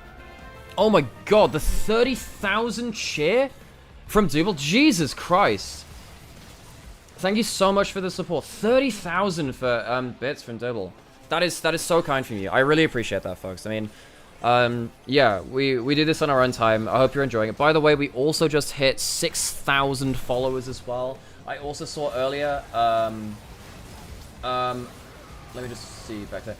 Irons Clyde as well. Irons Clyde. I don't know whether you're still in chat, but I saw that the five bombs, the double that 10 gifted sub, that really means a lot to us too. So we've just passed the 420 Blaze It follow account. We just hit like just over 3,000 viewers briefly as well. So yeah, this means a lot to us, folks. We're not like big streamers yet. We're doing this for kind of like, this is the first year we've been doing this. But honestly, this shit's been really, really fun to see, folks. Thank you so much for supporting us through it. It means an awful lot. God, I need some food and some caffeine. Yeah, 30,000 shares. Oh my god, that's a hell of a lot, dude. That means so much. Thank you. I need to get like some cheer emotes so you can. Fun fact, I can definitely do that. Oh god.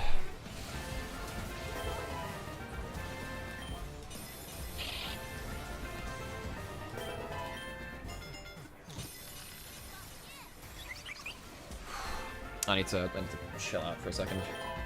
Fun fact, oh, I did the Caligula one the other day. What do you think? Mammoths were alive around the time the pyramids were being built. The last mammoths were still alive when the pyramids were being built. The Egyptians were as ancient to the Romans as the Romans are to us. Like, the sense of scale is ridiculous, though. Also, I'm pretty sure that Oxford University was founded before the Aztec civilization was. What's going through here? Who's MVP? Shanji gets MVP. Nice. And this is the thing. I feel like the solo laners of NIP are gonna have a much easier ride through this. Yeah, Oxford is older than the Aztec Empire. Yeah. It's been around. Yeah, calculus wasn't discovered until after Oxford was formed.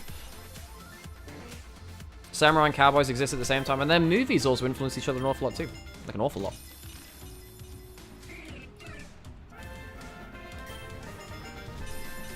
Well, there you go. There are your fun facts. I hope you enjoyed them.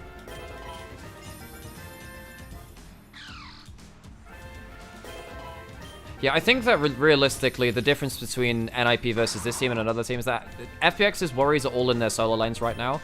And I feel like giving, I fucking know, right? Shit, 30,000. Absolutely ridiculous. Thank you so much. God damn. I always remembered Carvana as a fun Pokemon from, Hey, Punter.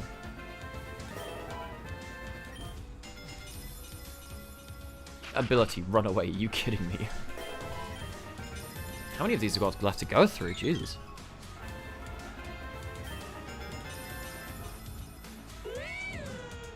Oh, Litleo.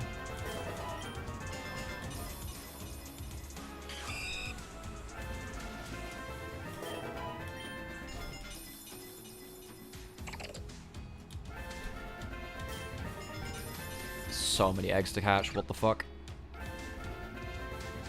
Can you explain to me why JDG switches out top laners? I think they're trying to use sword and shield. Sheer is the sword, plays through lane, tries to play carries, like, typically. He's a much more aggressive player.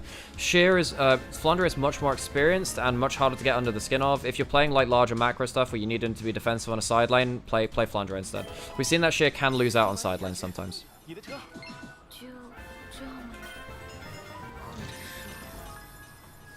Yeah, no, Oxford was founded before the Aztecs. Yeah, ridiculous, right?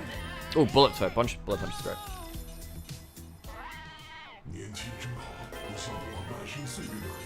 Oh my god.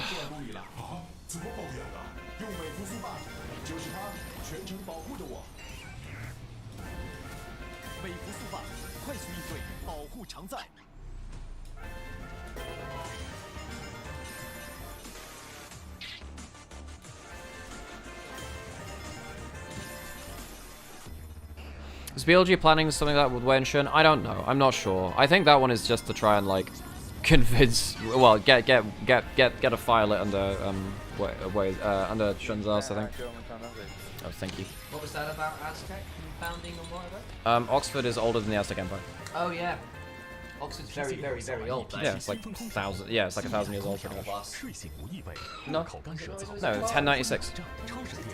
What's that? What do you mean by plus? If it's 12 something, that means it's less than. That means it's 800. I thought it was 996, honestly. It's a cool Pokemon. Nice. Tyrant. I didn't know. Yeah, cool. Nice. Tyrant's cool. Tyrant's cool. It's currently 1-0 to NIP. NIP have won the first game.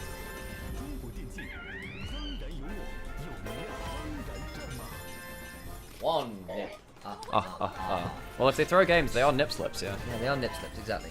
Okay, I might just take a... There are 20 more exits. I'll do them. Fuck it, I'll do another thing. Oh, Skull Bunny.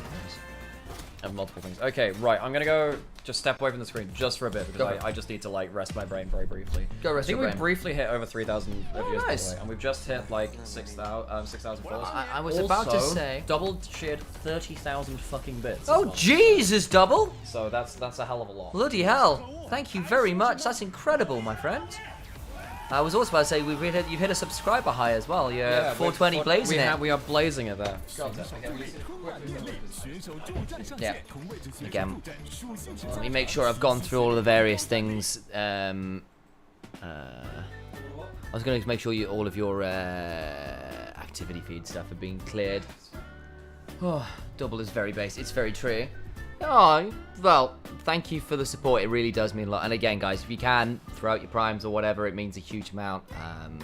To me as well, obviously, this is Al's channel, but if you have got a spare one, I'm in the title as well. And again, it's really awesome to be able to do this for you guys. And we are kind of doing it for our own back, so the support you can help out does help. But hey, welcome to freelance entertainment stuff. It does end up in these scenarios sometimes. But yeah, the support and the viewership means a huge amount, guys. So thank you, thank you, thank you. Oh, right. Now, am I right in thinking NIP? Is it Shenzhen NIP is in? I shouted myself out on Alex's stream. That's hilarious. We love that. I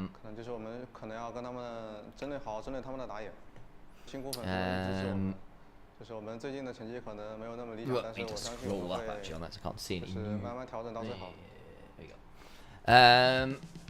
Yep, Shenzhen NIP. That's what it is. There we go. Yeah, I'm glad doubles pay. One of those, I'm pretty sure it's Shenzhen, but I just want to remember. I really like their stage, actually. It's really cool. LNG as well is pretty awesome, if I from memory. Because they've got the really cool, like, street food, like, neon signs, which is super awesome. Going to be going into draft pretty shortly here as well. But we've got to go through the breakdown here in just a brief moment.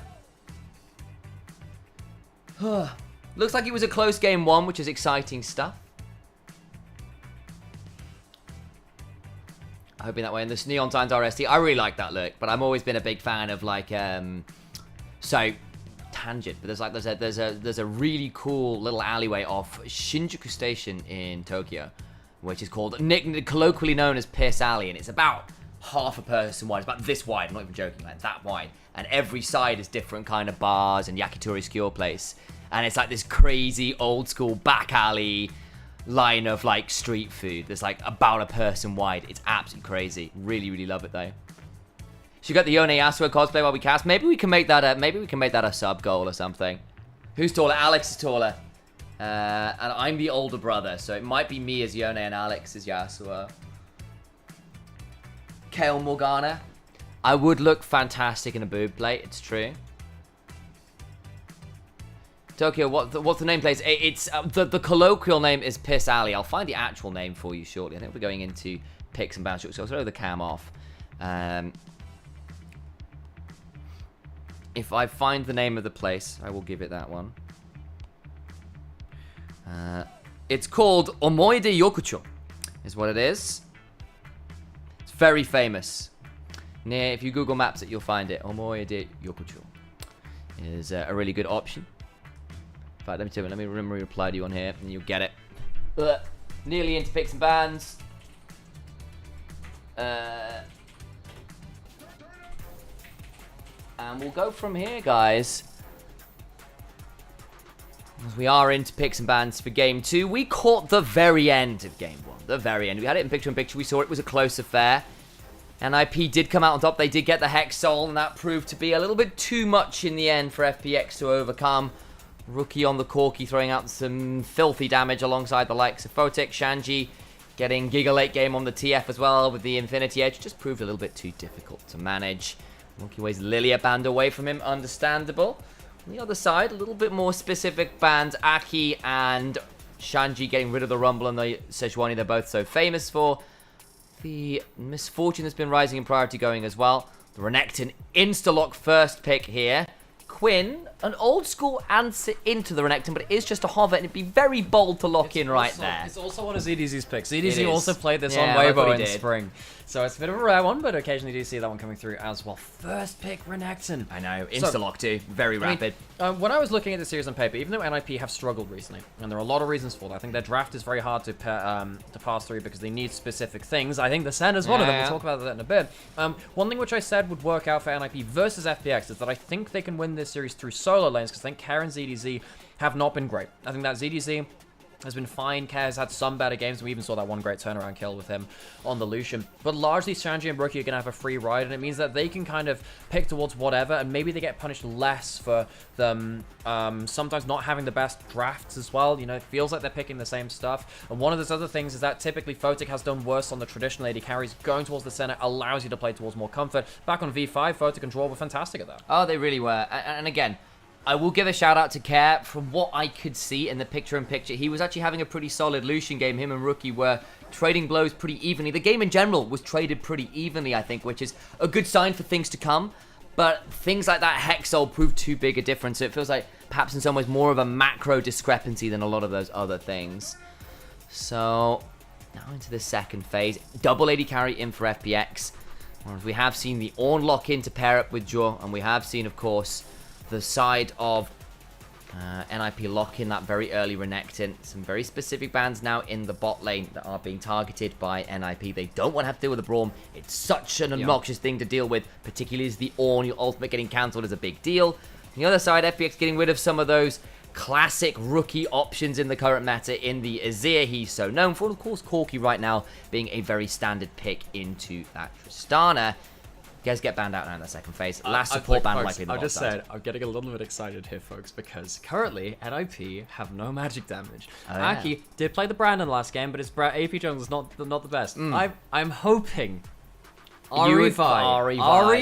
Imagine how hard that would go in this game. Come on, Rookie. You've got the odds from Photic and stuff. He did end up getting his first Ari loss of the year, just in maybe their last series.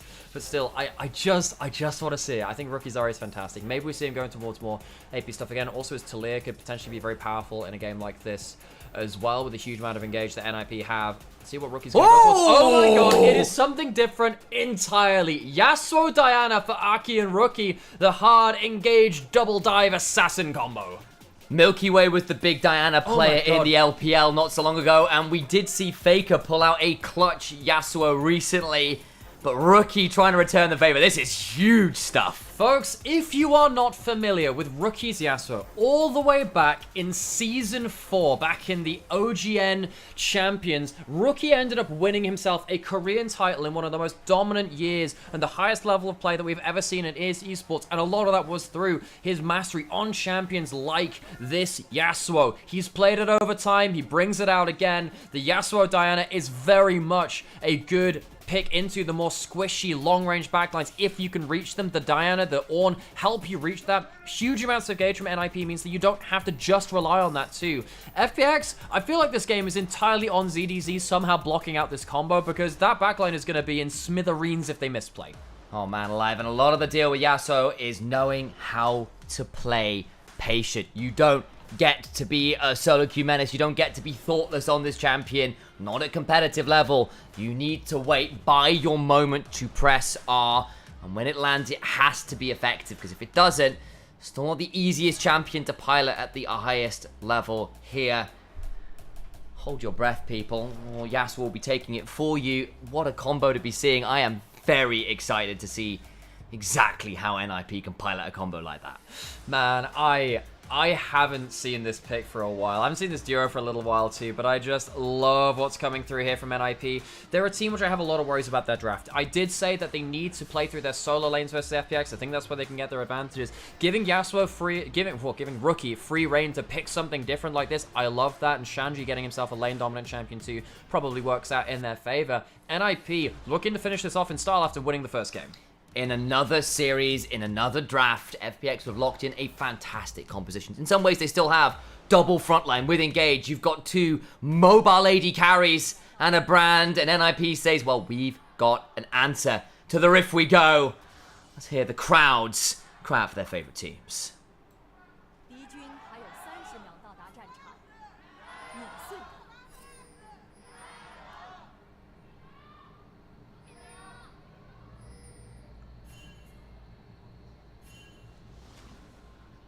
And a breath here before we really kick off. Level 1. Too much to either side, but Photic might be being collapsed on here. Has to be in a spot of danger. We'll get a Q to slow people down, but hits a Q and trade on the other side. So, the FPX trying to walk in, trying to get some kind of knowledge on what Aki can do. Now, the thing is, the Diana is pretty good at level 2. Not really good at level 1. No. Level 3, you need to be careful as Bran, actually. I'm quite interested to see what Aki's going to go in terms of a build. I think this is a proto belt game for Diana. You do sometimes see the Lichbane for real assassination threat, which is better in terms of the 1v1. You can even see that Dogdams run the exhaust because you've got the Yasuo Diana. I feel like because you're in such long-range characters like the Bran, the Tristan, the Ezreal, who stand quite far back compared to other champions within their role. I think the proto belt... oh yeah, Rocket Belt. Yeah, it's not proto belt. See, folks, I used to play Ahri Proto Belt in Season 7, back when that was a thing, where it was like a really cheap first item. It's not a prototype anymore. It's not a prototype, but yeah, that Rocket Belt can help you close the distance on the backline. Yeah, it could be that. Of course, there are worlds where you sort of see things like the Nash's Tooth build as well to really just giga farm way ahead of the curve, and it always feels nice on Diana, who is surprisingly auto-attack based with her passive in particular, so Moon Silver Blade value could be high on that one too, but yeah, I think I concur. Rocket Belt, cheap first item, works really well at the level 6 spike, so it's good timing to potentially then team up with someone like Rookie in particular to get high value. Yeah, so you can see that Tristan obviously going to get the push in. There is going to be a bit of a risk here from Care. Care will need to do what his name suggests and play responsibly with his push, because the problem is when you push in a wave, Yasuo gets 6 flashes, 7 on a cannon wave, because that E, particularly when you get into you know, second level of it, so the internal cooldown goes down a little bit lower, it just means you always have to be wary of him dashing beyond that wave, and particularly at level 6 as well. If Yasuo ends up blocking out your Buster Shot, you are screwed. You are so screwed at that point. So Care needs to be quite careful on that point. It is okay for Yasuo to play with his wave somewhat at his tower, as long as he's not taking too much poke. He is right now, again, using that wind wall to make sure that the auto attacks can't stack up the bot. That's the plan, running the fleet footwork, and again, bot lane and mid lane being shoved in very aggressively by FPX, and that's partly why Aki has passed the opposite direction, because you're not going to have any lane priority. Contesting for a Scuttle Crab there is just a non-option, really. Rookie, of course, first level of that wind wall is about 20-something seconds. Something like that. It's almost up towards like 30. It's a lot. But what do we say? Cat needs to be very responsible at pushing in to the map. Rookie needs to be look after his HP bar, though. Next one that comes down could very much kill him. The thing about the Yasuo cooldown is that because you Wmax your W last, you don't get cooldown on until late game. What that means is that because it's such a long cooldown, you don't get the wind wall every wave. It's every other wave, and Care is now looking at Rookie with that passive. Just popping to give himself a bit of that shield, but he does manage to escape that first look in from Naki. Some flow to work with. His Milky Way throws down a pillar of flame on the zombie brand, but won't infect anyone else quite yet as Rookie. Playing around that wind wall cooldown again, but Care continue to do a lot of damage. Could potentially hop on forwards here, but Aki is there, was looking to bait a little bit here to help push stuff out. There's another jump on in, forced to flash out of Care as the Lunar Rush Part 2 was available. So also that E damage, that Sweeping Blade from Yasuo can sneak up on you because you can stack it multiple times, and if the more E's you do in a row, the more damage your subsequent ones will do. So he goes 2 times through the wave, gets it to double stacked onto the Tristana, ends up threatening with that. The passive shield also helping with that big trade too, so Care losing the flash, that is not what you want to see in that mid lane. You know, shout out, I used to speak to a Yasuo man a lot years ago, a guy called Yasmuo, that was his in-game name. I learned an awful lot about that for that champion through him, and particularly how, God, do you remember Triforce Frozen Melee? Oh, I do, yeah. Dirty abuse with that. But yeah, I remember that build way back in the day, and Rookie, showcasing his knowledge of the matchup. I love to see Rookie on this champion. Again. Such history to this pick. This is back in the era when he was a Korean champion rather than the Chinese and world champion as well. This was at the start of his career when he was that next player coming up alongside Faker. That was the era where Rookie started to really make his name on the KT Rollstar arrows. Way back in the day, of course, and there was an error, of course, back when you talk about that Yasuo in particular, who used to max Sweeping Blade because it was so obnoxious early on. Not so much these days, the Q2 valuable, and all the while, Shanji and Photic have done a bit of a swap-through to get some plates. This is a bit of a Jackie-love. Also, genuine shout-out, this is something that the LCS does really well. They use the center as a roaming support, not to gank, but just to go up into a lane and say, you can't touch the minions, I'm going to get a free push in here. This isn't a gank, it's just there to get souls, it's to get double tap onto a melee character, and just allows Shanji to get ahead in the matchup because EDZ ends up dropping some individual minions as well. ZDZ doing okay. You can see that Shanji missing out on a little bit of the XP, but just getting continual push in and allowing them to get some plates on topside just gives Shanji that extra leg up, and that is, of course, playing through those solo lanes, which I want NIP to play through. This is kind of what they need. That's exactly it. Another plate comes on through. Photic picks up some more turret plate gold as well. Yeah. And getting Senna some gold is pretty valuable. The Q3, though, was problematic. Forced to flash out of Photic alongside the cleanse. And Life will get to back away, but key little gank there. Photic was really, really good there. Just hang on the edge of turret range, but then does get punished by Life coming through. I think Life has been a heck of a good form. Hang on. But Milky Way's there. It was all a bait. The Pillar of Flame has got the Buster Shot back towards damage, and Milky Way shows Rookie who the real master of the AP AD mid jungle is. And you know what? You can be as historic a Yasuo player as you want. You're still gonna do Yasuo things. They're actually finding out Life. He has no flash. Danger. Moonfall comes crashing on down. Gets to go over the wall, does Life, but there will be a flash from Aki if he requires it, but there's still the E cooldown, and Lunar Rush secures a kill, so it ends up being a 1-for-1. Also, while all this is happening, Photic is getting really good souls from double tapping ZDZ, from the minions, from also when you go up for grubs as well, Senna gets a lot of souls from the little mites. They do have a chance of spawning a soul too, so he's getting himself onto a pretty good clip right now. NIP, the early game is going okay for them. Losing that kill in mid lane is not what they want, especially giving a kill over to Milky Way, who has of course been forever FPX's star. That real carry in that jungle for them. He couldn't get enough done on that Nidalee in that first game. Can he do enough here on the brand? I'll have a look again at the replay, because it was a 1v1 that was suddenly very much not a 1v1. Yeah, so use that wind wall again. You can stand, it's kind of bullshit. You just stand in the wind wall and you can't auto-attack him because the particle's too large, and then charged up that Q, has the passive coming up again. You know what? I kind of think Rookie misplays this a little bit, because your passive was about to come back up. You could have just got your flow back, look for that hard trade, and then use your ult to get you, because your ult gives you an immediate reset on that. Now, of course, if Brown wasn't there, it would have been the same anyway, but still care. Yeah, maybe it would have been just that kill if he wasn't there. It's a misread all the same, but still, Rookie not able to get through two amounts of that flow. Can't quite make it happen. Lands another Steel Tempest, but at this point of the game, the Yasuo not at their strongest point, starting completed the Berserker Greaves, which of course is a key thing, because much like Yone, his brother, does do a lot with the attack speed in particular. Yeah, for sure. It just gives you a lot of the ability to just keep threatening. Once you reach a certain amount of attack speed, by the way, you can start doing the Keyblade. Photic is off of vision. Was he spotted going into this brush? I think he might be. Life doesn't have that flash. Milky Way does! Gets the Seer afterwards into the conflagration. Photic getting bounced around as a Pyroclasm. Ensure Milky Way goes 2-0. Yeah, Milky Way is done with NIP right now. 2 kills in the early game, smashing apart Photic and Rookie, getting out of vision, and NIP are not tracking him very well. The fact that they had the winning top lane and Aki could go into the enemy jungle, you would have thought they'd be able to keep tracking Milky Way. It just hasn't been the case, and Milky Way has now got 2 very important kills. If you are diving into FPX as a team later, imagine what's really good against that. A brand combo which goes on to all the melees if you escape that combo. Maybe you need a really good wind wall to block out the pyroclasm particle. I assume that works. Actually, I've not seen Brand versus Yasuo in a little while, but that would be my assumption. So we talked about this earlier in terms of the Braum, right? Yes, I knew that, so I assumed it worked with wind wall too. Exactly. So if it is a projectile, then Braum, if Braum deals with it, then Yasuo wind wall too. There is only one weird case with this, which is Samira.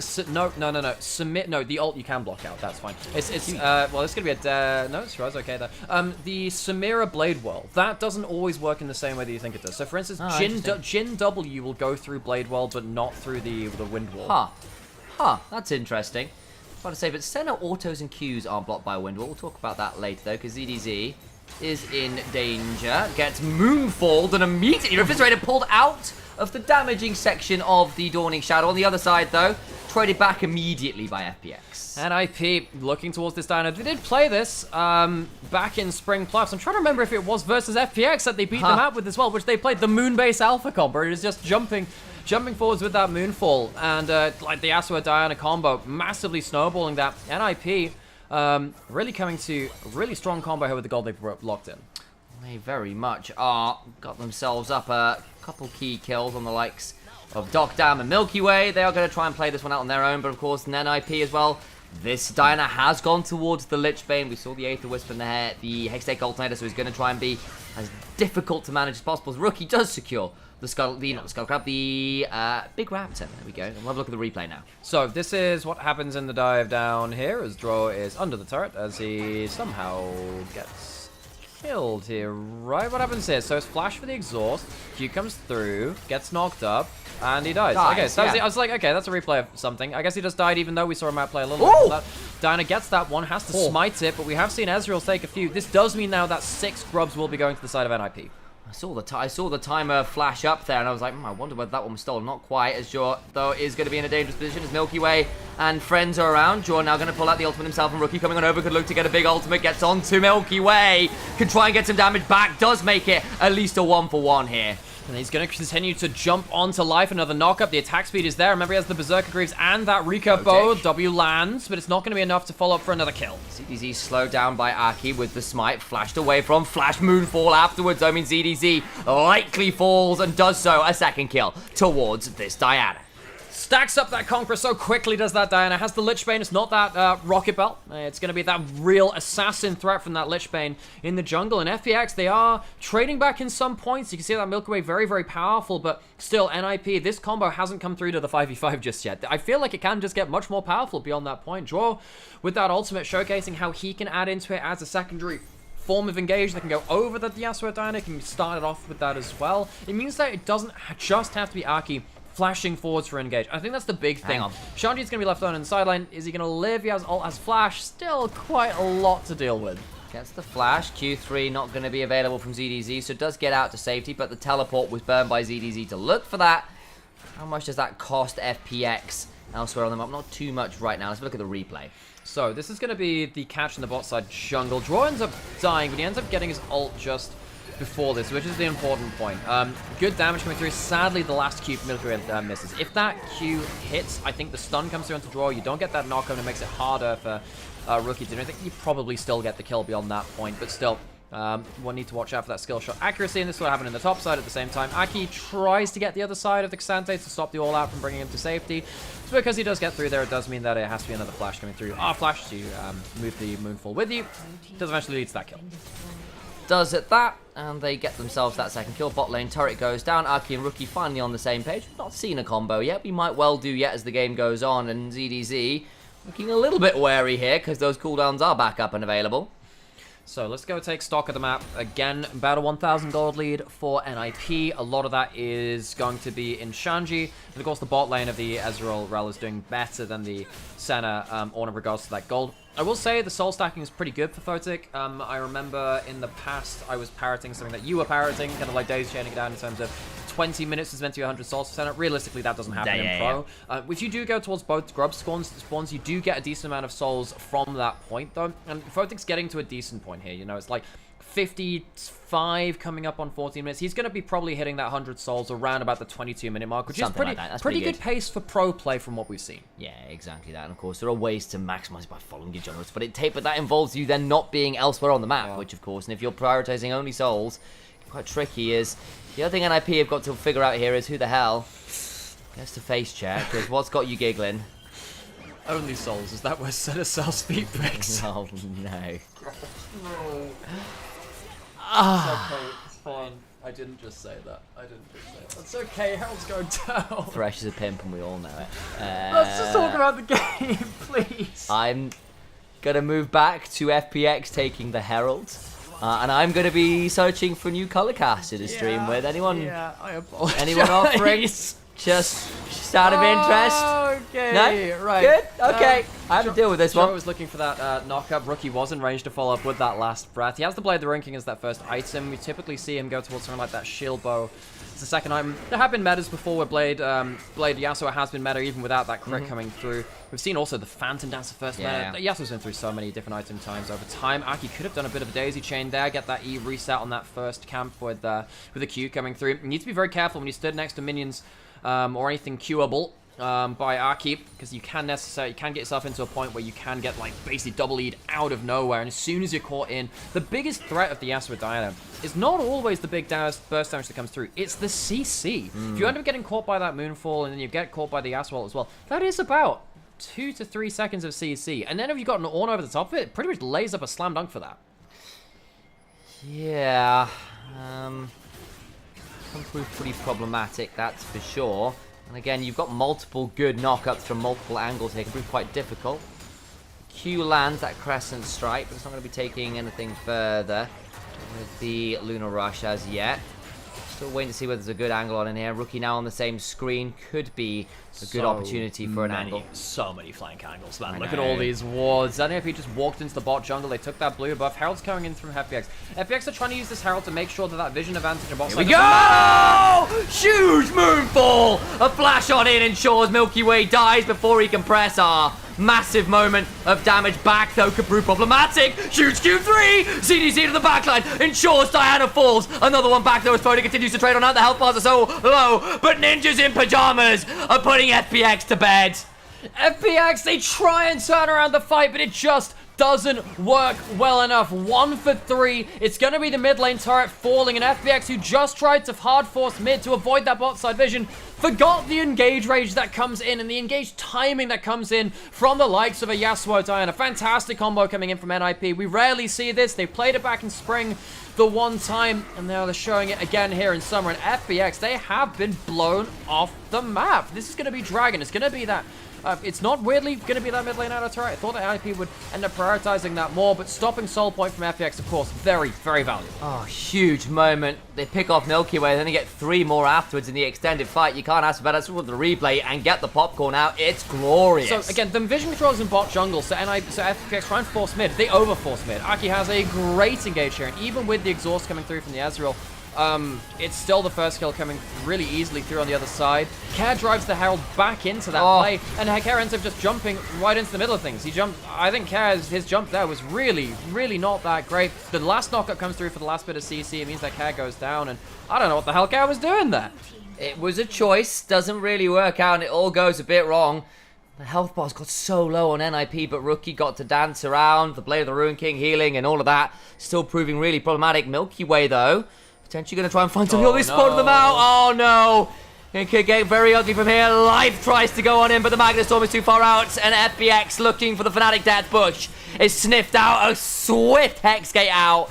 As 2 members die again. Aki just broke Life's ankles, hops over the crash down, means that he misses his combo and he catches Milky Way. NIP are on all cylinders firing off this aggressive comp. We've talked about NIP having some struggles with their drafting before, so you've had some struggles with regards to who carries when Rookie isn't. Feel like Rookie's had a good game, but Aki having a good Diana game here, it's a niche pick. I don't think we'll see that much, but showing that at least has the capability gives NIP some hope for their drafts. This is exciting stuff, and it's the kind of creativity and then execution after you love to see. If they can start threatening this combo, other teams are going to have to start raising an eyebrow and considering their drafts a little more.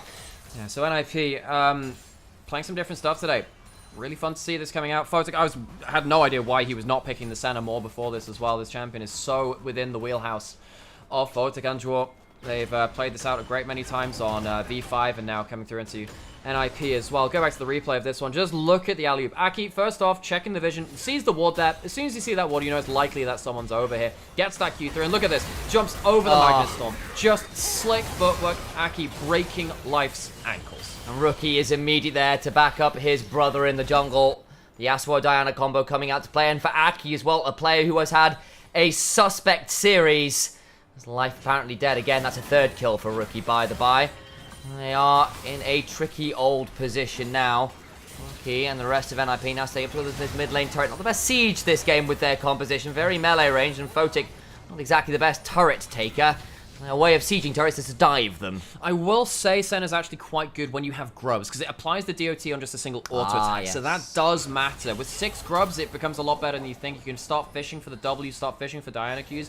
They don't always hit towers that hard, but they do make you feel quite bad for standing underneath that turret. And just like this again, Aki just hugging around that wall right now. If he gets that Q on target, it means it's much easier for him to get the big combo win, use that E for a reset beyond that point. You don't always need that Q to hit. You can just go in for a straight combo if you think you have the damage. NIP, I think they do have the damage right now. Mortal Shield bow now on Rookie as well. He knows what his job is here. It's not necessarily to be absolute raw burst. It's to be follow-up, to be somewhat of a front line. To be a kind of a threat like this with the rest of the team as Photic gets a big catch onto Life. As the backline goes Shanji, and they murder 2. Milky Way dead to right. They just can't stand to deliver. Dogdam seeing a moment though onto Shanji with the exhaust coming on down. The Sterex pops. Rookie into the backline again. Does his own tricks. Trying to do some damage. Pulled all out into the back of the Baron pit as Rookie. Now in a dangerous position. Sweeping blade. Immortal Shield bow is procced. It's a 1 versus 4 though. And Cassante can't say. And he is dead this time around. Silenced in the Baron pit. NIP pull this fabric apart at the seams, and FPX are left a tattered mess. Rookie with that last little knockup, does all of his own stunts, didn't need setup that time. He's going to come back in. Photic, he'll probably get himself another Q, and he has that fleet footwork as well. NIP get another great skirmish, and FPX have been blown apart again. They are not prepared for this combo. They're trying to play around Fog of War, but NIP, they're too far ahead of the game. They're winning the side lanes too hard. I think Aki's been playing around the Fog of War very, very well at the same kind of level too. Life is trying to get something here. He needs to get a ward down. I think he makes a mistake in saying to clear that ward. There were 2 autos on there, and Rel's a very slow auto attacker. That's a mistake. I think Life overcommits to killing a ward, and his team kind of ends up dying for that. Yes, there are some flashes back from Photic and Draw. You could see the damage coming through from Care once they had that, but Dogdam getting caught like this. Pinpoint accuracy from Rookie. It gets rid of that Buster Shot, I believe, as well. Something with that wind wall. That wind wall ends up getting a lot of value here, too. Gets out with a shield bow, which is really, really helpful for the Yasuo when you are diving in so deep, and they walk away with the fight and the Baron. Baron secured, and now they can keep joshing on forward. Aki with a flash and an R means everyone stepping up here is at risk of another combo landing. And they haven't missed this game. None of the Yasuo Diana combos have gone wrong. Hell, they've been splitting them up, so you don't even know who's going on what. Rookie's able to pull his own stunts this game. Absolutely, don't need that stunt double. Tries to go forwards again. Aki just forcing out the flash with that root coming through. EDG, the replacement top laner for Shala, who for FPX coming in dire circumstances. He's been on 3 teams in less than a year.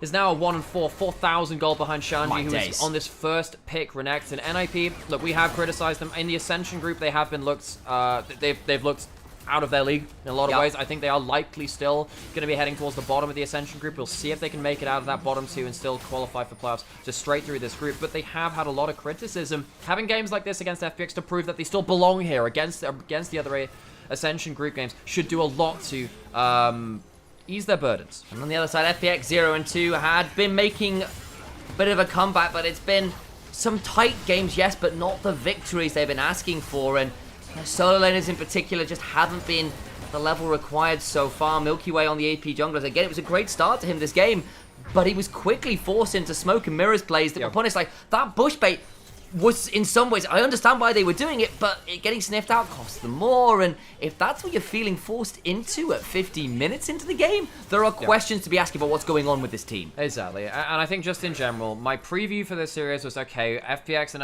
NIP, they're both winless, neither of them on a great form. However, I do think at NIP, because they play so heavily through their solo lane advantages, you know, most of the time when they've been great, it's Shanji getting some kind of one of his comfort picks in a good matchup or something like that. When you are playing against a replacement top laner and a mid laner in Care who hasn't been the best, I think he's been better than some of his games. Don't get me wrong, the series has been fine.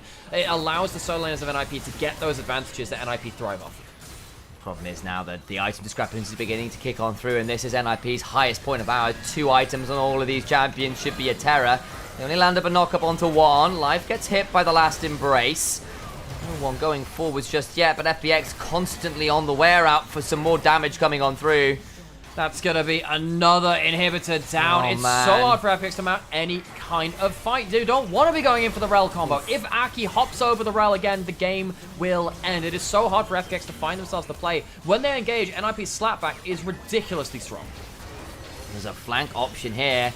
Potentially as the resets come on through, into the backline goes Life, but to little avail. Milky Way, again the target in the backline. Flashing on out isn't bad, and actually that's pretty good turnaround damage. Rookie is shut down. Health bars from NIP low, but they just can't keep going. And it's gonna be Rookie dying because he ends up getting slowed by the Rylai's burn from Milky Way. How BS is that from the brand? But still, it's a good pick off from FPX. And what we saw was exactly what we were talking about before this. Yes, FPX looking for the engage. But what happens if the Diana flashes over you? What happens if he goes into the backline? It disrupts the follow-up. One of the ways that the LPL loves to team fight is through what I call full contact team fighting. When someone goes in, you as the other team all in them at the same time to make sure that their combo is interrupted. Now, in this game, FPX, they want Rel to go forwards while the double AD carries are auto-attacking the targets, getting good burst, and Brand can do the same. That combo falls apart if, when the Rel goes in, Diana gets them CC'd as well. Because, look right here. So Rookie gets hit with the slow, that's good. But, okay, you look for the all-in here. As this happens, where is the follow-up? Because the only damage that could do that is Milky Way, and he's immediately all-in by Aki. Full contact team fighting. You all in as you're engaged onto to make sure the follow-up damage doesn't land.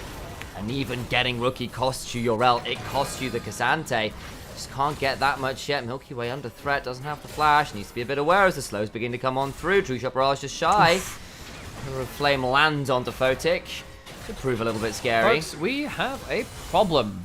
Setter's even gone with the Ezreal. Oh no. This is a fasting setter. Oh no. I'm sorry, Doctam. I don't think it's been his fault. I think it's been hard for him to farm, and here it's hard to walk out of Fog of War. But the problem is now Photic gets to walk up and be just as healthy as this Ezreal in terms of the goal, and that is not what FPX wanted. Sure, it's about to bring in the pain train at some point as Doctam steps on forward and gets some chunk damage. But again, you just don't have the same items at this point. It's so difficult, and Shanji still got Asterix to go through, still got an R and a flash. You can threaten him vaguely, but to what avail?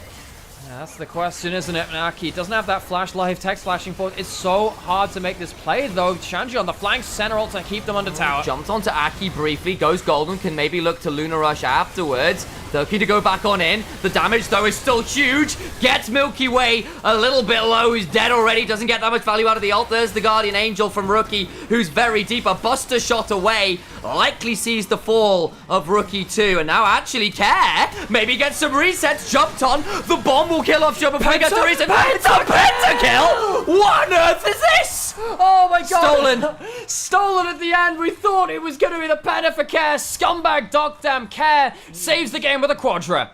How on earth does that happen? They finally go a little bit too deep. The combo finally isn't entirely clean. And Care, the bomb on Duo cleans him up before the ult can complete. And Doctam is a stinky thief. What can I say?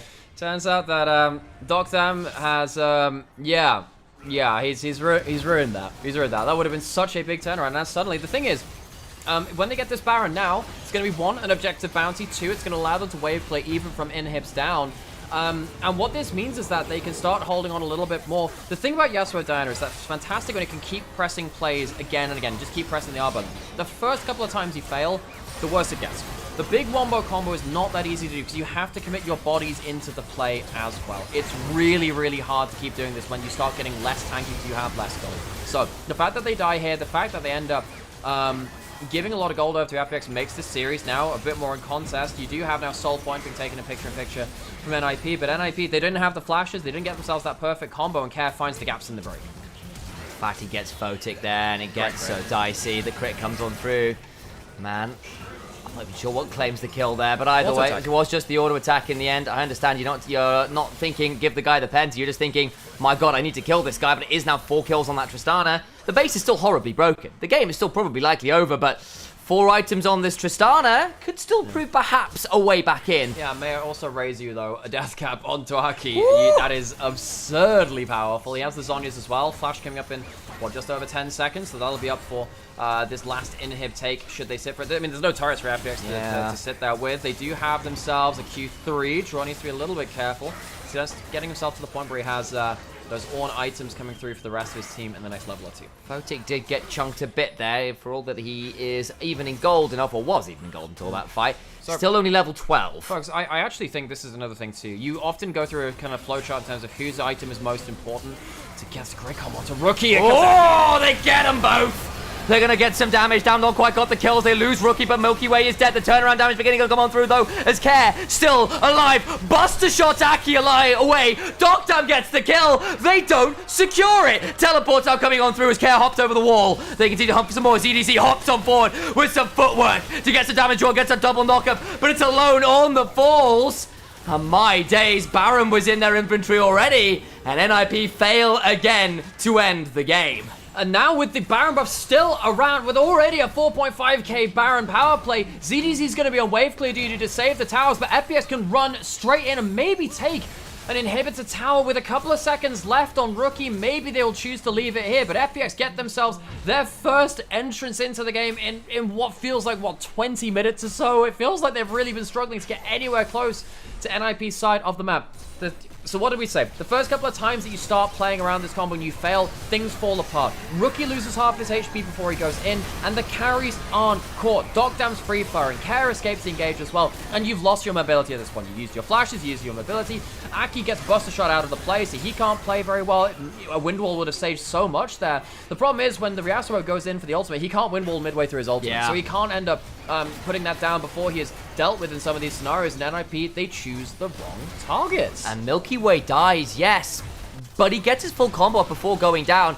Care got caught, yes, but didn't die. Still had that a massive shield, and there's that massive turnaround. They were nearly 11,000 gold in the lead.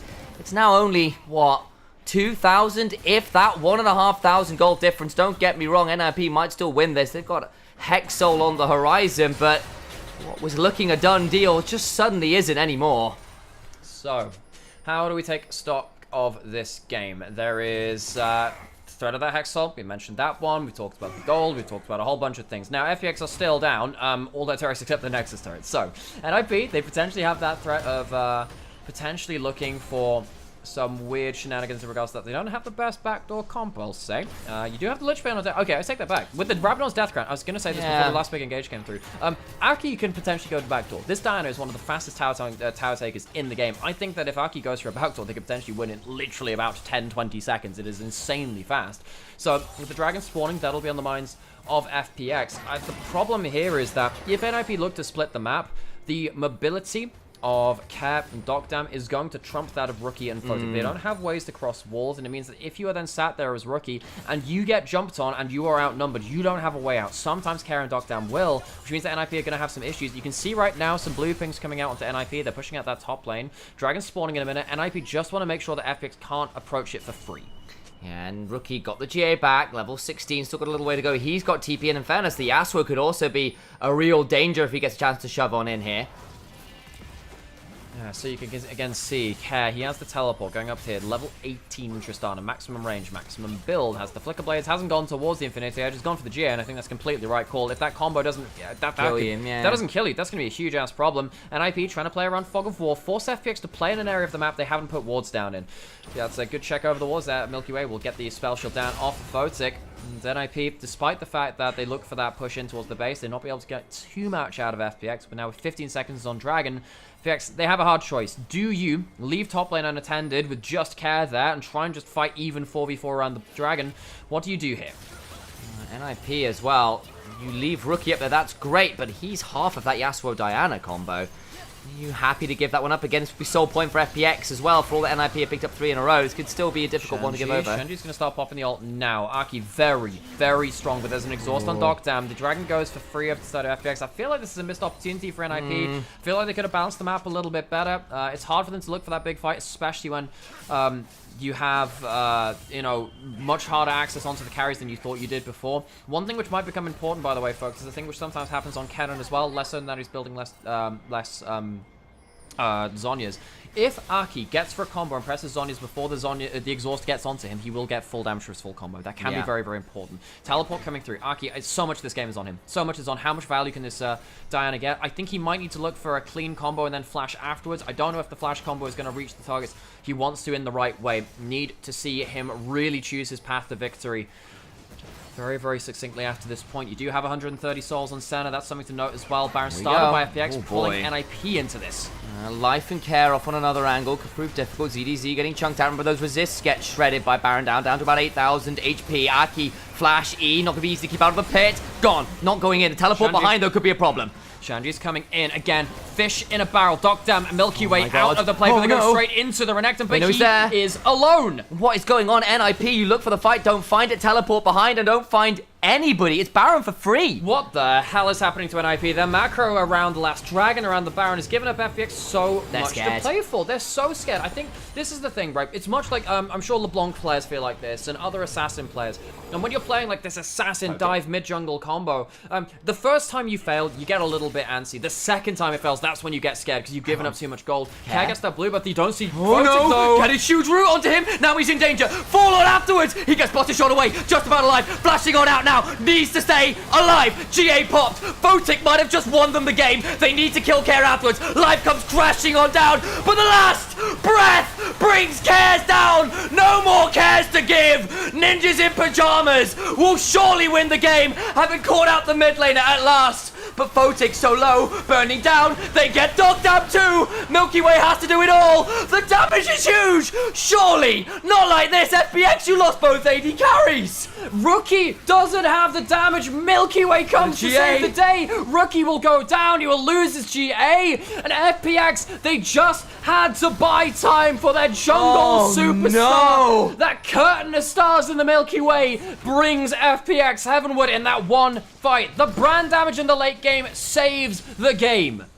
It looked over. They got Care. They got Doc Dam. But Milky Way, for the first time, it feels like all game isn't the target. And the burn afterwards is too much. Photic cleanses late as well. He's just burned so low. You know, Photic ends up getting the pick onto Care, and this is fantastic in its own way, but, you know, you don't stop the root coming through, and he still has a GA. You use the flash on Diana, the Buster Shot comes through, so Aki is disengaged. He doesn't have anything left at this point, so Aki's not influencing this play. Dro gets nothing with the second part of his ultimate. The Wind Wall does nothing as well, and you see that Life managed to split the fight. It is a good self-setup from the Yasuo, but the fight has lasted long enough because of these misplays from NIP for Milky Way to get into the play. Even with another knockup at the end of this, look how much damage the brand Cataclysm does. It is utterly disgusting. Photic, the cleanse wouldn't have saved him anyway because it doesn't cleanse that DOT, and just he ends up burning down. Milky Way saves this game. The cleanse doesn't cleanse DOT, folks. And credit over to ZDZ as well, knocking everyone away from Milky Way as they tried to re-engage, knowing the way the play was going, and Rookie tries in the 1v2 at the end of it all, but it all goes wrong. The ornaments are beginning to come on through. That's an upgraded Death Cap. Infinity Edge opportunity is certainty. A couple very key things blown from Care. No flash, no GA. He sold it for an Immortal Shield, but was that Randuin's even? I can't believe we're at the point now where, you know, we're getting even like the support... This is the support ward item late game as well from Photic. We're getting to the point where we're going to get Zephyrs coming into the game, particularly for Rookie if he gets towards that item. And yeah, it feels like now NIP, we are seeing this again. They failed the combo, and now they are desperate. They are panicking. They are not hitting the right targets with their ultimates, and they're snatching and grabbing at plays. I felt like this was a good draft from them. They snowballed early. They showed they could play through this in spring as well. But this is the problem. When you fail this combo, it means disproportionately large amounts, because you have to throw your body into the play to make those combos happen. Now it's failed enough. FPX should be feeling so happy with themselves. And the thing is, they changed targets the second time around. They got Care. The last time they'd left him alone. This time they get him. They get everything out of him. They get Doc Dam on the Ezreal as well. it's just Milky Way for once. They don't target, and it feels like you've got to get all three or do it so cleanly they don't get time to do the consistent damage. Good luck doing that through as Zonya's. Dam doesn't have to see the exhaust Shanji. He might need to teleport in. They get onto the backline again. It's not the biggest option, though. Aki targeted out by ZDZ. Rookie being stunned up. The brand damage is huge. Damage flying on through the teleport so late. Oh, ninjas. It's a disaster. A turning of the age. Guns beat shurikens. And FPX bring us to game 3. It is ninjas in morgues. FPX have taken them out of bed and put them in the grave. NIP, they failed their macro for the back half of this game. They failed the quiz. They failed the exam. And FPX are going to give them a failing grade as they take this back to even. Somehow, some way, it goes to 1-1 as FPX find their wings. Base broken. Every inhibitor taken. But NIP in the late game could not deal with the raw damage, could not get the combo to land. We're going to 3. It shouldn't be any other way. NIP, they find themselves failing their macro check in the late game. They couldn't get the backdoor. They couldn't get themselves the big combos they wanted. And serious backline safety play playing through from FPX. They managed to save their carries in some of the most important moments. Folks, welcome back to... Hi, it's us. I'm Alex. This is Sam. We're brothers. We cast League of Legends. Can you believe that? We're brothers. Incredible stuff. We have cast League of Legends for a number of years. We're still, I guess, pretty new as it comes to it.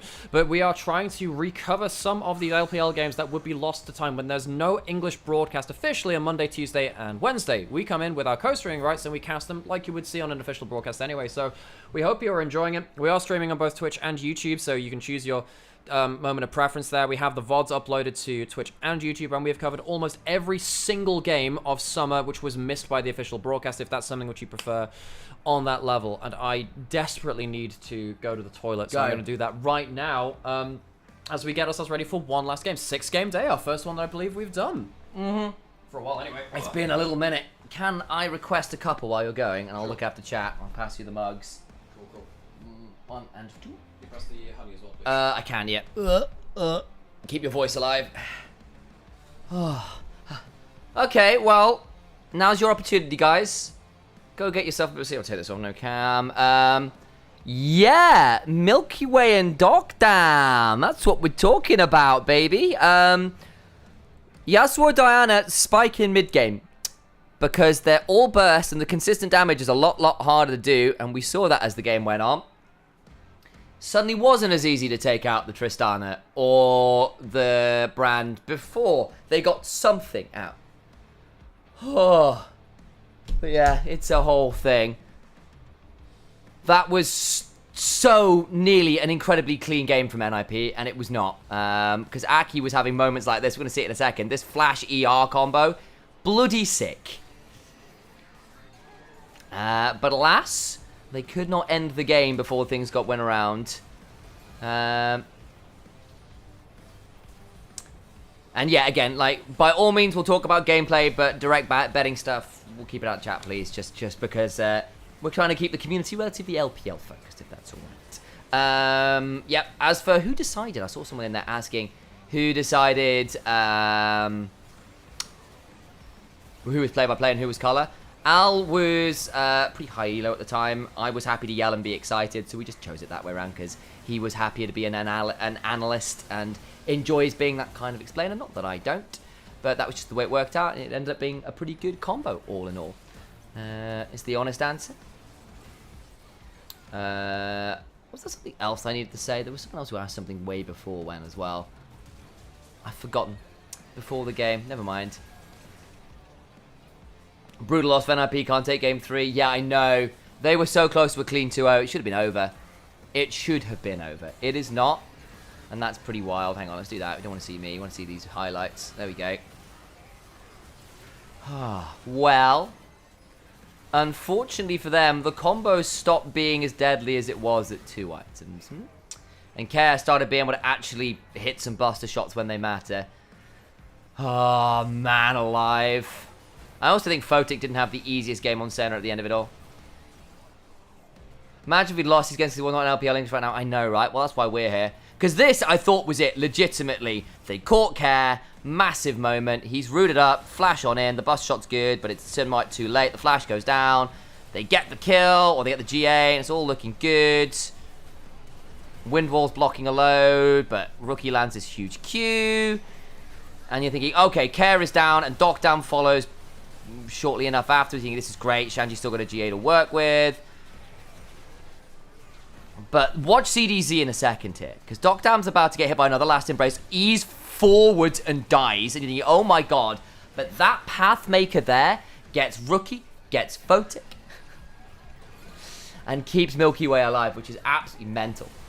It's a really fun series, but then at this point, NIP are like panicking. They're trying to get on in. The teleport's too late. They wanted to get an inhibitor while they could, and it doesn't happen. The split push comes on through, and Care is just a menace at this point. Holy moly. Lots of LPL VODs. Yeah, if you want them, they're all on Alex's YouTube channel or here on the Twitch channel as well. So by all means, go and grab them, guys. It should be great viewing for sure. It's certainly been very entertaining casting, I'll say that. And as we said, guys, do give us a follow on Nymera's chat. I'm in the title as well as Initialized Cast, so if you fancy it, give me a follow. Throw me a sub or two as well if you feel the need. By all means, throw it here as well. Again, this is all off our own backs. Milky Way getting the MVP. I think after the damage he did, after the early game he had as well, I think that's understandable. It was a bit rougher in the mid game, but it was quite tricky for him anyway. So I understand the decision making. I could have seen Care maybe getting it too. But that's fair, and thank you very much, Dr. Snipey, for that sub. Appreciate you already. It is, again, super, super welcome. It is super appreciated, guys. It means a whole lot here when we're doing this off our own back. We've had some amazing support over the last few weeks, and we really appreciate you all for it. Thanks for going to the game that would otherwise be lost. Oh, pleasure from our end as well. And again, thanks for the support. Toss a coin to your casters, oh, viewers of plenty, such as it is. I'll avoid singing it for now. And there we go. 4 out of 6, a couple for mid as well. Absolutely understood. Those have been the 2 people I would have considered giving it to as well. Maybe not Shroud, but enjoyed my day here. That's fair. We'll be Shroud one day, my friend. That'd be that's top end streaming goals. That's the one we need. We do our best to be as entertaining and solid as our jobs as possible. Means a whole lot, as we said. It's definitely getting pretty hot in here, though, in Berlin. Very sweaty at the minute. I feel like it's going to storm. It's very cloudy outside, but still bloody humid. Definitely doing me in a little bit. You're just as good, honestly. Oh, thank you. I appreciate it. We pride ourselves in actually being quite good at this. Not gonna lie. Did you have Milky Way? I don't know. He did quite well. But again, just a heads up, Josh, just so you know, we're trying to keep direct betting chat out of the or betting talk out of the chat. By all means, ask about gameplay stuff, but betting questions we'll keep to the side, just because we want to try and keep a bit more of an inclusive vibe here and keep the atmosphere more on the game, basically. If that's okay. There are some really cool people on the LPL broadcast. I can get that, Sad. Sad Little Man. That's a very funny name. I'll just read the whole thing with the smile as well. But yeah, a lot of the LPL talent get really cool wardrobes because they get like people like Louis Vuitton and stuff basically making outfits for them to wear on broadcast, particularly for the big events. They get these incredible outfits, particularly a lot of the female hosts and stuff get these the most incredible dresses designed for them because they become such a big sort of like branding and advertising opportunity. So you get some really, really crazy LPL outfits. You think NIP can recover mentally from this huge upset? I think so. I think they were in a position to win. They know they just have to play it again. Hell, they could run the comp back and I'd be happy with it. They just need to be a little bit wary in closing it out because if it does get late and it does stall, that comp is a lot harder to play. Okay. I get it. Do apologize. That's fine. No worries, Josh. Just wanted to give you a heads up. Again, I thought it was an innocent comment. I just wanted to make sure you knew.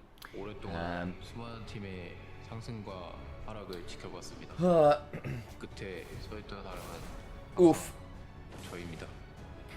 Ow. Cricket neck. Oh. Well, there is the. Oh, you scholar. Thank you very much, mate.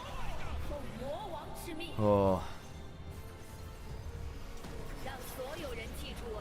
There we go. Okay. Try and survive one last Never heard of him called Alpha. Yeah, it's my nickname for him because he's Alex, and I shorten Alex to Al. It's a family thing, so I realise I don't do it so much. British Gen Z Weird Al Yankovic vibe. that's one way to put it, huh? Oh my god, we've had some drama. I guess this is the bonus of this stage, right? Is that you get teams which are closer by each other, which means you get better games. Yeah, you do. You Largely, get a lot closer largely games, closer for games. sure. And I think closer games are largely better games. So. Lapsang. Oh my god, I love this. My favourite tea, Lapsang Souchong. It's amazing.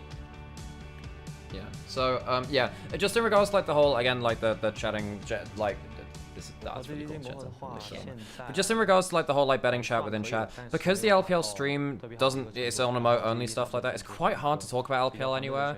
And like it's really cool that people want to come in and talk about the games and stuff, and we want to try and preserve that as much as possible. And it's like I'm not going to choose what you do with your money, like you do what you want with that, but we're trying to really preserve the community here and just make sure that like there's a space for it, basically. Yeah. So yeah, just chill out with it, folks, and ask gameplay questions. Absolutely happy to do that. And we're happy that you're invested in the league and in an emotional way, I suppose. But yeah. It's so wholesome how much you two appreciate each other. Well, I'm very lucky, really, to have a brother I also consider a best friend. Winds me up like nobody else in the world. So we do bicker occasionally. It's quite funny.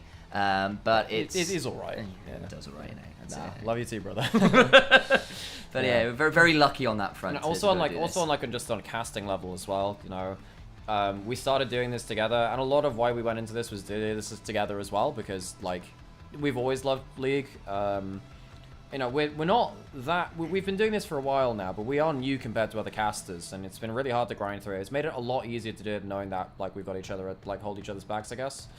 That's easier. Yeah. That's harder to come by than you think sometimes. Yeah, it can be really hard to like be left out. It's quite easy to get isolated in esports. So it's nice to have like someone there just like check up on you and all this stuff. So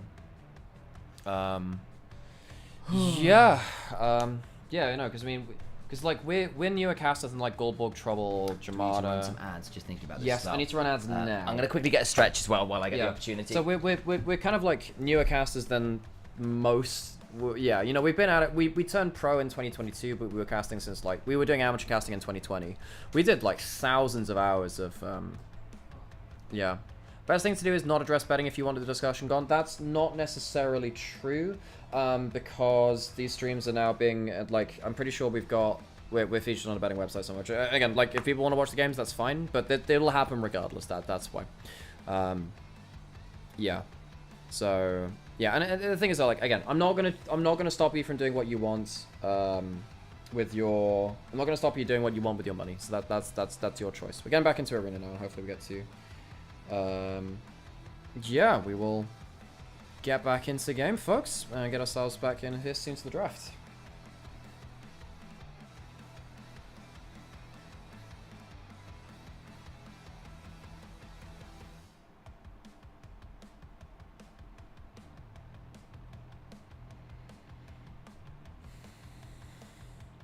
Which team do I think is most underestimated? Well, I think that was OMG from Nirvana. I'm trying to think if there's anything else which, in regards to that. We'll get ourselves back into draft soon though, folks. Hopefully that'll be okay for us.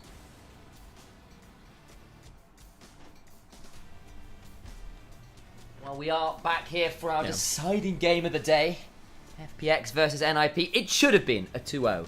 It should have been over. NIP had everything in the palm of their hands. Nearly 1,100 gold in the advantage. A phenomenal first 30 minutes of the game.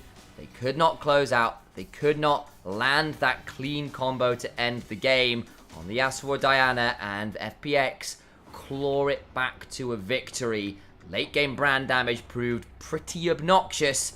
First pick for FPX will be the Leo. Do you take the Azrael now? Azrael's quite a powerful pick. NIP, I don't know about the brand. I don't know. I feel like Aki should... This is the problem with NIP. When you look at a draft for NIP, the stuff they want to pick is not necessarily the power picks. They want to pick comfort picks, and they're not the most powerful picks in the meta right now. So, yeah, it feels like NIP going towards that brand. It's not Aki's specialty. That Ezreal is taken away, though. Ezreal Leona, very, very powerful. So it's a good lock-in for Photic. It's towards his comfort picks, and it's taken away from Doctam. But now you're countered in the Ezreal by that Kai'Sa, which can assassinate you. And Doctam, back when he was arguably one of the best bot laners in the damn world a few years back over in the LCK, was a huge Kai'Sa player. Put so many hours into that champion, and now with the Lucian as well, you hit the mid game, you can start to really spike off. Of course, we know how dangerous Kai'Sa gets post that 2-item mark as well. Does begin to transition over into becoming more of an artillery piece. Braum locked in rapidly here to manage some of the potential line skill shots that FPX might otherwise be throwing out. It's mainly there to just deny the Leona the strong laning phase and kind of control the Leona. We've seen that Leona, if she's not into Braum, does despicable things to the map, both in lane and then elsewhere. Leona struggles into the Braum. Now, I do think you can play Nautilus into Braum because you can start W and you can just, like, not hook in. Leona doesn't really have that choice as much. You go in and die. Yeah, that hurts a little bit more. So now NIP, they're trying to ban away some of the junglers from Milky Way. His Lilia has been one of his best AP junglers, the Brand the other. Those two have looked really quite powerful for him. God, that Cataclysm in the last game was game-changing. Cataclysm was... Pyroclasm, that's the one. I know, it's very similar. It was a cataclysmic event, though. It really was an ending of an age. As the game really shifted after that. And again, Milky Way is a player who exploded onto the LPL stage this year. He was a player I had a lot of love for how he played last year on RNG's academy team, Royal Club. Still holding on to that name down there in the LDL, and came up towards the stage and has really made a name for himself. It's been a bit of a rougher showing in summer. I think in some ways hasn't had that same easy priority in the solo lanes that he was using in the spring to get so much value, but is still a real threat, and I think teams are understandably wary of his ability to take a carry option and take a game over. And NIP don't have that much engage right now. I'm getting a little bit worried for that, because Rookie's not exactly playing that many engaged champions mid lane. You could go towards the Yone. He's might have to go towards that without that Cork, you know. I think that Yone brings a lot to that team. I'd quite like to see that one.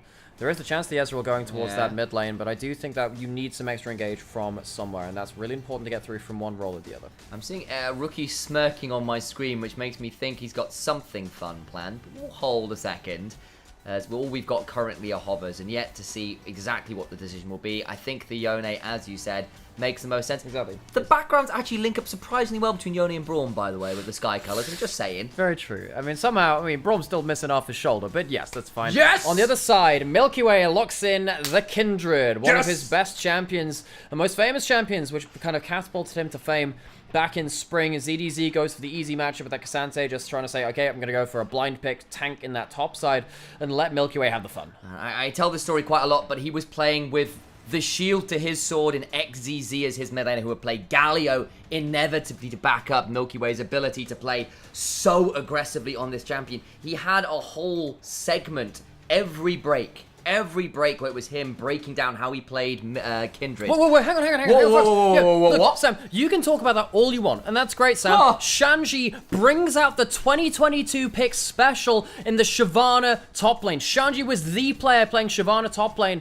in 2022, and he played it then as a bruiser killer into the likes of tanks. He'll be going towards that Spear of Shojin, and likely going towards bruiser build. Shanji coming out with a classic too. NIP logged Yasuo Diana last game, and I'm mid lyrical spiel about Milky Way's amazing Kindred, and Shanji just cuts me out of the knees with a Shyvana lock. They're umming and ahhing about the locks, and we get one actual pick kind of snuck in beyond us, because we're ready to go into that whole speak. Again, that whole speech about Milky Way and his Kindred, but Shanji bringing out the Shyvana. I can't even remember the last time he played it. I'm gonna have to go look back at it. But this guy made his mark on that Shyvana in that top lane. It's one of the things which catapulted him to fame as well. Pulling out the stops, a different pick. NIP are cooking today. They have been ready and willing to bring out some comps that are decidedly their own. They have been struggling, I think, to conform and cleave to the meta. Instead, they say, well, screw it. Let's play Yasuo Diana. Let's play Shyvana top. Let's do what, say, the likes of OMG, when Shanji was on that team last year, made so successful by going towards their own picks. Can they make it work here in Game 3, though? They couldn't get it over the line in Game 2. Shanji, 4 and 1 on Shyvana all time. Hasn't played it in 2 years. Used to play it as a bruiser and a tank to try and get the best out of it. Will it make the difference here in Game 3?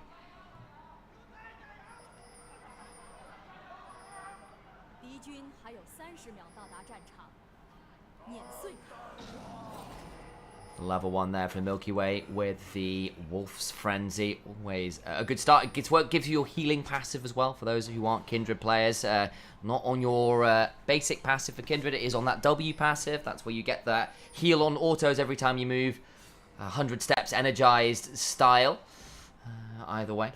Going to be a little bit of early level 1. Looking for Milky Way to try and scout out where the start is. Shanji going Ghost and Teleport. Pretty standard up there. We'll see what the build is. I believe Levi over in the VCS pulled it out again recently. Was a big AP Shyvana player. Care needs to be really careful. Face checks 4. Not quite the Brawn passive and gets out to safety. Had to level the E at level 1. So he's going to take himself a bit of a chunk. That's a bit of a problem. Lucian does really value his level 1, level 2 hard trades. Can make that a bit harder. But yes, so we've only seen Shyvana in the jungle this year. It's Shojin into Liandry's, and then you kind of go Bruiser after that point. You're basically looking for like percent increases to your damage. You're very good with mixed damage. The Shojin gives you the ability damage, and then of course the Liandry's gives you that after. We have seen that before. It wouldn't surprise me to see Shanji go towards something like a Warmogs instead. He has gone towards heavier tank in the past. Something like that Iceborne Gauntlet can be very powerful too. But just watch out to see what his build is. I'm expecting a Shojin early, but we'll see what it goes beyond that point. Milky Way spotted going over to the enemy Raptors. It is going to be enemy camp for enemy camp. It's going to be Milky Way though, taking one camp of his own. Aki can't really, well, Aki can maybe stay longer in his own quadrant and see what he can do to take all 3 camps. Milky Way's going to be slightly slower to do the same, so it will be full quadrant for quadrant trade. What a wild old game it's going to be. You can see there, it is a very Milky Way style of build. It has gone towards Scorch Claw on the Kindred. Does like to go towards Collector Infedge if he can get towards that, or Kraken Slayer Infedge. Those style of really AD carry style builds, not the kind of Trinity Force Bruisery options as Rookie. Chunk's a little low there, but gets a good Spirit Cleave afterwards to even up the HP bar well enough. He's got a pot ticking. If he gets level 3, he'll be safe. The next W cooldown makes it much easier for him to play through this lane. Care still doing good trades with that press the attack, taking that early lane advantage, even with that E start and the early chunk. Rookie still losing the trades for now, and we'll have to even out after that first back. For sure. All the while, Lucian did get the shove, helped keep the Kindred safe on the invade as well. Brand has gone back to their own jungle and just made this a split map. Again, it is something we're starting to see come back again, especially with lane swaps falling away from popularity once more. Just splitting the map, splitting the jungle becoming more of an option as Photic trying to get that passive. Proctor does so for a big chunk onto life. It's nasty. That's going to burn through one of the pots coming through from life. Good lane dominance coming through from Photic and Draw so far.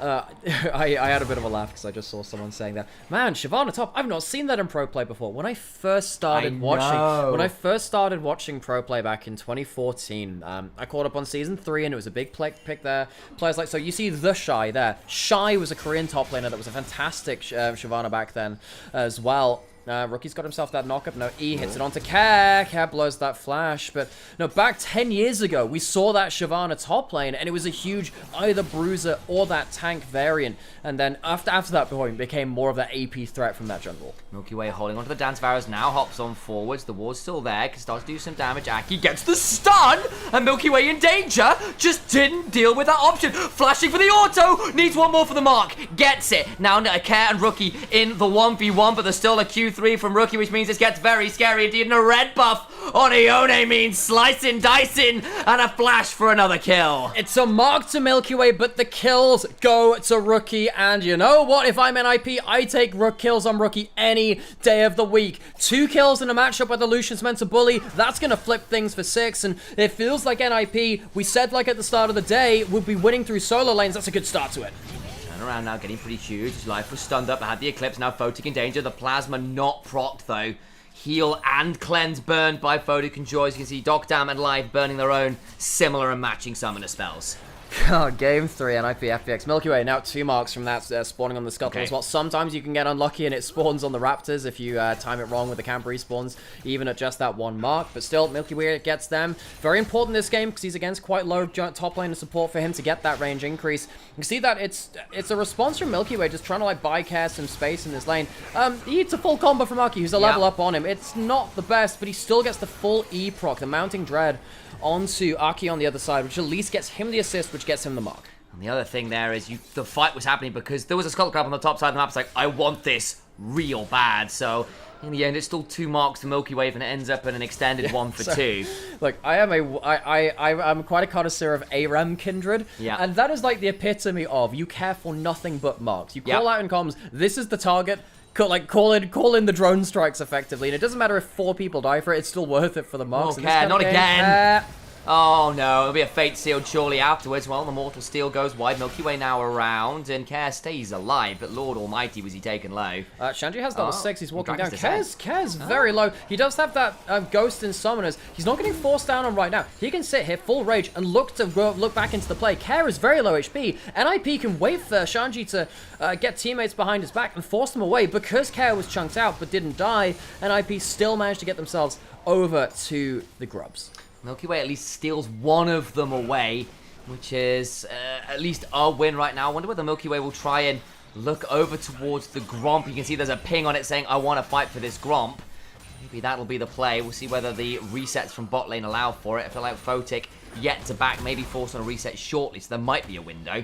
Yeah, I'm kind of surprised that Photic didn't go towards the teleport. I suppose when you're into the Leona, it kind of makes your decision for you. Shanji goes for the ult. A lot of the time, folks, you go towards the ult just to get that kind of poke out. You tend to max your E. You can see that down there on the bottom left-hand side of your screen. Yeah. Because the Flame Breath is so really, annoying. really nasty, and it scales up even better when you are in that dragon form.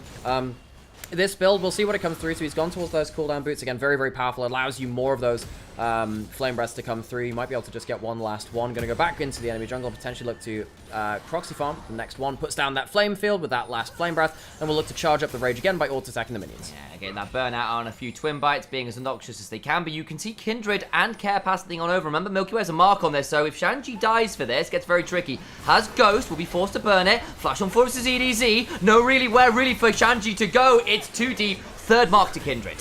What is Shanji doing? You have a little debuff on your hotbar saying you've been marked by Kindred. You've just pushed over the lane, Rookie can't get to you, and no one's on your side of the map. That is really, really greedy after using your ult. The fact that you could have just backed off after clearing that wave is not lost on me. The fact that Shanji dies there is not a great start.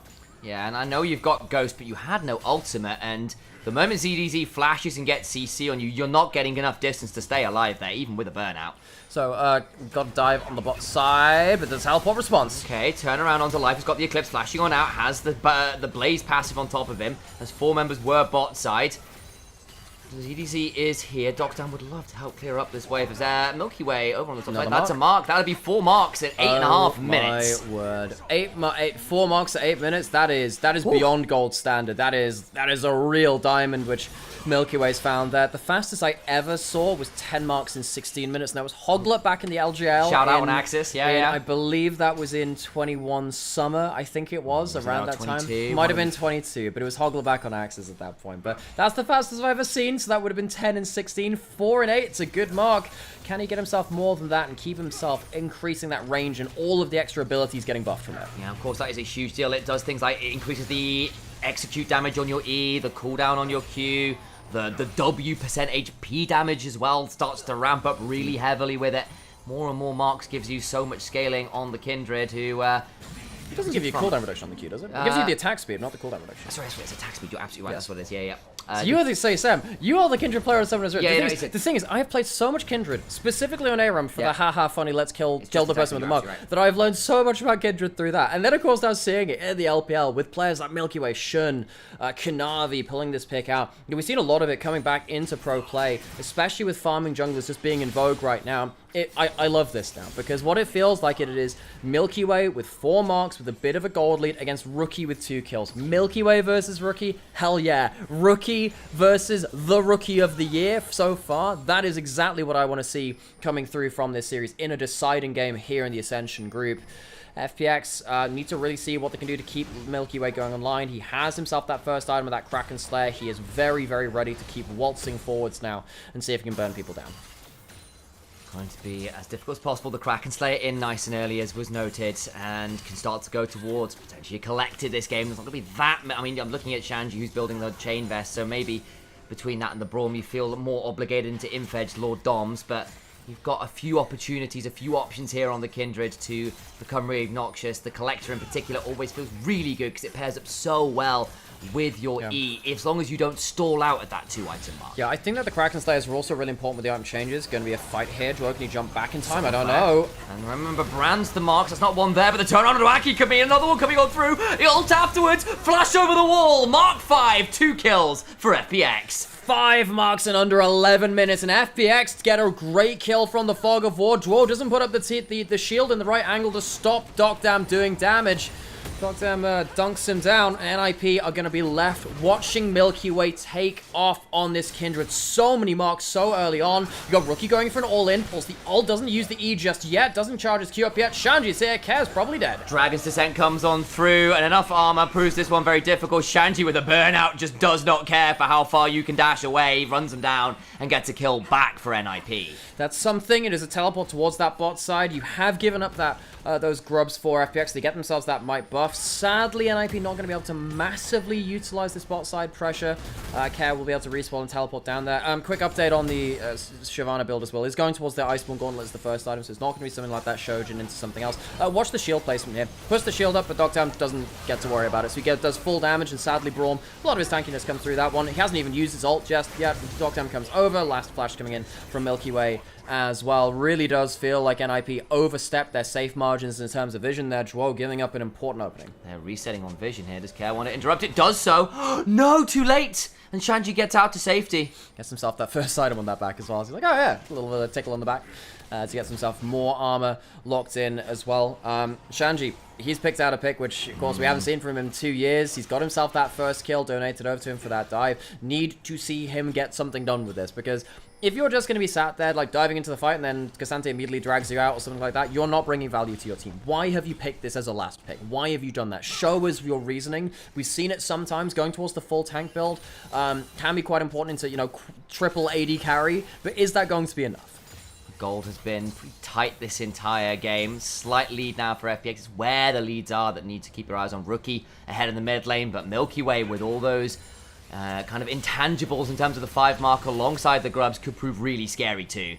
And so NIP walking back down towards this bot side. Rookie has 2 kills and stuff below the Rune King. I haven't talked about him for a little while, but it does feel like he can do a lot. Aki caught. Oh, that's a lot of damage back. The door comes on up, but the damage already kind of done. Into the backline goes Docdam beyond the door. George just about alive, but they lose Shyvana too. 2 dead. Dragon spawned. FPX on the road. NIP leave their jungler. Well, they try and join their jungler. They try and say, okay, let's try and keep him alive. And they overcommit for it. FPX have so much extra follow-up. Life, pinpoint with the ultimates, catching out Aki again. And it just looks like NIP have fallen apart in terms of their macro at the end of Game 2. And their vision control in Game 3 has just not been adequate. FPX have been jumping first, and now we have, you know, Milky Way with 3, 1, and 3. Didn't get another mark from that somehow. Of course, it's just, I guess he already killed Aki a little bit too recently, but it does feel like Life has been pulling Aki apart. This guy doesn't have the flash. If the brand doesn't have the flash, he's not very good against that, Leona. And the big problem here is, you know, we just talked about Shanji, shows why you're picking this. Flying into the team fight, hitting Gnome with your ultimate and not disrupting that play is not why you picked this pick.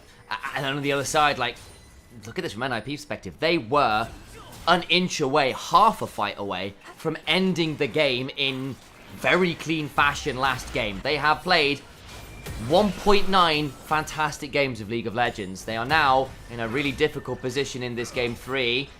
Dive onto ZDZ might be an option, but Rookie shorts the Fate Sealed. Can't quite get on top of that as they were looking for the tower and more. Yeah, good flash from ZDZ. I think it was reactive, knowing that Rookie was likely trying to lock him under the turret. Shanji does have his full rage now, so can go into the Dragon form with the Dragon's Descent. And NIP, they're falling apart now in terms of gold. They've given up a turret and a Herald. Rookie will be able to use that very easily. You've got that 4 grubs as well to use. It feels like the jungle support of Milky Way and Life have just been they've just been better. It's been better than NIP. I think Aki has been caught out a lot now. I feel like Dwar has been caught out a lot now as well. And what that means is because the jungle support is dominant here from FPX, that's not going to lead to that much, I don't think, at this point. It means that the carries of NIP really can't do as much. I still think even with that, Photic has really struggled to get involved with the game. Need to see more from him. The last fight was basically 0 damage. NIP, if they are losing this jungle support, what are they going to do? Well, wards down here at least. Milky Way back to marking the brand, who is going to be away off of Zhonya's, really. Gone for the double amp tones.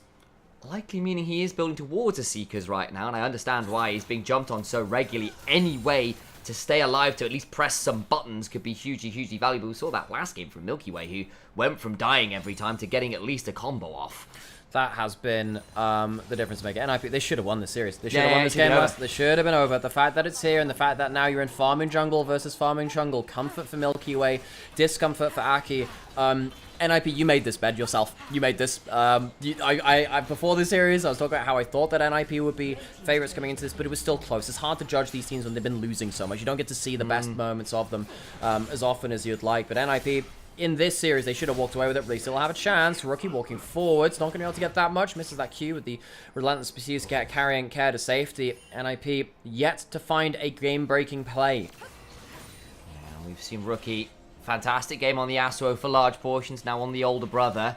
2-0-1 has to be the point of difference this game, you feel, with the lead he got, but only 0.2k ahead. Exactly a sterling win condition quite yet, but the side lanes will prove pretty difficult as he gets towards those 2-3 item marks. Milky Way as well, though. Throws down Wolf's Frenzy and threatens a bit of a combo himself. So, Dragon up in 2 minutes. We're looking at side lane control, well, mid lane control. We're looking at the next resets coming through and looking to see if FPX can punish Aki again. He has that flash up. If you can blow that flash before the fight comes through, wait for a second cooldown to come through, maybe that can work out in FPX's favor. All this is happening. Milky Way trying to see if he's managed to spot himself another mark. No, he has not. Who's his mark? Oh, we'll have to check that one. Was Aki, I believe. Okay, we'll check and see whether it stays on that. We will see what that portrait looks like next time we see that name. But NIP, they're not winning in the side lanes. They're not necessarily getting themselves easy access towards this dragon. I don't really know what the plan is. Is the plan just to turn up the dragon and try and 5v5? That didn't really work the last time. I guess Aki with flash might be the difference, but that feels like it is slim hope as it stands. I am looking here at Aki as well, building up towards a verdant barrier when you've got double AD carry plus Kai'Sa, who currently is an AD carry, plus Cassandra, who does AD damage. And I get you're wanting to deal with some of the potential poke and maybe the initial slow from the Kindred, but I don't know about that. I feel like the Zhonya's would have been the wiser call, as all out goes ZDZ against Shanji, who in turn trades out with the Dragon's Descent. Yeah, Shanji just trying to chunk down ZDZ, and IP not angling towards the Dragon at all. By pulling that, you're basically saying that you don't want to play towards bot side of the map. By putting so many people top lane, they're leaving open mid lane to get hit. I know, Hang on a second, what NIP? I mean, they might look for a teleport behind this. The Herald has been summoned in the mid lane from FPX. See a good trade onto Milky Way, but you know, NIP, by forcing towards topside, they don't manage to defend their mid lane out of turret. Milky Way found Aki by the wolves in the picture-in-picture and forced the flash out of him as well. We've used all his cooldowns on the wolf, so Kindred does a lot of work. He's picked up a BF sword and then gone towards a Dirk afterwards. I wonder whether he's transitioning over towards the Collector with that. So it's decided that the BF sword was enough on the buy. We'll go towards that next. Do you know what Collector builds out of nowadays? Is it BF sword? Yes, it is. Oh, yeah. So there you go, Sam. There you go. Someone's not played Kindred in a little while. I know. You're not wrong. So yes, he will be going up towards that Collector, and he'll be looking to just dunk down on that first target. Try and secure as much as he can with that big AD spike and that ability to execute as well. NIP, they get themselves that top turret, but they lose that mid lane turret. They lose a dragon. FPX, I think they're happy with this right now. I think they're really happy with how this game is going. Dokdam's getting to a point of power. I think that Milky Way is obviously going to start totaling the game. The thing for NIP, which is worrying me, is that they have to now rely on Aki on this brand to do some magnificent damage. The Verdant Barrier is good against the Solar Flare. If you Zhonya's, you end up stuck in place. You can't walk back. Okay. That can be a problem. That's why I'd say maybe the Verdant Barrier is better. If it gets popped, though, then you feel really, really bad. But that's the same. The problem is, if you play Zhonya's, you're not running away. You're still stood where you were, which is a bit of an issue. So, so I think that Aki is going to be very, very important to this game. He needs to not get caught out of position. That Verdant Barrier is going to have to get good value for him. If he can get a good Pyroclasm across the team, that can be the damage that NIP needed, which they have failed to see so far in this game. Yeah, I saw the Verdant Barrier and went, look, you got double AD carry. Even the Kai'Sa is going to be mixed damage at this point. I was just a bit wary on it, but I see the thought process at least. We'll see whether it pays off. FPX currently, off stats and a bit of AI, considered to be favoured to win the game if the prognosis is to be believed, but we've seen those prove very wrong time and time again, so we'll wait and see. Wait, technically not. Well, technically, by the way, technically not AI, and technically AI is not AI. AI is machine learning, by the way. That's just That's a thing. It's just running the same things over and over. It doesn't think for itself, by the way. And that there is technically just putting through a model. You have all your data there. You have all of your data there. It's not actually learning anything. But it's got a smiley robot face. It's an Uh-huh. AI. Oh yeah, yeah. Well, I'm sure that'll look great when Skynet's bearing down. As I said, did you ever think about that, huh? Do-doon. It's got great music, though. Yeah, so yeah, that's true. Okay, so we should let Skynet and the Terminator movies happen because it has good music. You know Exactly. what? I'm okay with that. Yeah, I think that's a reasonable defense. NIP, solo laners, only people with the advantage. You do have the collector now built up by Milky Way. It's the Unending Despair by Shanji, which will proc off of that E. We'll see if he can get good use out of that one. Again, trying to be really, really tanky. Unending Despair is it is an armor item. It looks like the other one that the Wazama call it, which is the AP Sunfire. Yeah, yeah, that one. Which is the Hollow Radiance. This Hollow Radiance, and yeah, they look all the same. They look very similar, I know. He's trying to be tanky. As the second round of that ultimate, he'll get himself a lot of HP by casting that.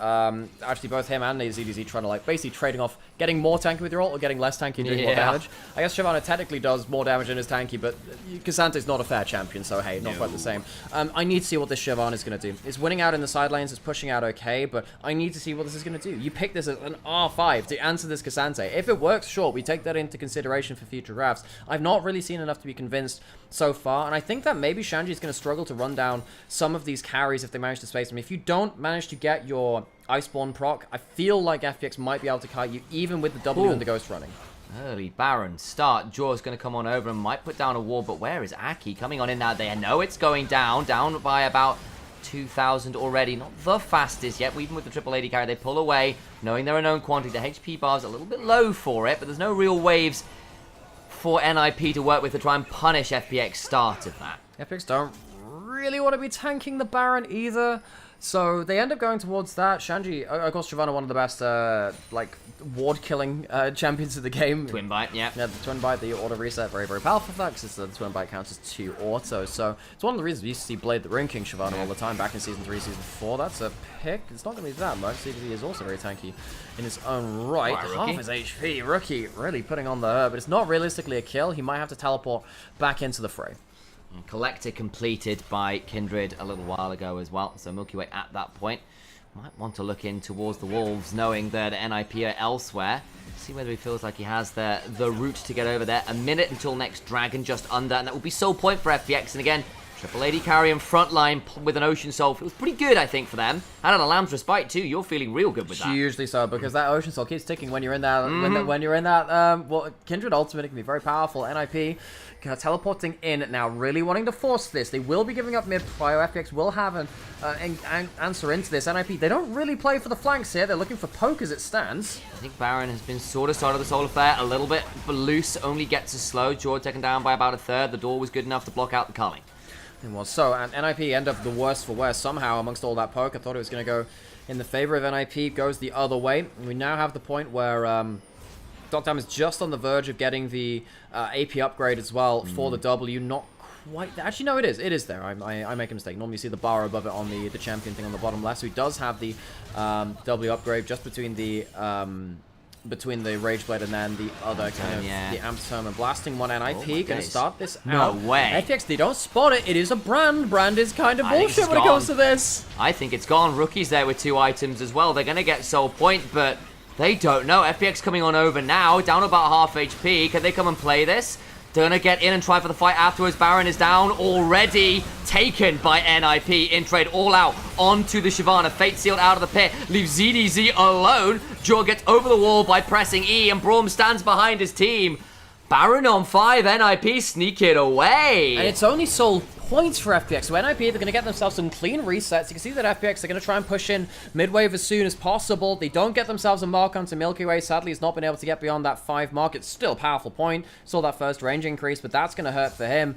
I think ZDZ made a mistake in that play too. Ended up bringing out Shanji on the Shyvana in the 1v1. I don't think you win that 1v1 versus the Shyvana when you're both in your ult forms. Should have brought out someone squishy to see if he could make that out in a 1v1. So maybe a mistake there. FPX, for once, they are the ones which are falling behind in the macro and the vision control.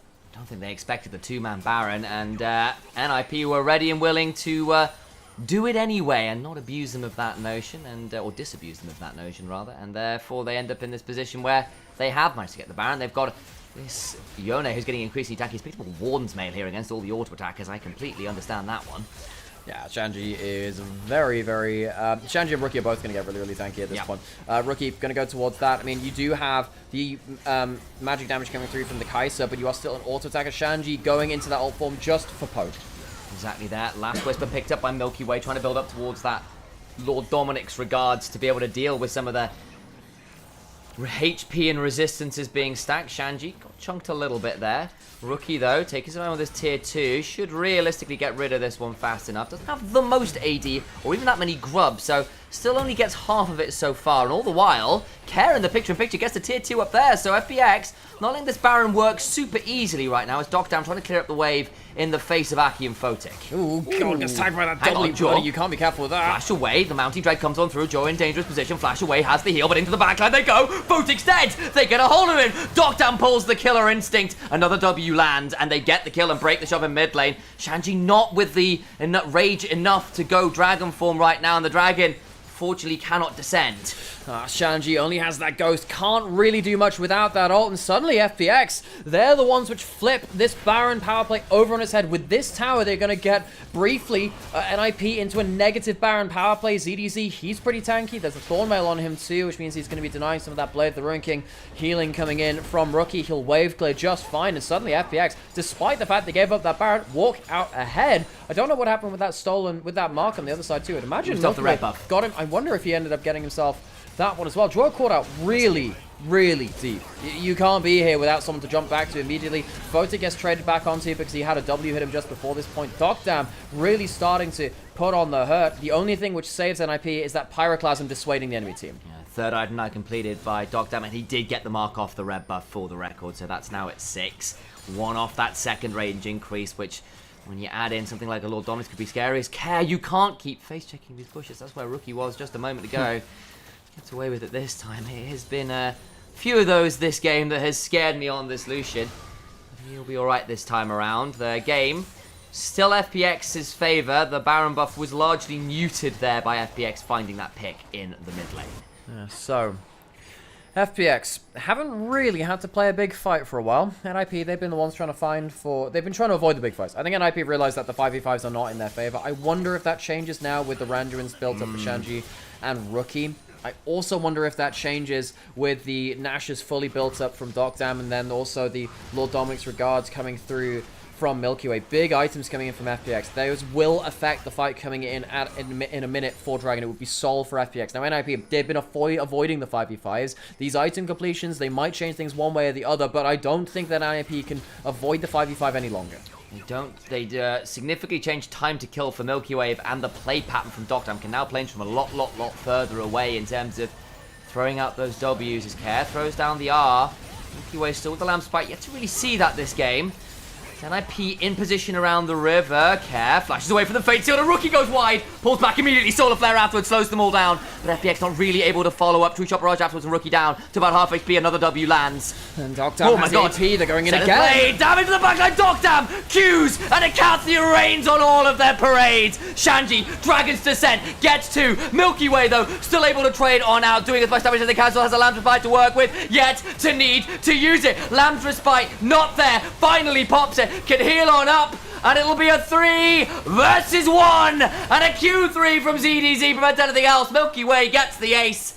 Soul will be theirs afterwards, and FPX win the fight in style. Milky Way is finally called on to carry. Docdam goes too deep into 4 members, and the rain is split across too many members for him to be the deciding factor. It's Milky Way on the Kindred that walks away with the kills and walks away with the Ocean Soul. NIP, they were avoiding the 5v5s. I think we know why at this point. Yes, Shanji is tanky, and he can get some good clear-up damage in the back half of a team fight if he can isolate 1 or 2 people around it, but you don't have to watch this back again. You know, the start of this fight is good from FPX because they end up disengaging the Yone. Rookie misses out all of his important abilities, and this does open up some options for Dogdam and for the rest of the team to start playing this front to back, try and get behind the shield. Dogdam goes into too many people. He ends up going into 4 people. This is a painful play for him. He doesn't kill out Photic. He misplays, and that means that Shanji actually gets in a isolated 1v2 in the backline briefly. It really is Milky Way and ZDZ that end up cleaning up house after the mistake from Dogdam. Tried to get that kill. It looked brilliant for a second or two, but of course then everyone turns on Dogdam, and you're leaving the Lucian, the Kindred, the Cassante to turn at your rears and just break your backs. He dip, dodge, duck, Dogdammed and died. Yeah. And he's going to go now back into this Baron, picked up by FPX. NIP have to watch that one go down. 7 marks for the Kindred now as well. Yes, the Kaiser's a threat, but there are so many threats now on FPX. It gets quite tricky in this Baron. No real way to contest. Randuin's completed for Rookie. I suspect perhaps a touch too late. Nearly an Infinity Edge is this Kindred. Actually made that a GA, has decided against that, is going towards more survivability. Yeah, no, Rookie did have that Randuins for that last fight, just wasn't enough. No, fair. It wasn't enough. We were calling out the double Randuins, and would they change the fight? The answer was no. No, it wouldn't. And IP got shredded all the same. I guess it doesn't help when Rookie misses all of his skills. I mean, what to make of Rookie? What to make of Rookie? I think he's had a fine game, but people expect such high things of Rookie. I think on his current form, those expectations are misplaced currently. I think that Rookie in the last series or 2 has struggled. He has been the player to carry NIP throughout most of summer, throughout the entirety of spring as well. I think that his games in summer, though, in the last few series, haven't quite been at the mark which he would want. I also feel like you have to call out, this is not an easy Yone game, especially if you're asked to team fight, because you're the primary engage, and Yone hates being primary engage. It's so hit and miss. I know Xiaohu in an interview recently said, look, the thing I learned about playing Yone and why I look so much better on it is I watched Chovy, and he is never primary engage. He's always going in second. There is someone going first, a Leona, something like that, and that's just not the case here for NIP. And now ZDZ goes on forward, forces Aki to flash back away. Yone might have an opportunity here, finds a Fate Sealed onto a couple, but Milky Way gets to press Lamb's Respite, is tanky enough at this point to stay alive. And the Ocean Soul after Dogdam, hunting for more, gets to go golden. Another Zenith Blade allows a kill onto the Dragon. Dragon hunting, they're going extinct. We might have lost in the Euros finals, but St. George's boys will still find something here to claim another Dragon alongside the going down. They're trying to protect the minions. Photic is alive. How much can he do? ZDZ at full HP, teleporting back in. Might have just bought them the game. Photic so low, goes down. Lucian double taps him. It's Zombieland again. You know the rules. So do the rest of us. FunPlus Phoenix scream to life, racing for the ashes of a game 2 that looked all but over, and slam home game 3. NIP were on the verge of a clean 2-0, which would have seen them with their first series victory in front of their home crowd here in the Ascend stage. They instead lose 2-1 after throwing that second game, and it's FPX which find themselves their first win instead. Both of these teams were eyed as top 4 to top 5 teams coming out of spring. And as it stands right now, one of these two is at 0-4 and the other one is only at that 1-2 as well. It has felt like both these teams have struggled to find their form through meta changes, through drama, through roster changes as well. FPX clutched it out in front of NIP's home fans. And they're going to look back at this series and wonder what happens if they clean that game 2, because we would have been talking about a very different NIP. Instead, once again, we have questions. We have issues with people like the side of Jaw finding opportunities as an engage. Aki as well, the level of form has been pretty volatile, I think, as well. And for all I think Rookie has had a good split, it's a hard game to play the Yone as the sole engage, as we saw. And despite a lead, what do you do when you get the Fate Sealed and then you get Lambda Respited? You get a Leona going into your backline to solar flare you as you ping back. It's just so tricky. Yeah. What you do is you use those 2 kills and snowball it and skirmish before it matters, and they couldn't do it. Yeah. They lost in that jungle support battle. It slowed down what NIP wanted to do, and they slowed down, well, even further than they already were in this Ascension group. They've had some close games. They qualified well out of Group D, and they have been looked like a small fish in a big old ocean here in the Ascension group. Hello, welcome. My name is Nymera. I'm also known as Alex. This is my brother, Initialize, also known as Sam. We cast these games when there's no official broadcast on Mondays, Tuesdays, and Wednesdays for the LPL because someone should, and we'd like to do that and make sure these games aren't lost to time.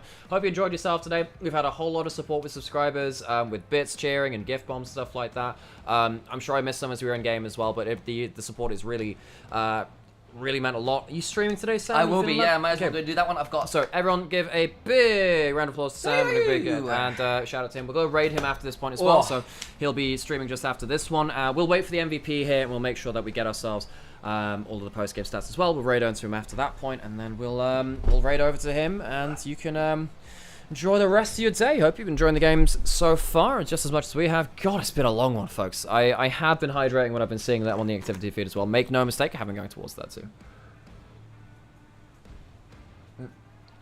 God, hydration is needed. Jesus.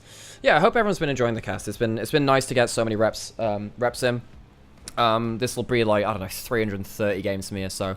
And yeah, I hope that everyone's been enjoying it. We'll be here same time tomorrow on the Wednesday, and yeah, we'll be continuing to keep these games going. Sadly, I mean, NIP, they tried to make this Shyvana top work, didn't quite work. Oh man. Oh god. Righty. So, I mean, Aki was called out a lot. I think Life had a great game on Leona. I'm trying to think who I would put as my MVP. I'm trying to think I would put him as my MVP. Milky Way was really good on the Kindred. Oh yeah, by the way, that's a great point, Amber. Thank you, moderatore.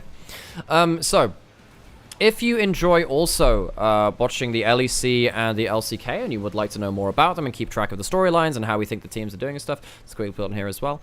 You can come watch some of our podcasts. So there are podcasts over on Rich's Wrath on YouTube, EuroLeague for the LEC and Complaint Struck for the LCK. We just released an episode of Complaint Struck just now, so if that's your kind of thing, go check that out. And yeah. Folks, don't get angry at the teams because you lost the bet. Don't get me wrong, NIP through that series, but yeah. Stay loyal to LPL. Buddy, I am casting every single game of LPL that I can, besides like 2 days a week. The podcasts are EuroLeague and they are Complaint Struck. EuroLeague and Complaint Struck. So, yeah. So I'm basically covering 3 regions this year from that. So it's Complaint Struck and EuroLeague. I'll link some of the, I'll link the podcast in chat or something like that. But yeah, if that's kind of your thing and you'd like to hear my opinions on other regions as well, using an LPL perspective at points, that might be something enjoyable to you. So yeah, you know, by the way, I am 100% loyal to LPL. Don't you dare accuse me of that. I am, yeah, you know, I've cast 300 games of LPL this year, and I'm yeah, man. Okay, folks, I'm going to end the YouTube stream right now.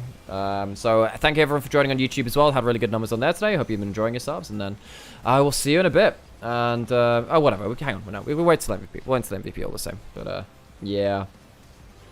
Yeah, I just see that, like, with LPL, with the YouTube, we don't moderate that chat because it gets a bit wild. And, like, the YouTube chat compared to the Twitch chat is, like, night and day. So, yeah, that's a thing. God damn, FPX clutch it out. Man. Okay, well, we'll wait until that, yeah, this is the podcast thing down here. It's the podcast thing. So if you can go check that out if you so wish. I guess I'll just keep playing. Oh wait, we got loads. Oh yeah, we have all of the fucking eggs until we get the we'll just keep going through these until we get to the MVP. Wish me luck. Oh, there we go. They should just play that sound when the MVP comes through. Milky Way, yeah, good stuff. Nice. That's why LPL don't even activate chat. They don't even activate chat. Wow, I didn't realize, man. Yeah, I mean, he was great. It was really cool. I'm just gonna go through the rest of these eggs, and then we'll get through to Sam's stream. We'll raid over to them. And I'll see if we can hit legendaries. Can I link the podcast? I will do that in just 1 second. Yay. It's gonna be... I wonder how many people are tabbing out with like the fucking egg noises now. Trico, nice IVs. Nobray's okay. Nothing fantastic. Pineco's alright. I'm sorry, Amber. Moonblast, that's really good. Cramorant's very good, I think. Okay, another Cramorant, what the fuck? Squawkabilly's okay. Oh my god. Holy shit, I should have turned down the volume for this. Okay, that's fine. Okay. Let me see if I can just find it on Google. Let me just see if I can do this. That is different. Oh shit. Videos. Nope, this is different stuff. This is what the fuck? Okay, whatever. I'll just go on YouTube instead of them. I'll just link it in chat, and then we'll get ourselves over there. Anyway, see you if you're on YouTube, and we'll